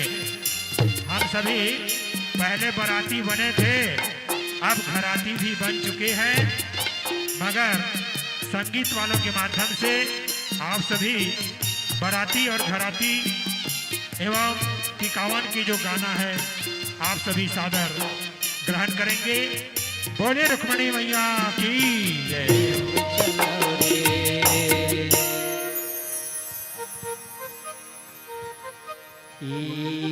धर्म ले धर्म है वो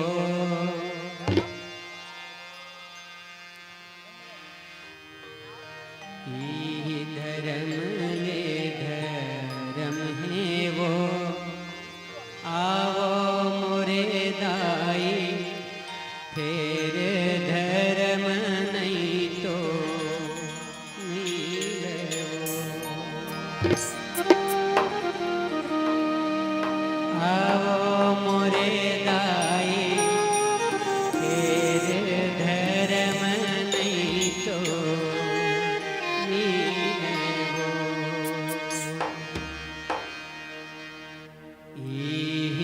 धर्म ले धर्म है वो आओ मोरे दाई फिर धर्म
आखी तोर टिकनो नियचार पचे कियचार पचे हो कि अवनोनी कका तोर टिकने नुमा कि अवनोनी कका तोर टिकने नुमा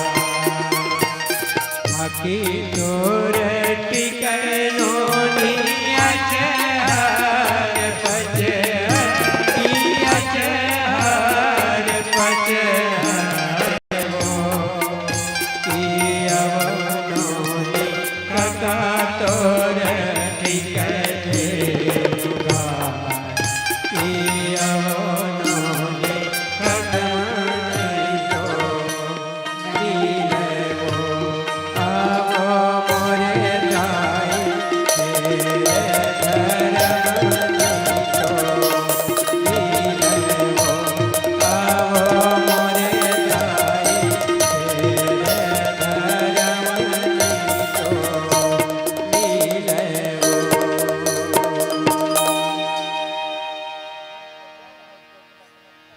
प्रेम से बोलो श्री कृष्णचंद्र भगवान की जय। बोलिए रुक्मणी मैया की जय।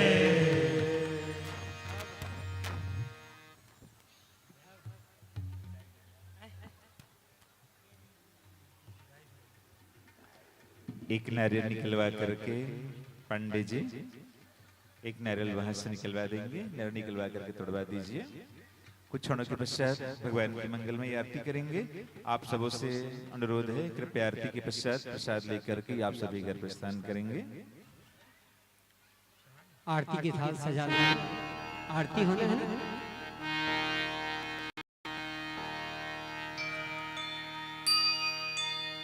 प्रज्ञा प्रज्ञा आ जाओ।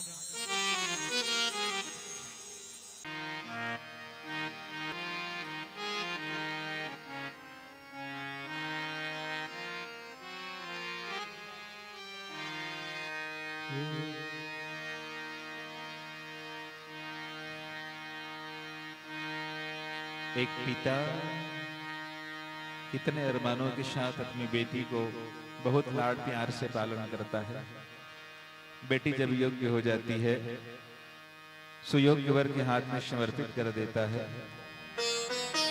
बेटा एक कुल को पवित्र करता है, बेटी दो दो कुल की लाज होती है।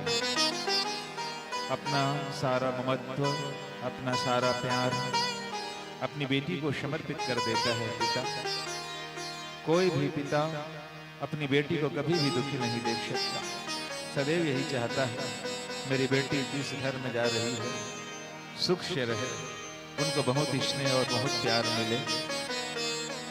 पुत्री पवित्र किए कुल दो, अपना सर्वस्व बेटी को समर्पित कर देता है पिता।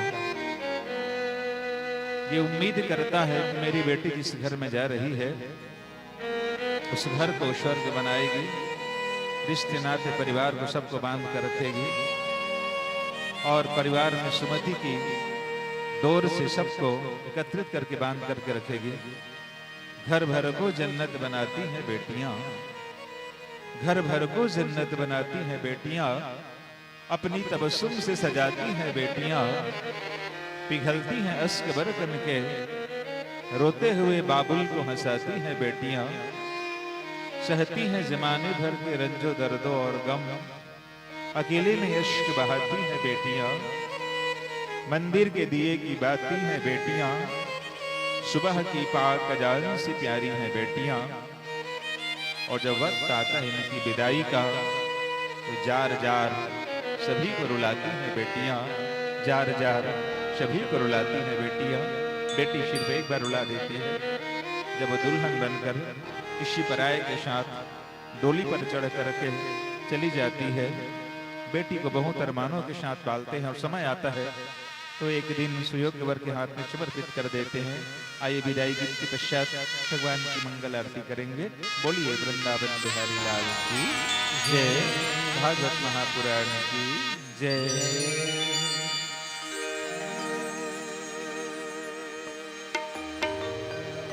जा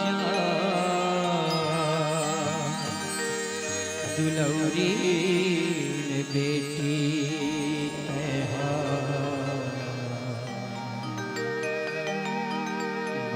के सुध जन लमा बिना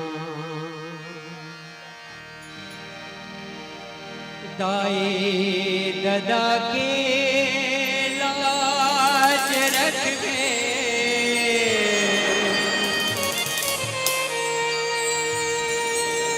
दाए ददा के लाज रख के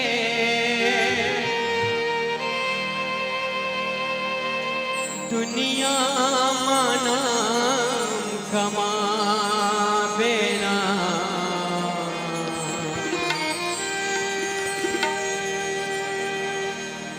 जा दुलौरी बेटी तहा के सुध जन लमा बिना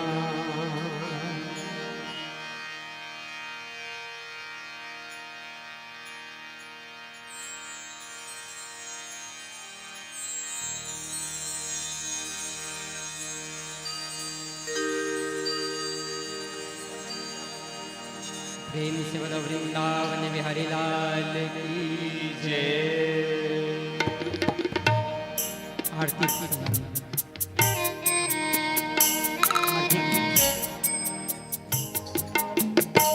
आरती की थाल सजा लीजिए। भगवान की मंगलमय आरती करते हैं। आप सब उससे निवेदन है आरती के पश्चात प्रसाद लेकर के इधर प्रस्थान करें। बोलिए वृंदावन बिहारी लाल जय।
बोलिए वृंदावन बिहारी लाल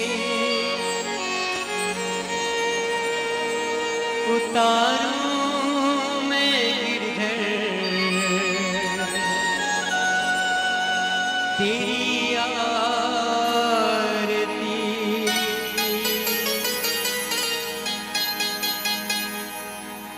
मन में बसाकर तेरी मूर्ति उतारूं मैं गिरधर तेरी आरती मन में बसाकर तेरी मूर्ति उतारूं मैं गिरधर तेरी आरती मन में बसाकर तेरी मूर्ति उतारूं मैं गिरधर तेरी आरती मन में बसाकर तेरी मूर्ति उतारूं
जब तेरे नाम कर दी अर्पण, मांग तुझसे क्या मैं यही सोचूं भगवन, जिंदगी जब तेरे नाम कर दी अर्पण। सब कुछ तेरा कुछ नहीं मेरा, सब कुछ तेरा कुछ नहीं मेरा, चिंता है तुझको प्रभु संसार की, मैं बसा कर तेरी मूर्ति, उतारूं मैं गिरधर तेरी आरती, मन में बसा कर तेरी मूर्ति, उतारूं मैं गिरधर तेरी आरती। हो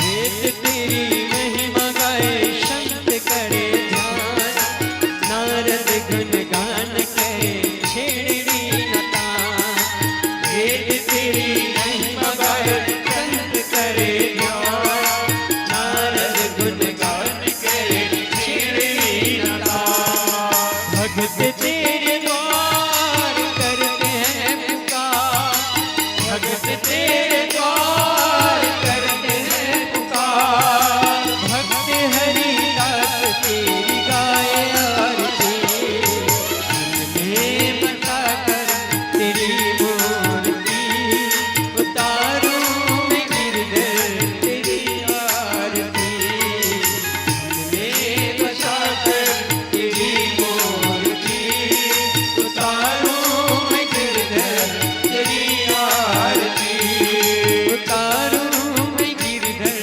तेरी आरती, उतारूं मैं गिरधर तेरी आरती, उतारूं मैं गिरधर तेरी आरती, उतारूं मैं गिरधर तेरी आरती। प्रेम से बोलो वृंदावन बिहारी लाल की जय।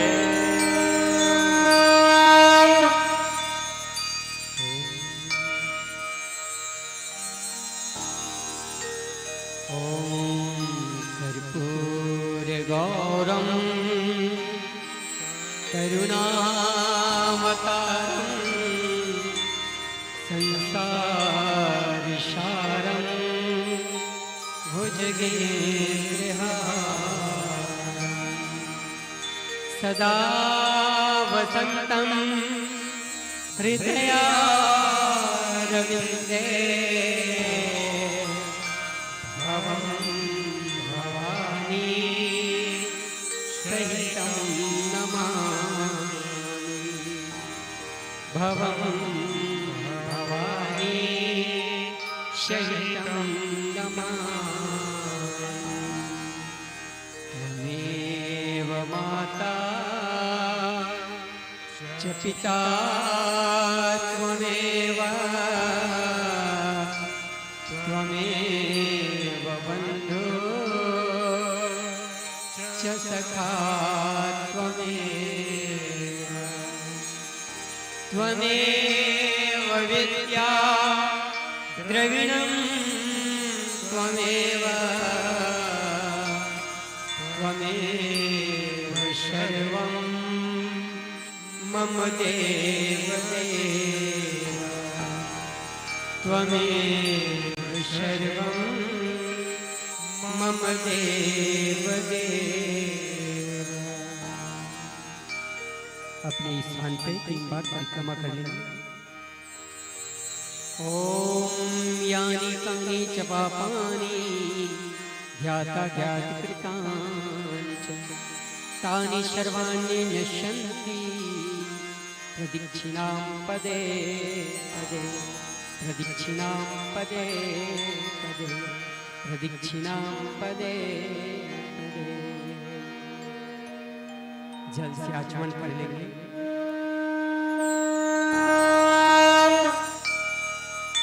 पुष्पांजलि के लिए हाथ में अक्षत और पुष्प रखेंगे सभी लोग।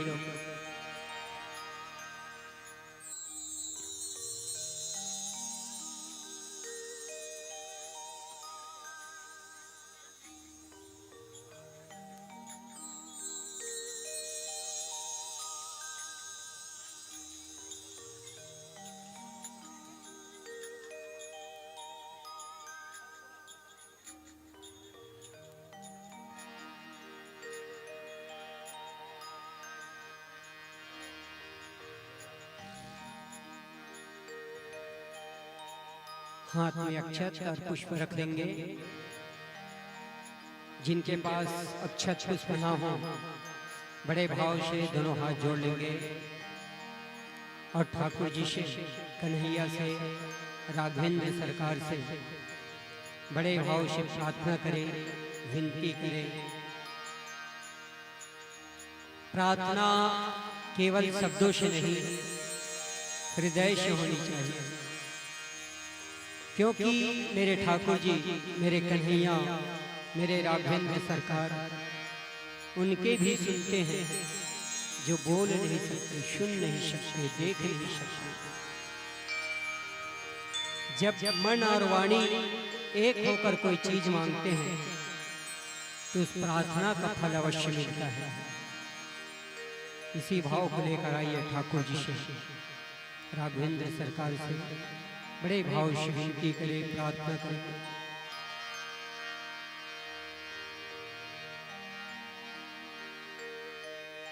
गोविंद मेरी यह प्रार्थना है कि भूलूं कभी ना मैं नाम तेरा, कि भूलूं कभी ना मैं नाम तेरा। निस दिन मैं तो तेरे गीत गाऊं, श्री कृष्ण गोविंद हरे मुरारी,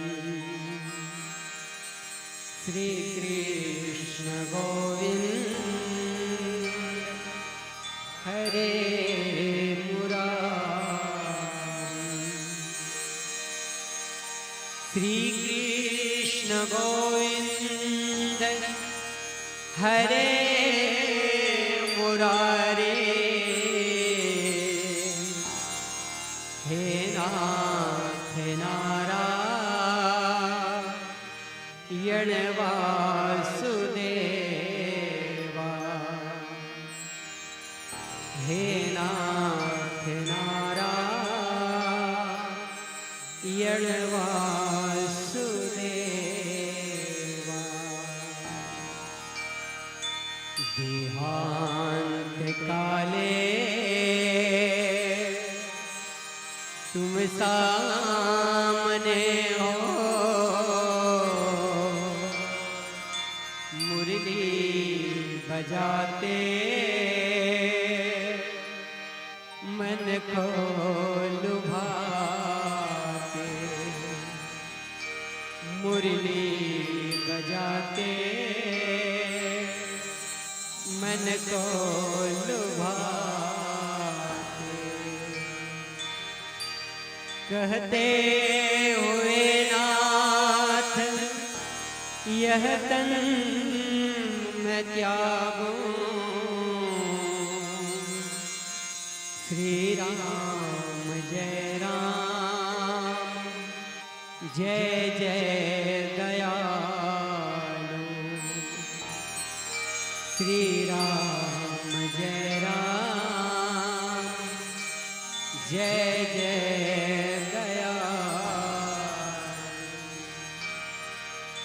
श्री राम जय राम जय जय दयालु, यज्ञेन यज्ञमयजन्तः देवास्तानि धर्माणि प्रथमान्याशन्नतेह नाकम् महिमानः सचत्र यत्र पूर्वे साध्याः सन्ति देवाः। ॐ मंत्रहीनं क्रियाहीनं भक्तिहीनं सुरेश्वरः यत्पूजितं मया देवः परिपूर्णं तदस्तु मे। गृहाणां परमेश्वरः गृहाणां सर्वेश्वरः गृहाणां परमेश्वरः।